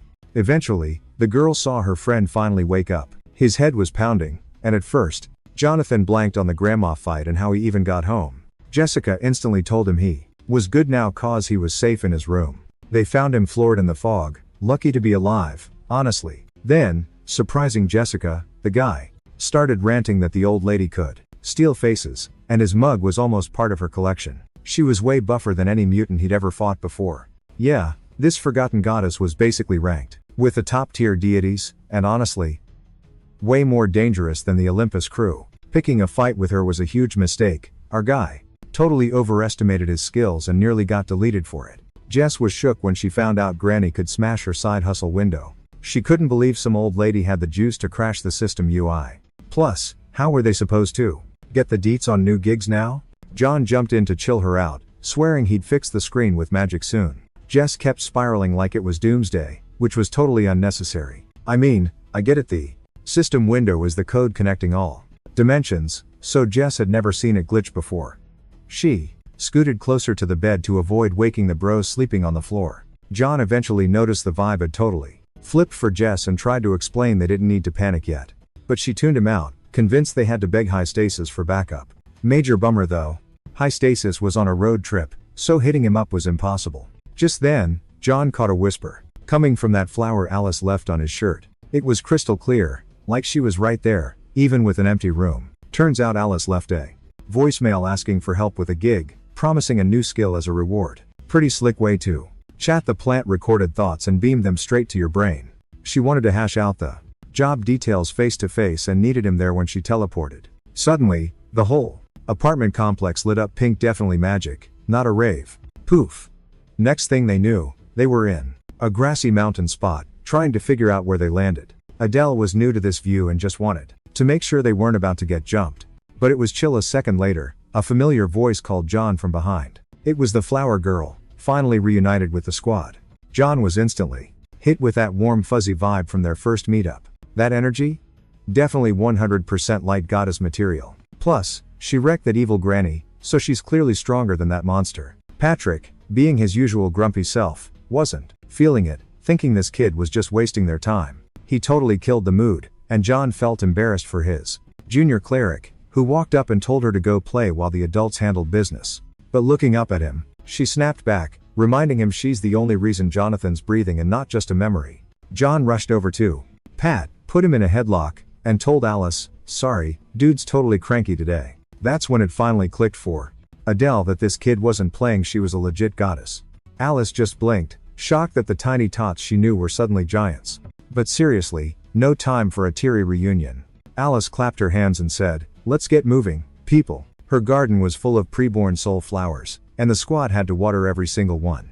Adele was totally vibing with the chore, wishing every quest was this chill. But you couldn't say the same for Pat, who kept sulking and calling the whole thing a massive waste of time. Too bad Alice already had a massive jug ready, which the guys had to lug around and fill to the brim. The water source was by that huge mountain, so they had to hustle before sunset. Plus, right at the mountain's base was Alice's crib. A bit past that, they'd hit a big pool of fresh water. Pat knew this was gonna suck since they had to hike all the way up. By sundown, they finally crushed the mission, hauling full jugs and soaking every flower in that magic garden. Everyone was so wrecked they just face planted into the dirt, unable to twitch. John started out thinking flower duty would be a total breeze. Boy, was he wrong. Alice chilled on a branch, dropping wisdom about how everything happens for a reason. She said fixing a glitchy system window takes some serious sweat equity. Since the heavy lifting was done, Alice told John to keep up and not drag his feet. Under a starry sky, they hit the dimension where John would finally get some clues. John took the steep stairs slow, since Alice warned him he'd totally faceplant in the dark. Alice kept harping on about why watering those soul flowers mattered so much. Apparently, they were scrubbing up souls for kids about to be born. John, though, couldn't see the link between watering a garden and patching a system bug. It all sounded like riddles. Alice explained that karma is basically your life score, and John just leveled his up big time, which would help him later. Up top, Alice rushed John, who was lagging and gonna miss the good stuff. When they reached the pond she mentioned, John saw the water wasn't just wet, it was buzzing with magic. Alice giggled and dared John to dive right into the glowing pool to feel the juice himself. John stepped up, ready to dip, but worried this little stunt might be risky. Alice got bored of his stalling, so she just shoved Jonathan right into the wet stuff. No turning back. John squeezed his peepers shut, totally freaking out like he did with that creepy grandma earlier. When he finally peeked out, John realized he wasn't in Kansas anymore. Totally new spot. Looking around, major deja vu vibes hit him. He'd crashed here before. The whole joint was made of those weird puzzles, and even the sky looked super sus. Magic floaty petals everywhere. Alice's garden style. Spooky. John squinted at one and had a total brain blast. Garden of Unborn Souls wasn't just a cool edgy name, these were ghosties. The thing glowed bright white, looking super innocent. But why was it here? John was clueless. Then boom, a glowing puzzle piece popped up right in his face. John realized the pieces were finally mashing together. But what was the quest here? He was stumped. Then he saw it. Jaw dropped, feeling like a total noob. Alice was there. Glitching between dimensions like a bad server. She was holding a flower from her patch. A gift to let him chat with all the critters here. Get this, that bloom packed juice from 3000 worlds. And now? It was all John's loot. John was shook. She actually paid him back for the watering gig. But cue the panic, was he cool enough for such epic swag from this chick? Alice just patted his noggin. Chill, bro, basically. Looking at her, the signal started fading. Her hand went ghost mode. Snapped back to reality. He blinked open his eyes. Back at the spawn point. Alice was hovering, looking stoked he wasn't dead. He'd been napping on the dirt way too long. Sun was dipping. Time to bounce. John started rambling about his crazy vivid dream trip. Alice played dumb, answering vaguely. No clue what you mean. Also, right now, isn't chat time, gotta check the system UI. Turns out, while John was tripping, she'd fixed the glitchy menu. Plus, John totally leveled up, and unlocked memories from eons ago. That dream? Flashback to a past life, he needed the deets. Bummer is, out of all that history, only one clip loaded. The rest was locked. John started thanking her like crazy, confusing the heck out of her. He bowed, claiming she saved his butt and fixed the system glitch, totally owing her a massive debt. Alice grinned, seeing the scrawny kid she knew had a serious glow up. But honestly, she just did her job, no need for the cringe thank you speech. Alice wanted to toss Jonathan one last key item, reminding him they gotta bounce as soon as possible. First though, she served him some fancy floral tea he was already gripping. Alice was like, that's not Lipton, bro. It's rare Ghost World herbs. This brew was basically a cheat code to delete his fear. One sip in, and he realized it was legit the best tea ever. John instantly felt some weird new power booting up inside him. But that boost just wasn't cutting it. The thought of the Dark Reaper still freaked him out. Adele wanted a taste too, so Alice poured her a cup. No prob. Then she got all emo, saying she totally got Jonathan's vibe. But the tea buff might not be enough for the boss fight. Sadly, chugging gallons doesn't stack the B magic stats. John's gotta handle the rest solo, no potions. That was basically all the help she could offer. John chilled her out though, saying she'd already done plenty. Suddenly, ding, a system notification popped up for a gig. The ad was for fighting Medusa, and John figured if this side hustle boosted courage, he needed it. Right as he was about to smash that accept button on the ad, Jessica suddenly yanked his ear hard. She hated the Medusa idea, seeing John accepting random quests lately. You'd have to be a total noob to agree to that mess. Jess was ready to block this. He's not immortal, huge mistake. Cause a few extra holes in his bod won't just buff out. Plus, John should think about his squad, not just himself. The crew would never forgive themselves if he got wrecked. Poor guy had to sit through a total roast session.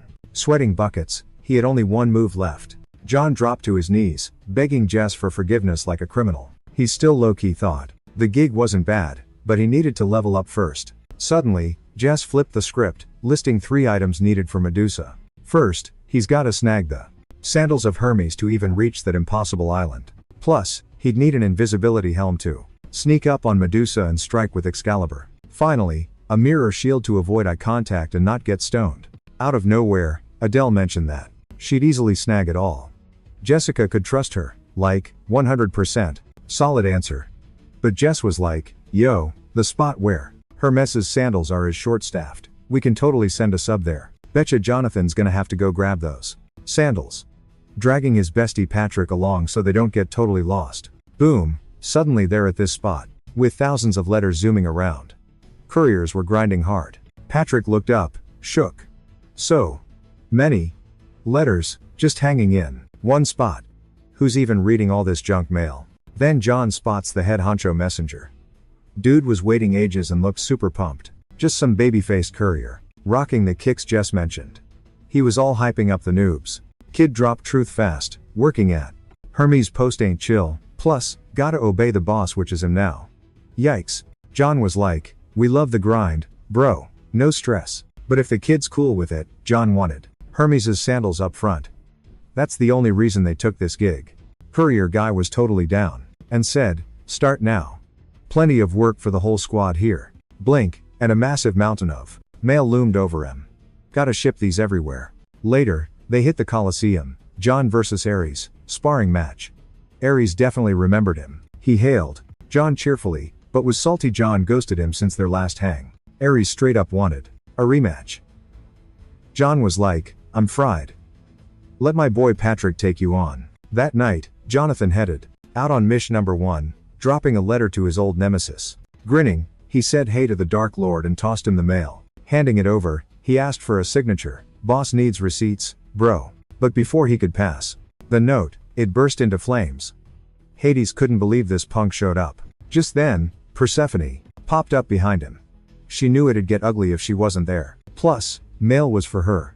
She smiled, "I don't mind seeing this courier." The squad grinded all day, dropping more mail than pros do in a lifetime. Beasts. John hit the stairs, clutching a list signed by every peep he delivered to. Only had one envelope left, but this gig was way harder than the rest. Target was high in the Caucasus Mountains, Prometheus himself. Scraping up energy, John finally scaled the peak.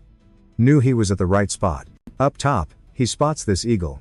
Thing wasn't moving, just watching Prometheus suffer. Turns out, peeped up and saw a massive squad of eagles circling the peak like vultures. Right then, my internal system pinged ding, new memory file unlocked. Looked up and, whoa, there was Prometheus, strapped to a rock, head hanging low, looking totally away from keyboard. He was technically alive, sure, but the prophecy said he'd be looking rough. My brain started streaming a video of a fresh flashback from the Jonathan archives. Turns out, ages ago, I totally wrecked Asodius.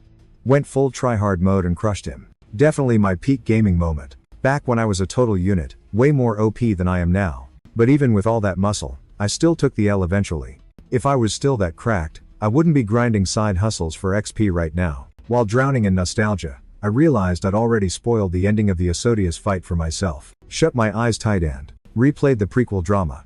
Talk about cringe you can't unsee. Flunked the boss battle in this life 2 creature would have punched my ticket to the afterlife if Alice hadn't spawned in the woods last second. Snapped my eyes open, felt like a crucial username just got wiped from my hard drive. Patrick was staring at his bro like I was glitching out. He had zero clue why I was acting sus. I grabbed my skull, just a brain freeze, dude.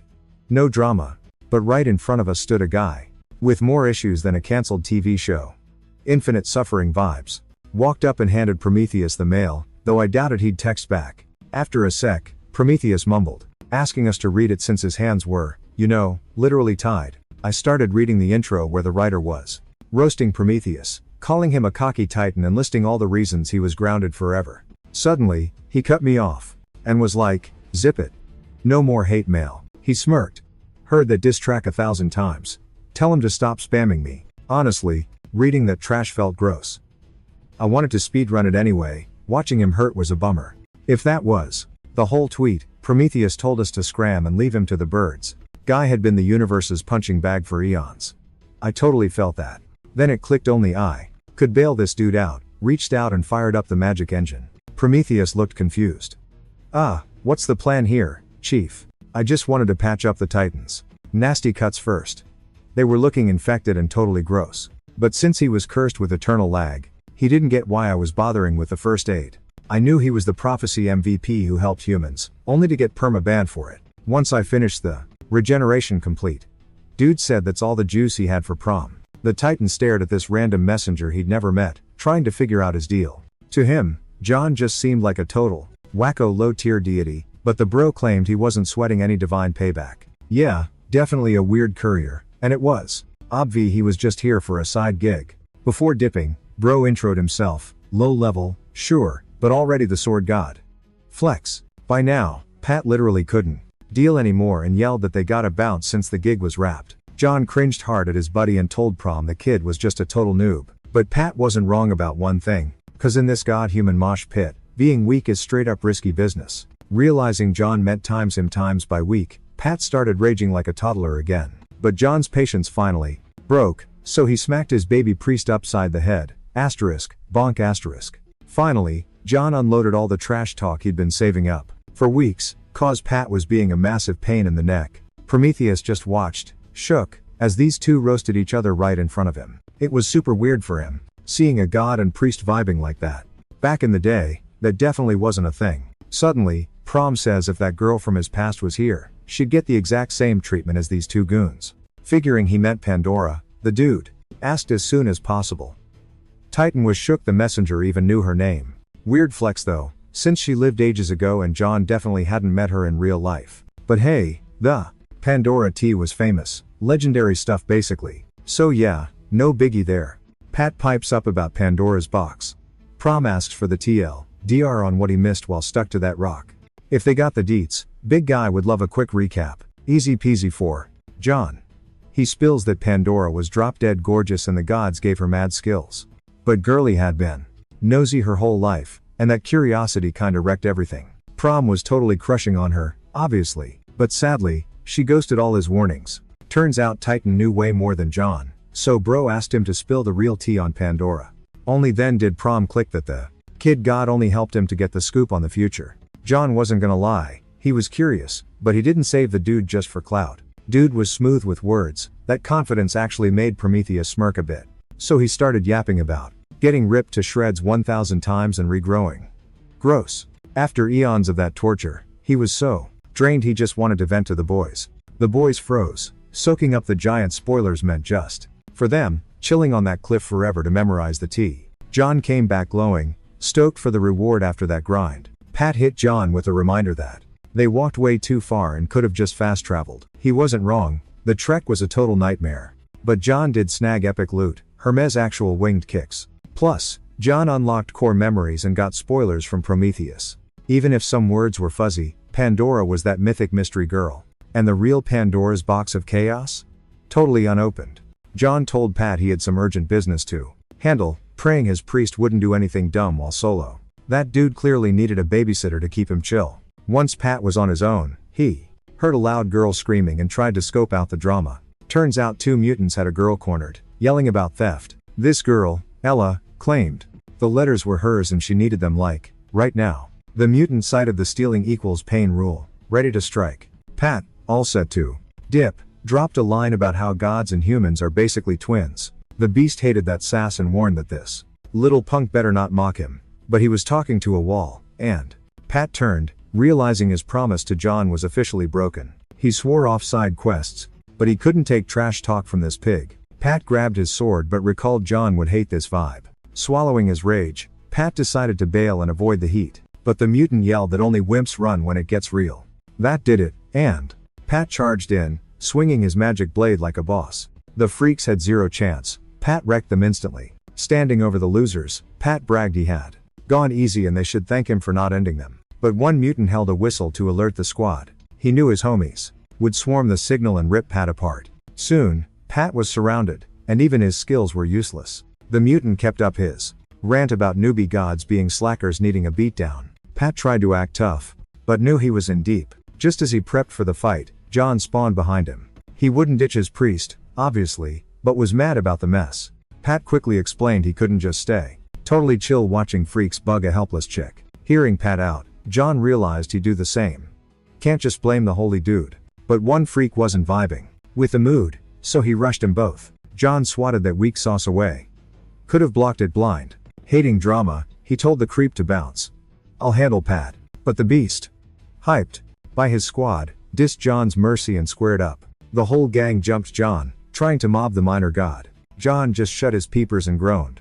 Zero choice left, he popped a skill and yeeted those clowns. Main creep hit the wall, clueless about John's insane juice. Looks like the creep finally clicked that John is the legend everyone's hyping up. One dude screamed, he fought Hades. We messed up bad. John was pumped to finish the brawl, but the chick cut him off. To chill him out, she tossed dust in his mug, worked instant. Totally blindsided, John stood there like a glitch. Then he snapped at her, yelling. Even though she said she had to. John noted Pat saved her, but she was like, didn't ask. Weird that scrubs would dare disrespect Ella, famous on Olympus. John kept raging, missed the name, then froze. Hearing who she was, he had to accept she was the goddess from his chat window. It clicked. Ella was the boss spamming him with gigs. Turns out she's been dying to meet him in real life. He didn't get why. Then she dropped a secret gig offer. He freaked. How'd she know his old gigs? He hadn't searched in ages. Too crowded. She said, let's bounce somewhere private. Found a chill spot to talk shop. While chatting, John realized Ella sees the future. That explains it. Just met Prometheus. Seers are trending now. She cut the fluff. Let's get real. The mission? Simple. Bag Medusa. Only a pro could handle it. Easy money. John asked, where do I start? First step, master flying those new Hermes kicks. Ella knew that kicks alone wouldn't cut it. Real soaring takes ages of grinding and practice. Even prodigies need a year to get good at sky surfing. And that kinda swag ain't free. To stop wobbling, Ella said John needed wings, the OG flight gear. Real talk, the price tag was insane, 20,000 gold. Good luck finding a discount. Major bummer cause John didn't have that cash, so he hunted for a loophole. Boom, he figured out a freebie method. A genius plan hit him, and she asked what was up. John said he'd put it on Ella's tab, hoping to match her skills. She was chill but warned her rep wasn't huge, since she wasn't exactly A-list. YOLO though, John popped his menu to try it out. Score. It worked. Soon John was vibe checking the clouds. Peeping down, John felt a crazy power boost he'd never felt before. Why do gods hoard power if skill gets you the same hacks? Phase 1 was totally nailed. Time to speedrun the next part. From below, Ella dug how natural he looked for a total noob. His aerial drifts looked like he'd been maintaining flight since birth. Ella finally bought the hype about this new god's OP skills. Without looking back, she asked if Jess agreed or was gonna be salty as usual. Jess was shook. Ella spotted her stealth mode. Spinning around, Jess confessed she sensed her vibe ages ago and was stoked to face her. Ella was ready to throw down. Unlike other gods Jess knew, Jess never forgot a face across her many respawns. But here, some names were still blocked, and Ella was a total stranger to her. Even after getting busted, Jess still tried to jump Ella. Jess kicked out, sweeping Ella off balance, nearly planting her in the dirt. Jess slashed with her magic blade, but Ella coolly dodged it. Ella slickly backed off to scope out her enemy. Jess wasn't quitting, and rushed in close to keep the combo going. Ella blocked everything like she was away from keyboard farming. Like she was wall hacking and knew Jess's inputs. People on Olympus hyped Ella's strength, but actually fighting her? Jess finally got the awe. Ella had the tea on Jess's past, so this fight was basically destiny. Spinning a crazy energy vortex, Jess was ready to deliver a KO that Ella definitely couldn't bounce back from. Right at the spicy part, a familiar dude's voice crashed the party. Jonathan wasn't about to let them brawl, cause he needs his besties alive for the alien apocalypse. He shut it down by slamming Excalibur into the dirt, cracking the ground right between the girls. Later, John and Jess sat in awkward silence, processing the drama. John knew stepping in might have stung Jess a bit, but he couldn't let them do something unfixable. Never seen them this heated, like they'd been beefing for ages. Also, super sus that Ella, after saying slay Medusa, suddenly dipped for urgent business. John slid close and whispered, is she actually an evil god? Shockingly, Jess tried to fight a girl she'd never even met. Totally off-brand for Jess, who usually plays peacemaker. The guy knew Jess was gatekeeping the truth and he didn't want to be left out. But Jess just kept standing there, clearly stressing over something major. Suddenly he realized he was prying for no reason and should probably let her vibe alone. He had to conquer his fear so he wouldn't bail on the next mutant. He told Jess that she gotta handle her fear now or it's gonna get way worse. Jan had to take Ella's gig, and Jess kinda got it. He couldn't say no to the side hustle just cause Jess was acting weird about Ella. He asked if she was good. She lied, I'm fine, and swiped her screen to grab some new loot. John realized he just scored an Invis helm and mirror shield to cheese the Medusa fight. Jess suddenly flipped to happy mode, saying with a grin she'd wait for him to get back from work. Back home, she spent ages replaying the forest drama. Trying to stalk the girl online, Jess realized she knew zero about her or how she DM'd John. Flopped on her bed, she stared at the ceiling, looping the day's mess in her head. She suspected this weird feeling was actually jealousy over John's new pal. If Fanny were here, she'd scream it's love, and annoy Jess to death with that nonsense. Jess swore she only attacked Ella to save their skins. Although, if you really think about, met Jonathan a year ago? Felt longer. 0 sparks flew. No butterflies. Nothing. Yet it felt like an eternity. She knew his soul like her own playlists. Maybe it's the deja vu vibes, or just weird cosmic drama at play. Then, the waterworks started flowing, totally drained from the last few crazy years. Balled up in bed, she knew she wanted to bail. The pressure was totally insane. Craved a blank slate, no more creepy flashbacks haunting her brain. But after a quick sob fest, she snapped out of it. Moping wasn't gonna get that win. No time for drama, feelings don't fix glitches or slay monsters. Dabbing her eyes, it clicked. Jonathan was her only ticket out. Stuck with him, help him win, and he'd totally owe her big time. If he's chill with the deal, she can finally unplug and drift off. Meanwhile, John was dead on his feet trekking that thick woods, heading for Medusa's crib. Ella led the squad, eyes peeled for creeps, ready to throw hands. Why walk? Could've just spawned at the boss fight, weird logic. But Ella had said they needed to go stealth mode. Hiking kept them off the radar. John still needed a quick breather, begged for a timeout, just 5 minutes. She wasn't having it. Stop faking, drama queen, she scoffed. No breaks anyway, cause the target popped up ahead in the green mess. Deep in the brush, they spotted a green-haired chick. Back turned. Had to be Medusa. Ella signaled, go. Get her before she spots us. Kid went 0 to 100 real quick. Even Ella was shook by his speed. Blink and he was right next to her, ready to handle business. One swipe, bam. Game over for her, definitely not respawning. Felt kinda bad, but gotta do what you gotta do. No mercy mode. He chilled for a sec. One hit was plenty. Done deal. Then Ella screamed way back, telling John to dip immediately. Major red flag. Dude was confused. Yo, why you standing back there? Big shocker, another freak popped up. Beside him. The actual boss lady. The real target. Turns out Medusa has sibs. He was staring down Big Sis right now. Looking up, he knew this mess was way deeply scarier. Speed wouldn't cut it. Marianne glared. Her look was pure nightmare fuel, enough to freeze you solid on the spot. But blink, and poof.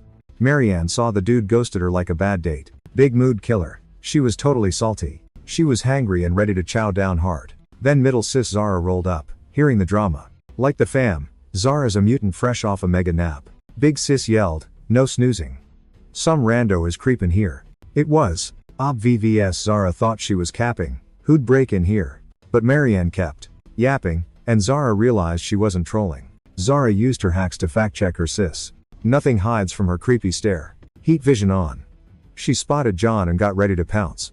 Knowing he was busted, John knew his stealth mode was total trash now. Getting caught sucks, so he had to yeet out fast. He popped his speed buff and bolted, hoping to bail. But Zara's chased runners before, and nobody escapes her grasp easily. Creeping is cringe, so Zara and her snakes got savage. She sicked her pets on the boy, hoping for a toxic bite to end him. John knew that venom was OP.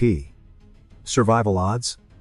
0%, but sprinting a bit more. He ate Marianne's fist right to the face. That hit was a one-shot KO for any normal player. Thinking the guy was a noob, the mutant hyped herself for snack time. Hoping John tasted better than the last dudes, she planned to dice him up to avoid a tummy ache. But being lunch wasn't the vibe. John's fought way scarier bosses. Sure, it's a 2v1 with toxic pets and major danger. But he spawned Excalibur, his trusty sword for slaying high-level mobs. He dodged the snake hair trying to bite his head off. Time to finally flex the new skill he leveled up with Alice. Wave slash. John fired a beam cutting snakes like butter. And boom. Secs later, just snake sushi lay on the grass. The beam sliced the snakes and split Zara in two. Shockingly, the heads respawned. Regeneration hacks. Looks like these gross mutants didn't barely felt John's mega divine smash. Like, seriously? Zara went full psycho, screeching this was the most fun she's had in centuries. Weird flex. She shot those toxic snakes out. Right at John again, but way angrier this time. John noped out of the zap last second, jumping so the snake just missed his sneakers. One freak he could handle, but Zara's big sis was chilling there, ready to tag in. But she totally whiffed too. Cause John's spidey senses tingled about the backstab. Time for the ultra combo move. White ice and black flame. Learned that from the snow yetis. Luckily, right then, his bestie showed up. She totally wanted John to win and was ready to assist. She screamed to troll the monsters and Marianne was confused, like, who is yelling? Ella was way up high, saying, sorry I'm late to the party, but let's go. John looked super stoked cause he went from solo versus 2 creeps to having backup. Her plan? Basic but genius. Dump that hill dust on the monster base, and end this drama instantly. Boom. Done. Secs later, the whole monster woods got buried in a crazy thick dust cloud. John seized the chance and ran up to where Ella was chillin'. He saw her acting all casual. Like, Thanks for the warning about the dust nuke, sis? She was like, in order to prank the enemy, you gotta prank your friends first. Plus, she said John should say thanks since he got the least dirty. She aimed for the freaks. But it was just a pause button. Those immortal creeps would be back at it soon. Ella stared at John, reminding him he had to off Medusa. Head chop time. John thought they'd team up since she saved him and they were OP together. But Ella was like, everyone has a job to do, no free loot. Seeing he was stuck, dude went to hunt Medusa solo. Suddenly, in the bushes, he spotted what looked like a tiny girl. Not the legendary Medusa look, but nobody else was around. Dude brought a shiny shield, to use as a mirror. He could peek at Medusa without making eye contact and getting stoned. Getting close. He saw no monster, just a cute girl playing with a birdie, instead of Zara's snake hair. This chick had nice blonde hair. Totally not monster vibes. No tail either. From afar, she just looked like a normie, even up close. The guy's gut instinct didn't trigger. Usually, it screamed mutant. His magic helmet made him. Cloaked in silence, he snuck up on Medusa to snag the win and the cash prize. As he whipped out Excalibur to wrap this quest up in a single hit, his gut screamed that he was making a huge mistake. Shaking it off to stay true to Ella, he moved fast. He slashed the blade right at her throat. But at the buzzer, his hand twitched. For the first time ever, he totally whiffed a point-blank shot. It was obvious Jonathan just couldn't force himself to be that cold. Nearby, Ella was already scrapping with Marianne and her sis, Zara. Right there, he saw a terrified girl with a fresh cut on her cheek from his blade. Knowing he totally failed Ella, he tried another swing, mad at himself for freezing up. But as the steel hovered inches from her skin again, his brain yelled that he'd never live this down if he did it. Medusa was sobbing and begging so hard that he shut his eyes and froze, totally clueless on what to do. He kept the blade right there though. Her face screamed innocent, which was wild to see, but she just sat there taking it, not fighting back at all. That sword was made to wreck creepy mutants hurting regular folks. Killing a girl who looked 0% monster felt wrong. But a gig is a gig, and a bounty meant she did something awful. Thinking back on the freaks he usually smashed, he saw zero resemblance to this chick. Those beasts just wanted to destroy everything for kicks. Now John felt like he was the one acting like a monster, hunting a helpless girl for cash. Meanwhile, Ella was gassed fighting those two heavy hitters. Marianne, gripping some poor victim's skulls in her claws, remembered they were once intruders just like Ella. She squeezed tight, and the bone turned to dust like cheap sand. Winding up, she vowed to snap this brat's neck to scare off other wannabes. But just like how Ella had Jonathan's back earlier, he was here to return the solid. Suddenly, a huge fire blast roasted everything, trapping Marianne in the blaze. He shouted a quick my bad to Ella for lagging, but was stoked he made it in time. She was shocked, since John was supposed to be handling Medusa. She didn't get why he hadn't iced the target and grabbed the trophy, since that was the whole point of this trip. Suddenly, Marianne screamed from the fire, furious they touched her sis. She was livid that hunters kept harassing her family for years just to turn them into trophies. Too nice to squish a bug, she was ready to throw hands at anyone in her way. But Ella totally called it, and instantly put up a block. Tiny sand grains floated up, building a legit wall. Total shocker, since giant sand walls aren't exactly an everyday vibe. But Marianne, on home turf, was ready to smash that wall and grab the girl. Then suddenly, a massive club popped up, courtesy of Jonathan ruining her plans. He bonked the monster's head hard, buying precious seconds. Yet even mid-air, Marianne managed to claw Jonathan's cheek, barely missing his eye. Yikes. She mocked him, saying a basic club versus magic was a lame cheat that wouldn't kill her. Honestly, hitting an immortal with a stick seemed dumb, and she knew it. But the next hit made her doubt immortal or not. That hurt like crazy. If you bank only on immortality, you're just signing up for endless pain. Suddenly, Zara screamed, hating to see her big sis get wrecked. She immediately sicked her toxic pets on Jonathan, hoping the bites would shut him up for good. Jonathan was so done with chopping snake heads that just grew back. He didn't get where that healing factor came from or how to stop it. Jonathan was gonna gas out. Even god tier powers have cooldowns. Realizing a new strat was needed, he opted for magic arrows. He reached out, spawning air daggers to merge into one mega weapon. With every second, daggers multiplied. He hoped a barrage would delete the snakes and glitch their regeneration. Since the monsters had hacks, Jonathan went for quantity, launching dozens of sharp blades. Summoning his strength, he rushed to end this as soon as possible. Getting close to Zara, it was clear her snakes were trash, chopped up like ropes in seconds. Zara finally realized this wasn't some random noob, but a pro warrior.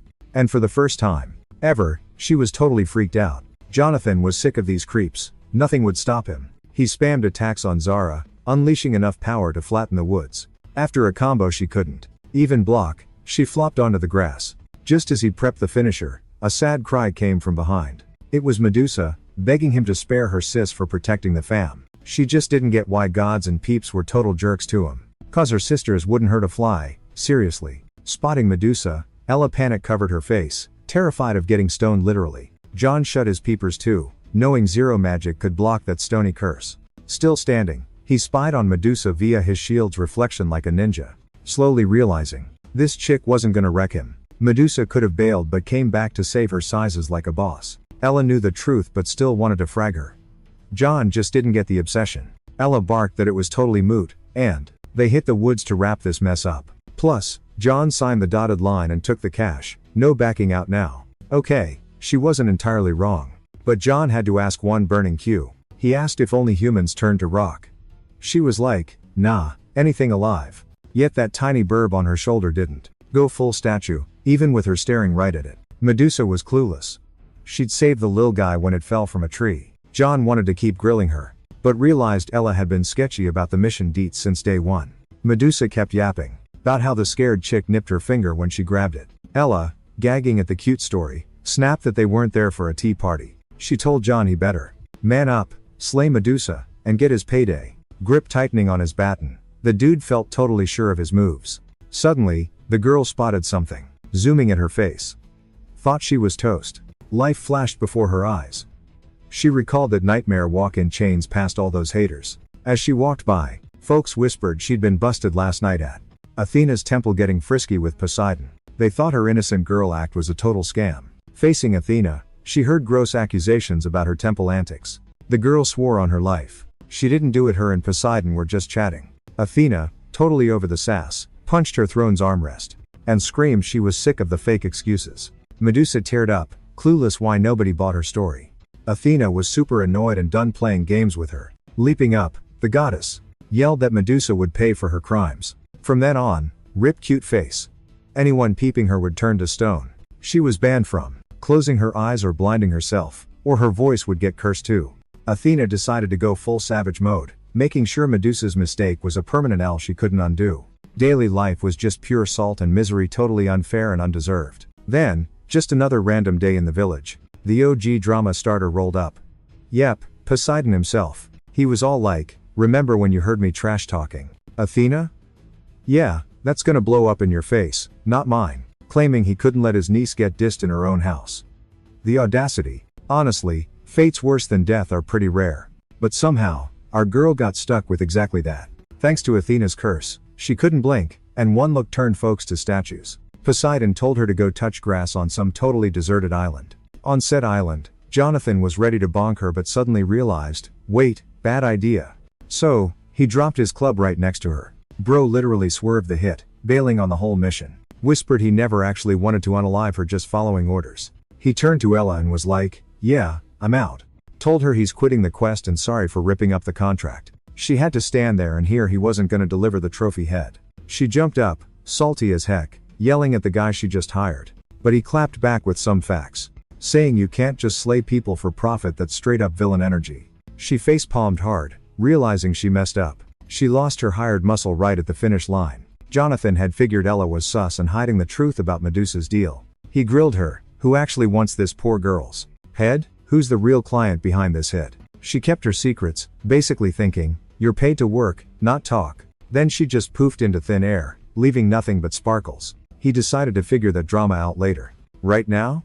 He had the most important task of his life to handle. He crept toward Medusa, the girl he wanted to end 5 minutes ago, but with a totally new vibe. Touching her face while she squinted shut, he used his healing hacks on her. That scratch's blade left on her cheek.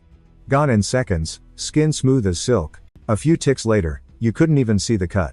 Just one blood drop left, which he was kinda scared to touch. He knew tasting it would give him powers, but he hesitated. Medusa just sat there on the grass, eyes squeezed shut, wondering when it was safe to peek. Taking a leap of faith, he swiped the drop, ready for the upgrade. Grinning, he realized he could look her dead in the eye now. Consuming the blood made him immune to the stone curse. She slowly opened her eyes, totally clueless. That Jonathan was buffed up and staring right back at her. Her eyes popped open, and she realized for the first time in forever, she was staring at a dude who hadn't turned to rock. Miracle. John grinned at her baby blues.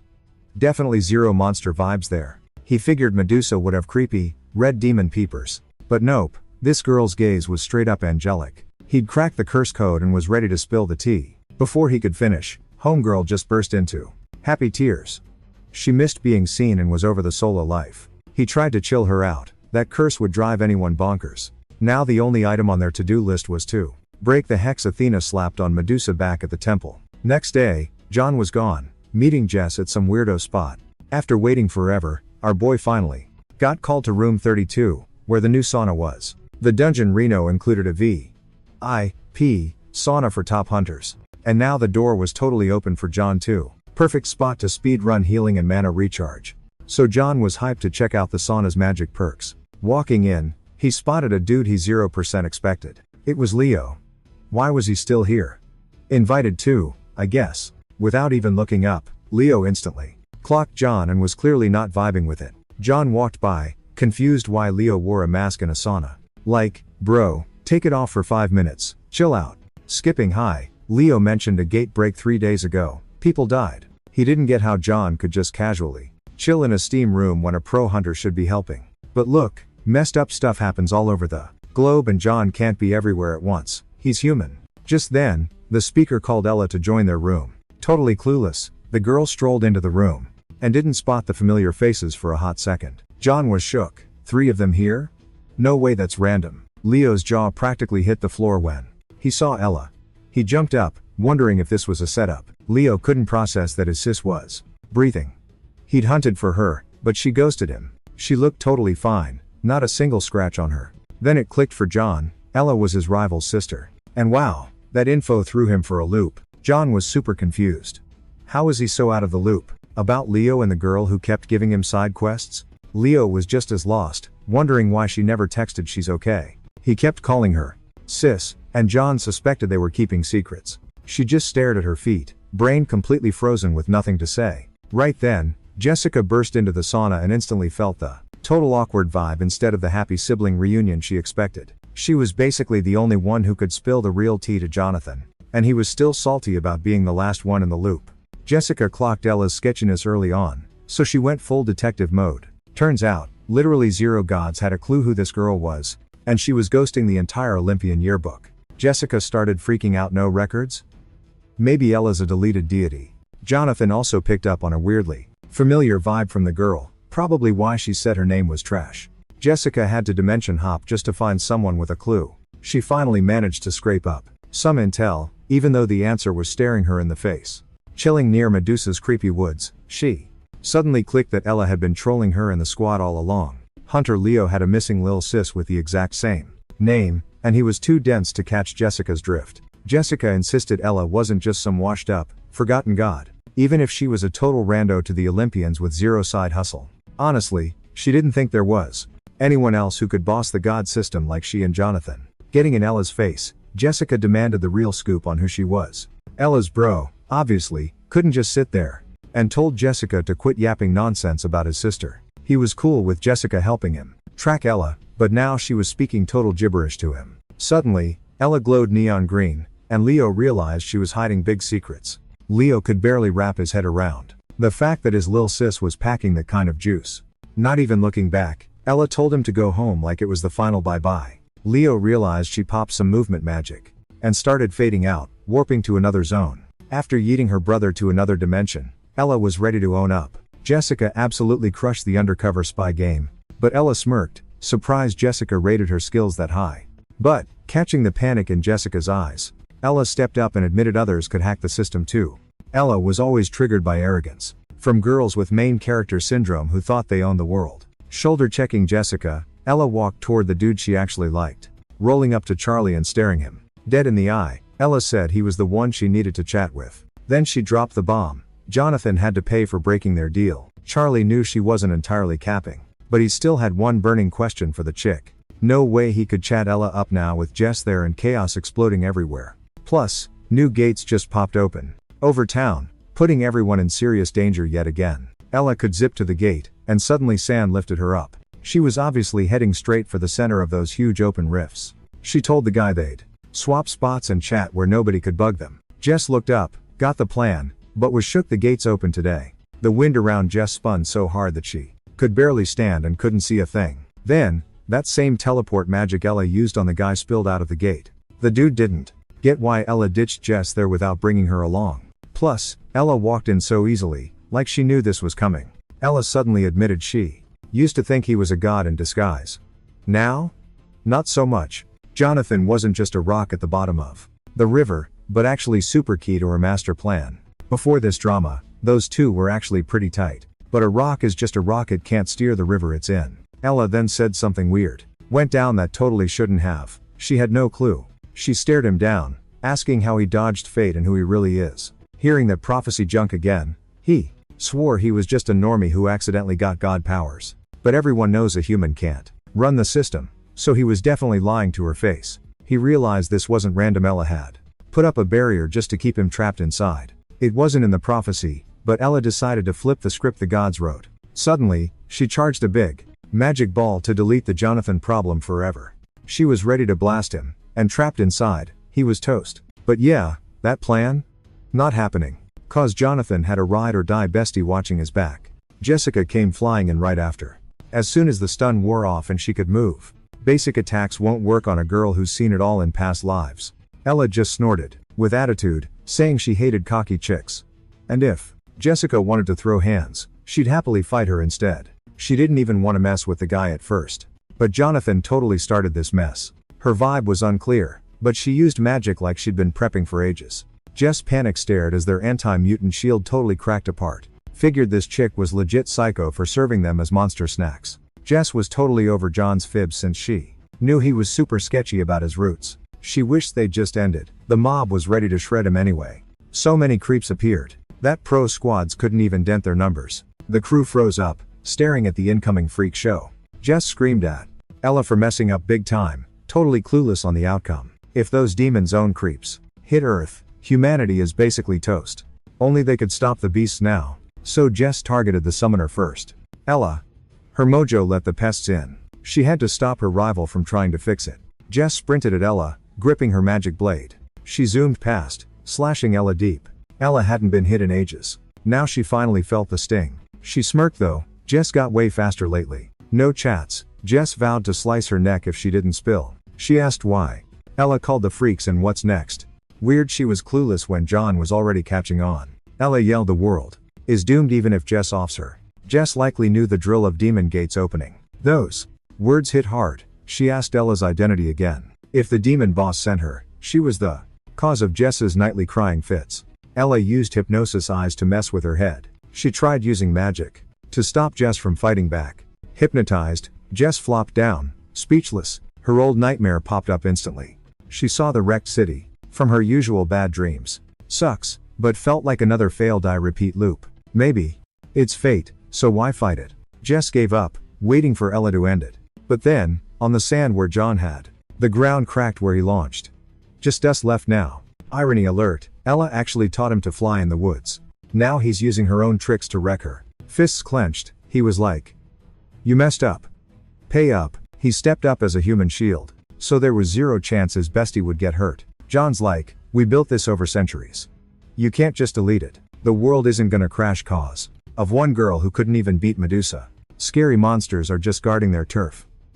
Like that Frosty King. Jess remembered they just got John a third priest. Now he's got giant powers to smash this threat. Walking up, he promised not to bail, but he needed a solid assist. Only Jess could handle this arrogant brat. While John hunted the core, she was totally freaking out, which totally nerfed her skills. John pulled her up, she wiped the tears and got her act together. Grinning, she told John to trust her. The fear was gone, she's good. John got in somehow.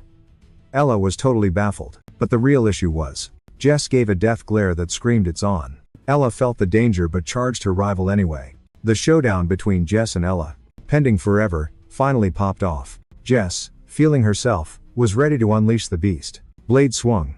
Ella realized crap, can't dodge this. She hit the dirt, blood gushing from her neck. She banked on magic tricks, clueless that Jess was way better at the magic stuff. Gripping her neck, she glared.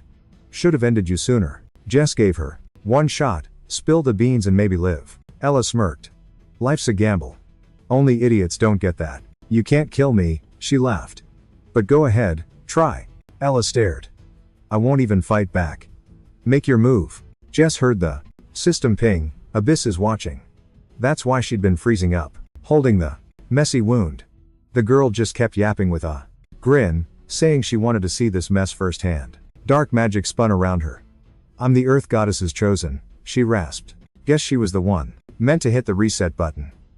Chaos, doom, and a reboot. That nasty evil Jess tried to crush? Back for round 2, just like way back when. Then, boom. Her whole look shifted, and that neck cut? Gone. Like magic eraser style, Ella had a total glow up. Jess was clueless on who she was staring at. Only one guess made sense, and homegirl was working for the chaos god, you know, the dimension-eating one. Serving a boss like that? Total nuts.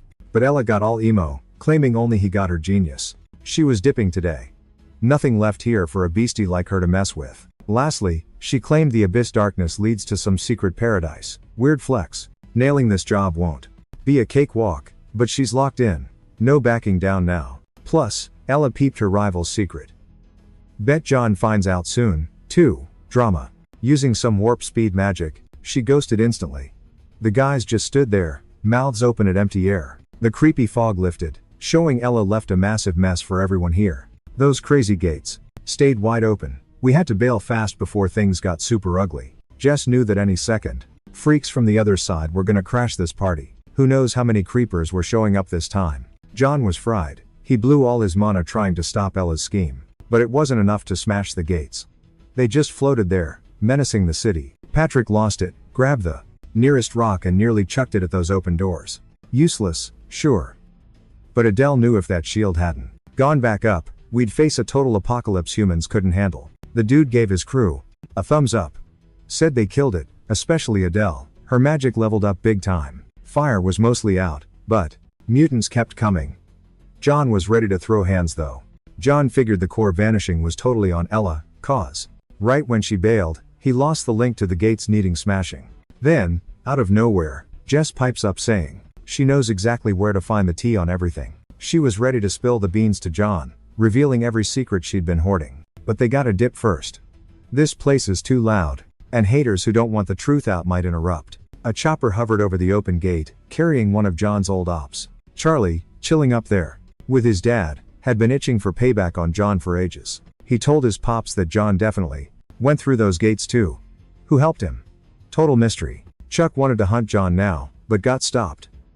Job's done for today, only after we prep like crazy. With the John meetup set, can they keep digging and bust his secret identity? Found a chill spot, so the crew finally started that deep talk they'd put off. John looked at the girl, and was like, no more hiding stuff like Ella, Kay? No point now. Staring right into Jess's eyes, he begged her to spill everything she knew. For real, no secrets this time. He mainly wanted the tea on her and Ella's drama. Why the constant beef? Boom. A green leaf just popped into Jess's hands. Made by the Earth Goddess, just like every living thing here. John freaked. Jess was Earth's first kid? Respawn like 2,000 times? She'd lived so many lives she totally lost count. Her bond with this rock was deeper than John ever guessed. Jan kinda had his suspicions about her roots, but didn't think he was this spot on. Grinning, he admitted he clocked her weird vibes 2 years ago. She adjusted to new zones way too fast, like she'd already rated them before. That's why John figured Jess was a regressor keeping it on the down low. John's words hit hard. Why times did she hide it? Even she didn't know. Actually, she hid it cause that creepy abyss I watches everyone. John was totally shook. That's the same warning his system spams in the abyss. It's that abyss eye that spawns gates and wrecks whatever world the demon targets next. Ella served chaos, totally playing naive Jess, who fell for every single lie. No clue how Ella knew Jess's past, but she basically had hacks on everyone. Likely the chaos god knows all and is just waiting to strike. Maybe the squad had one last shot to fix this mess. But who knows if John can actually help Jess out. John grinned, obviously down to help, and asked for the game plan. They gotta save peeps, even if stopping the chaos god fails. Jess loved that vibe and smiled, realizing she found a real ride or die With John, worries felt small. She was ready to buff him up with magic. Jess passed John a flask of potion he'd chugged once but prob forgot. John eyed the bottle, guessing what buffs it'd give him. Jess said back when he was a mini-god, he drank this to fight Neptune. John started getting flashbacks, but couldn't piece the whole movie together. Sipped it nada. No epic power-up, no unlocked memories. Jessica. Chill, she said. It's a stealth hack versus chaos. Slow burn. Mix this juice for J-Man since he's finally destiny ready. Their usual monster blocking. Shields were temp fixes and useless vs a chaos deity. Jay groaned. Things were moving way too fast and zero nap time before the boss battle of his life. Needed to rally priests, but Jess yeeted him on a new quest. Blink, and boom, Jay's standing in the desert. Quicksand traps and pyramids peeking. Back to delivery boy duty, but these boxes. Totally alien. Met the head courier first. Dude was visibly salty about it. Arthur, yeah, that was his name was. Mad he got stuck babysitting another clueless noob. But before handing over the gig, the pro wanted to drop some wisdom so the kid could bank big coin. Jay zipped it for a sec, chewing on that info. Should he tell Art he's actually a god? Art saw him stall and nudged him while spilling work secrets. Then, squinting hard at Jay, Art realized this wasn't some basic delivery boy. Clicked instantly, Jay's a legit mid-tier god. Why's he here? Ye smirked at Art and said he goes where he wants. Zero rules for him. Honestly, Art was just shook to see him. 'Cause usually only low-tier scrubs hang here. Art warned him, we're treated like dirt, paid in trash loot. Though the weak gods were stoked on that junk 'cause it's sometimes had epic magic gear. Paydays worked on a weird system, and Art whispered a hack to boost his cash.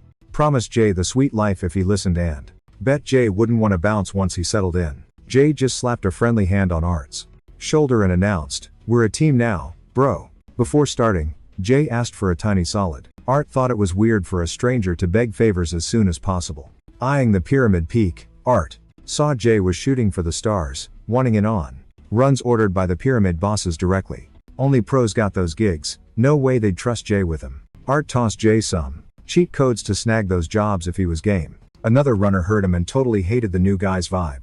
Dude was waiting for a reply, and honestly, the runner couldn't really say no. With the crew pressing him, Art had zero time to stall. He just caved to John's crazy plan. Step 1? They just gotta tackle that monster stack of boxes waiting there. John knew it'd be a grind, but wow, Hermes really dumped a tsunami of mail here. Before they started, Art gave John a heads up. That one bad move crashes this whole cardboard Jenga tower. John's face was like, chill, I'm basically the box whisperer. So Art's tips went totally in one ear and out the other. Pat, though? Total rookie. He nearly nuked the pile 5 seconds in. Pat was super salty cause John kept dumping the grunt work on him for zero cred. But the rest of John's fan club was busy, and the Frost Giant King was stuck on gate duty. Adele and Jess, the magic-proof queens, were hunting priest number 5, so Pat was solo. Pat needed to zip it, grab the dropped loot, and quit the drama. Or else he'd be slaving away, till he covered the first cash for smashed goods that John would have been on the hook for. Pat whined and threatened to snitch to the boss, but nobody cared. When the sun finally dipped, they were done. Pat actually nailed it for once. Miracle. Art grinned, giving props to John and his sidekick for crushing the first mission without dying. Nice work. The prize?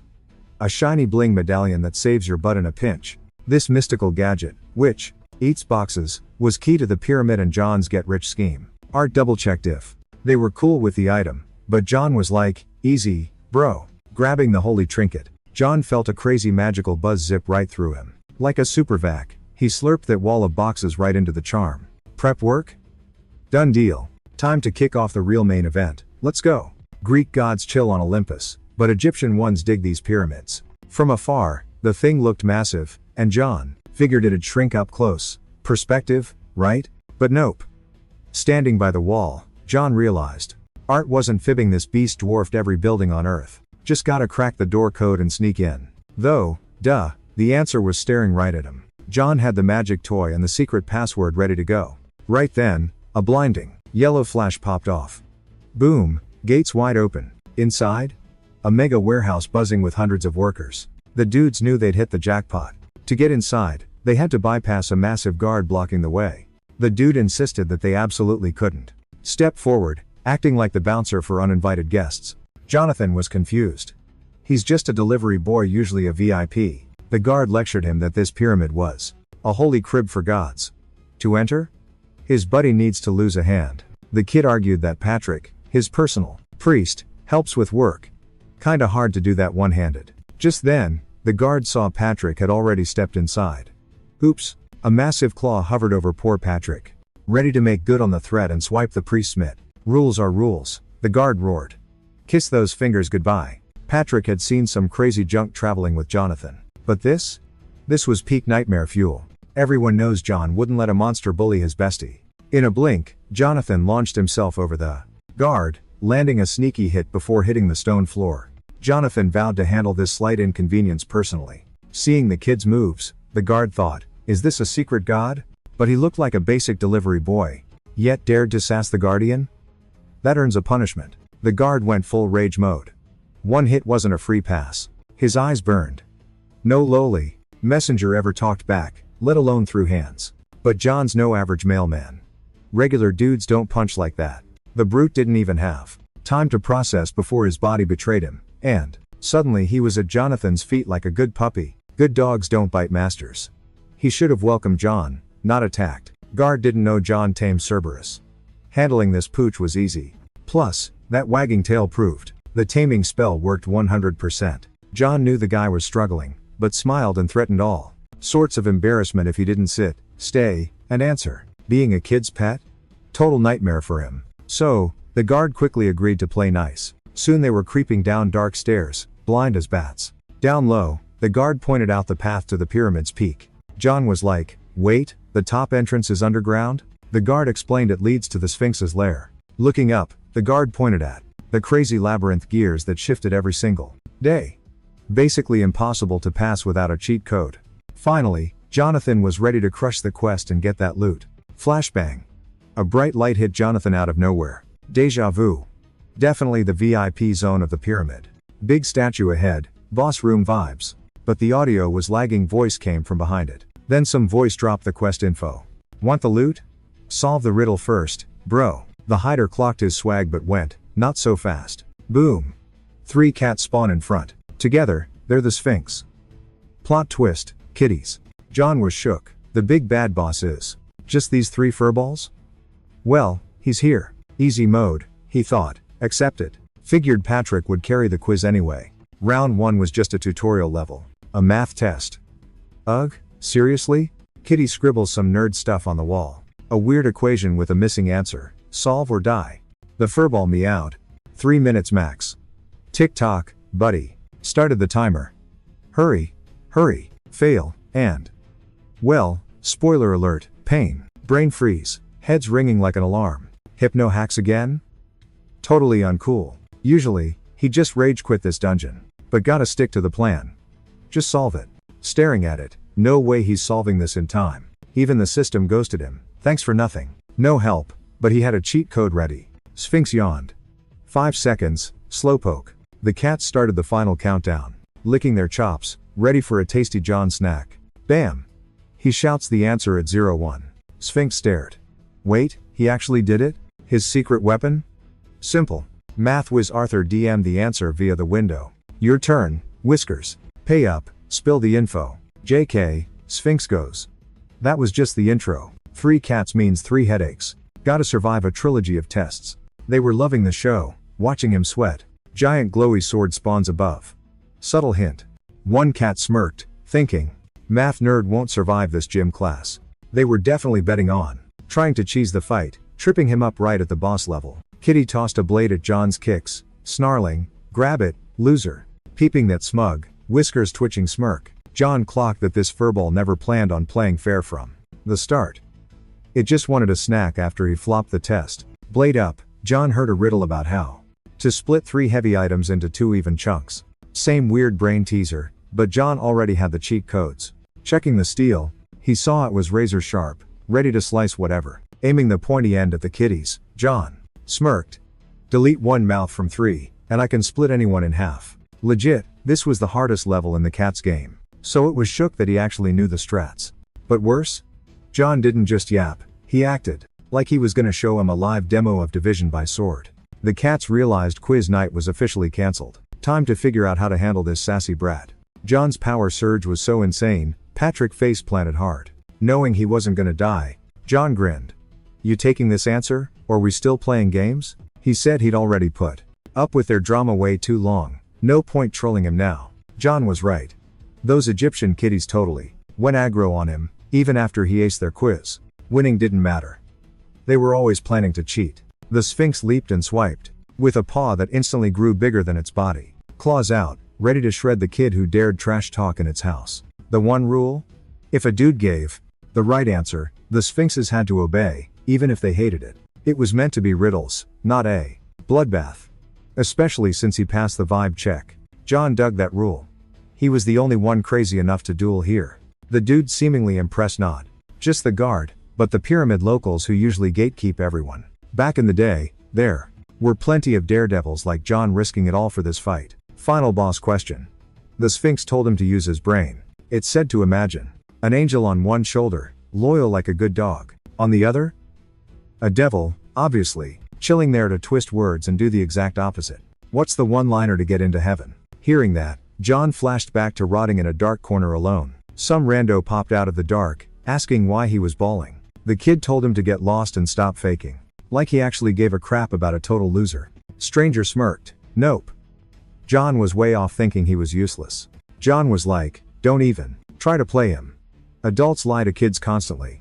He wasn't buying it, but the guy kept pushing, saying, John shouldn't quit, he had legit skills hidden away.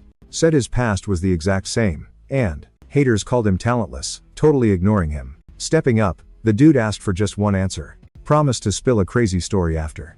Asked if John knew angels from demons. Took the kid forever to get it. He finally got why he was so basic, and got swole to protect his squad.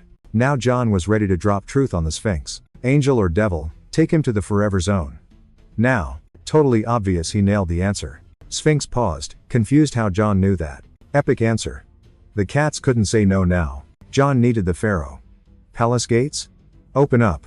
Patrick still thought the cat was sus, but John knew they were good. Sphinx admitted the riddle gave John a free pass. John just had to step up and warp somewhere else. Of course, the evil Sphinx couldn't resist screaming they'd be crushed inside. John wasn't scared. He and the priest jumped into the void. The move took a split second, and boom, they were at the meeting spot. But right at the palace door, some guy met them, looking super salty. Pharaoh knew gatecrashers were coming and wasn't having it. But the kid yelled it was a mix-up.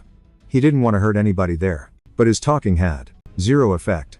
Pharaoh was sick of enemy attacks. He wasn't buying any more lies from the well. Gods decided to blast John with magic instead. John was shocked, getting roasted for using people. But the craziest part was a human pharaoh using god-tier power. Dude would die just to check John's ego. His ego, and the god's ego too. John repeated, big mistake, he came in peace. Snap.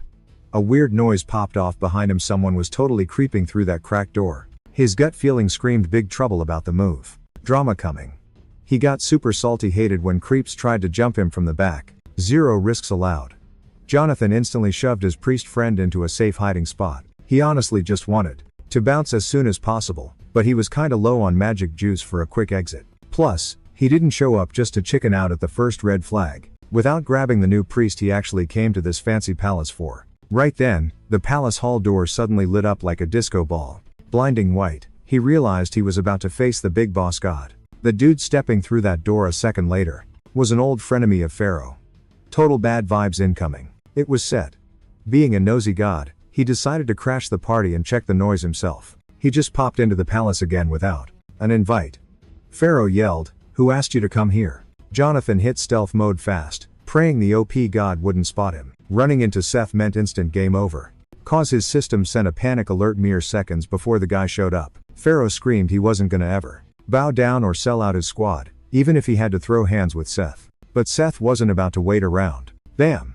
He grabbed Pharaoh's neck in a rage, squeezing like a stress ball. Lifting him off the floor, Seth was like, "Zip it or you're dead meat right now." Pharaoh tried to cast a spell, but it was totally useless against a boss like Seth. He just had to take the L. Seth smirked, actually surprised at how much XP the guy had farmed up. John watched, horrified, as Seth started sucking out Pharaoh's power and probably his soul too. Yikes. Before dipping, Seth told Pharaoh he got the huge honor of being snacked on by a god, so he should say thanks not curse. Seth swiped all the magic juice the people had saved up, draining it straight from Pharaoh, leaving the guy totally wrecked. Pharaoh stayed floored, struggling just to stand back up. He realized the big bad thing he'd been fighting for years finally caught him slipping and wrecked his crew. He just wanted to protect his squad and the peeps grinding daily for the country. When he finally came to, he was totally lost for a sec, like where am I?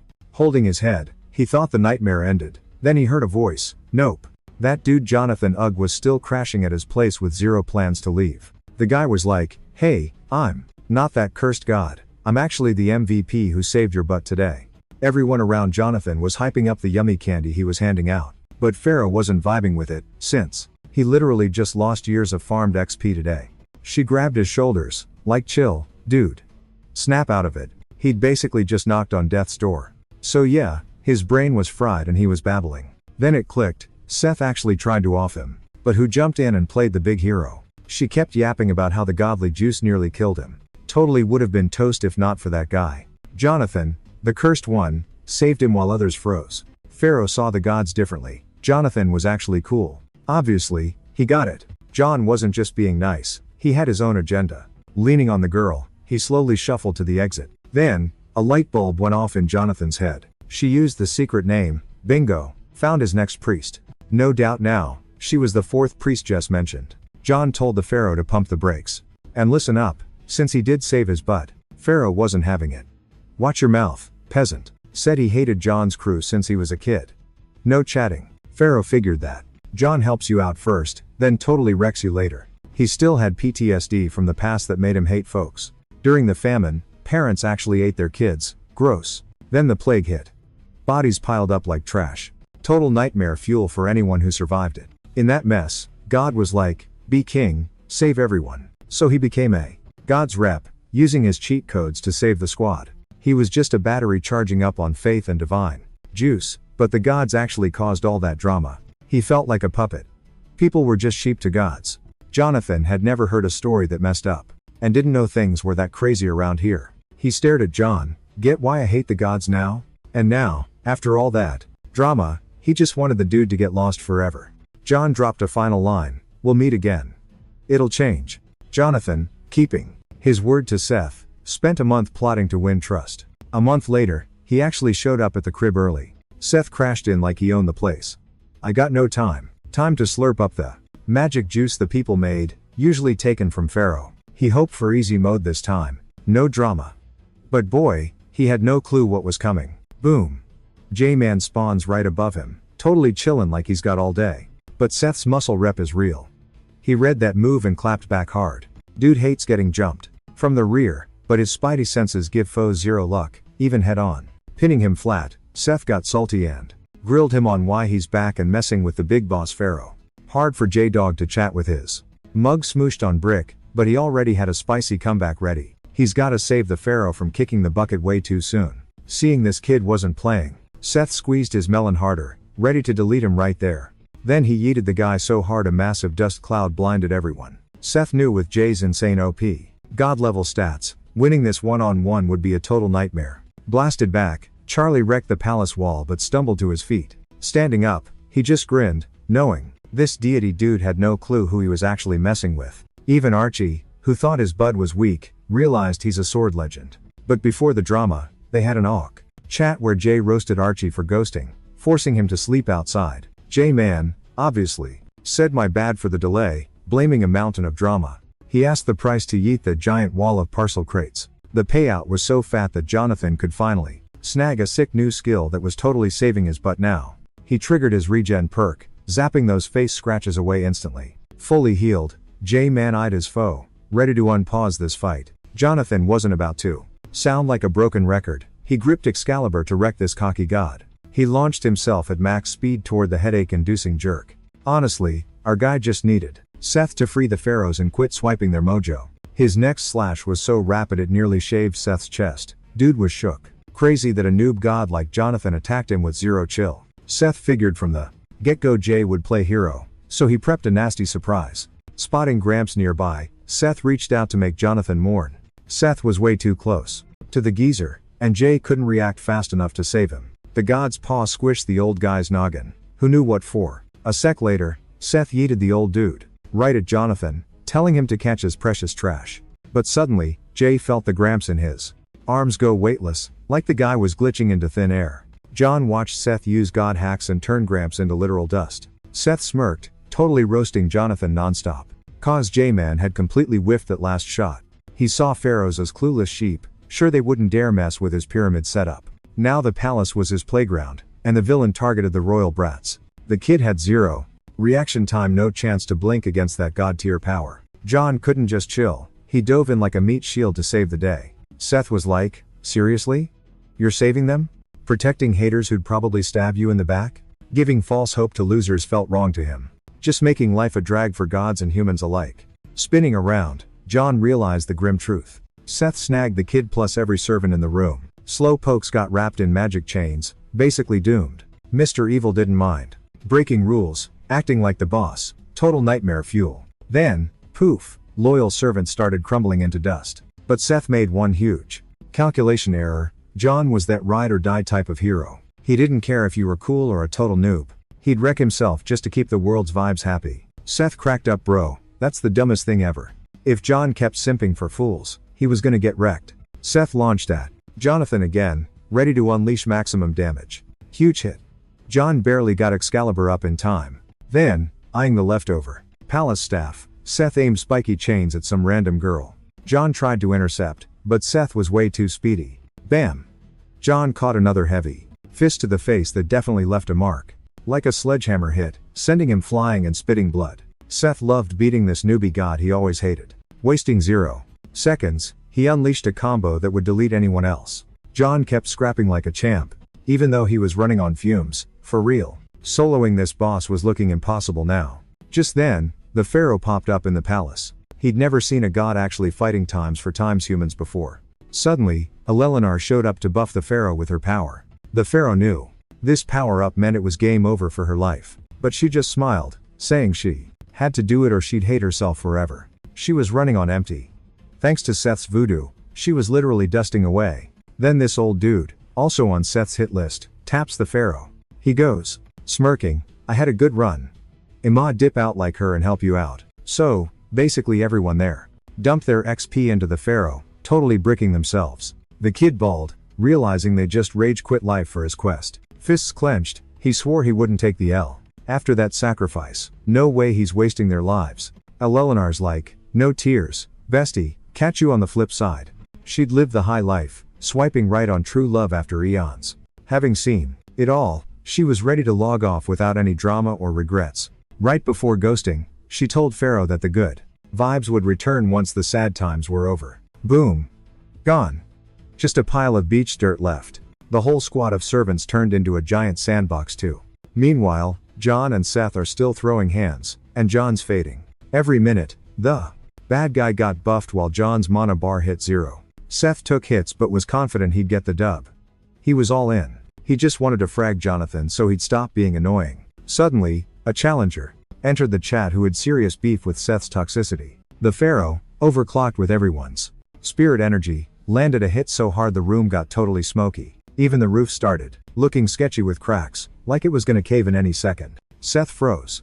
The pharaoh wasn't a noob anymore. He wasn't the easy kill Seth was used to farming. Pharaoh stepped up, asking how it felt to faceplant off his high horse. Seth was shook that this guy actually had the guts and the juice to wreck him. Seth crossed the line. Now it's strictly payback time. This duel was gonna be the season finale. Jonathan saw the pharaoh stats and was like, whoa, since when? It was game over for Seth, and Pharaoh knew the ending. He shouted that this spot would be Seth's tomb. Destiny's calling, bro. Seth claimed it was the pharaoh's fault the map was a mess, cause he was ready to dust the whole server. Out of nowhere, 3 sphinxes blocked Seth's path like angry bouncers. Seth tried to walk past, going, move, I'm busy destroying things. Then he heard a hiss behind him. The giant kitties weren't playing. The sphinx went 0 to 100, attacking Seth while he was totally nerfed. First time they tried him. Seth thought, y'all wanna die? Kitty sensed the power drop, figured he could finally wreck him. Dropped John's riddle on him. You got 30 seconds. Warned him, flunk this, and you're grounded here till it's dust. 30 seconds? Pyramid collapses. Seth's trapped inside, wild that Seth had 0 backup plans when he entered. John did say the basement was jail. Townies were sad about losing their pyramid delivery gigs. No cash. John's quest? Done. Artie was low-key sad to split. But with that bag, he'll get over it fast. Specs off, John said. Didn't buff you to be greedy. Share the loot. Artie agreed. Even offered extra relics if John wanted them. Works for John, cause one artifact looked clutch for fighting aliens. Then, in the distance, saw Pharaoh chilling solo on a dune. John walked up. Want a new tomb since that one crashed? Pharaoh wasn't feeling it. Scatter my ashes, free the souls. Spent his life chasing freedom. Took major LS. But life moves on. Promised to pay John back if they link up again. Used to doubt John, but John saved him. Total change of heart. Wants to stick around as John's high priest forever. Actually, that's why John took the job. Mission crushed. Back on Earth, hit level 4. Priesthood, Pharaoh finally chilled out. Home turf felt good. Missed that air like crazy. Just wanted to go home as soon as possible and smash some fried chicken. But bumped into his stalker on the way. Guy was annoyed John looked so clueless and chill. John was like, why are you camping my house? Dude said, our showdown was destiny. Today's the day. Air tossed the papers at John. Front page news?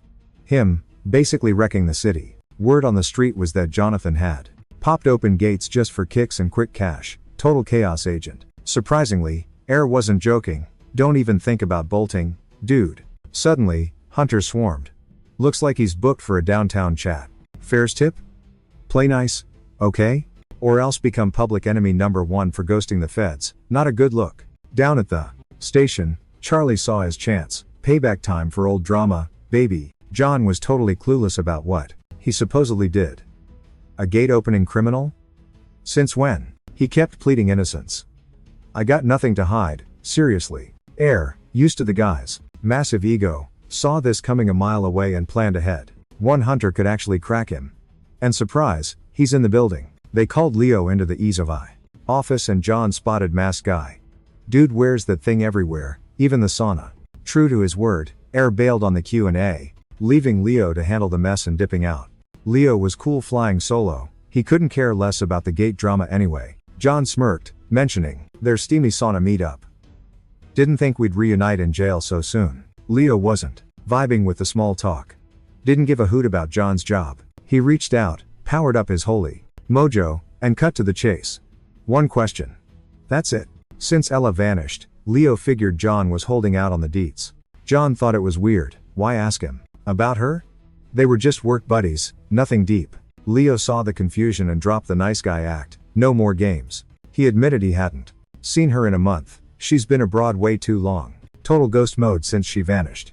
Right after promising John his 5th priest. Meanwhile, a royal murder scandal was blowing up the news feeds. After sneaking in, Ella offed the magic queen John's future priestess. Yikes. Then she flexed her demon magic, hijacking the queen's body to trick John. The plan worked like a charm. No one spotted the swap. Guards were clueless. Dark energy swirled as she sealed the deal, turning the queen's corpse into her shiny new ride. Snug in her new skin, Ella suddenly popped her eyes open, ready to take back what was hers.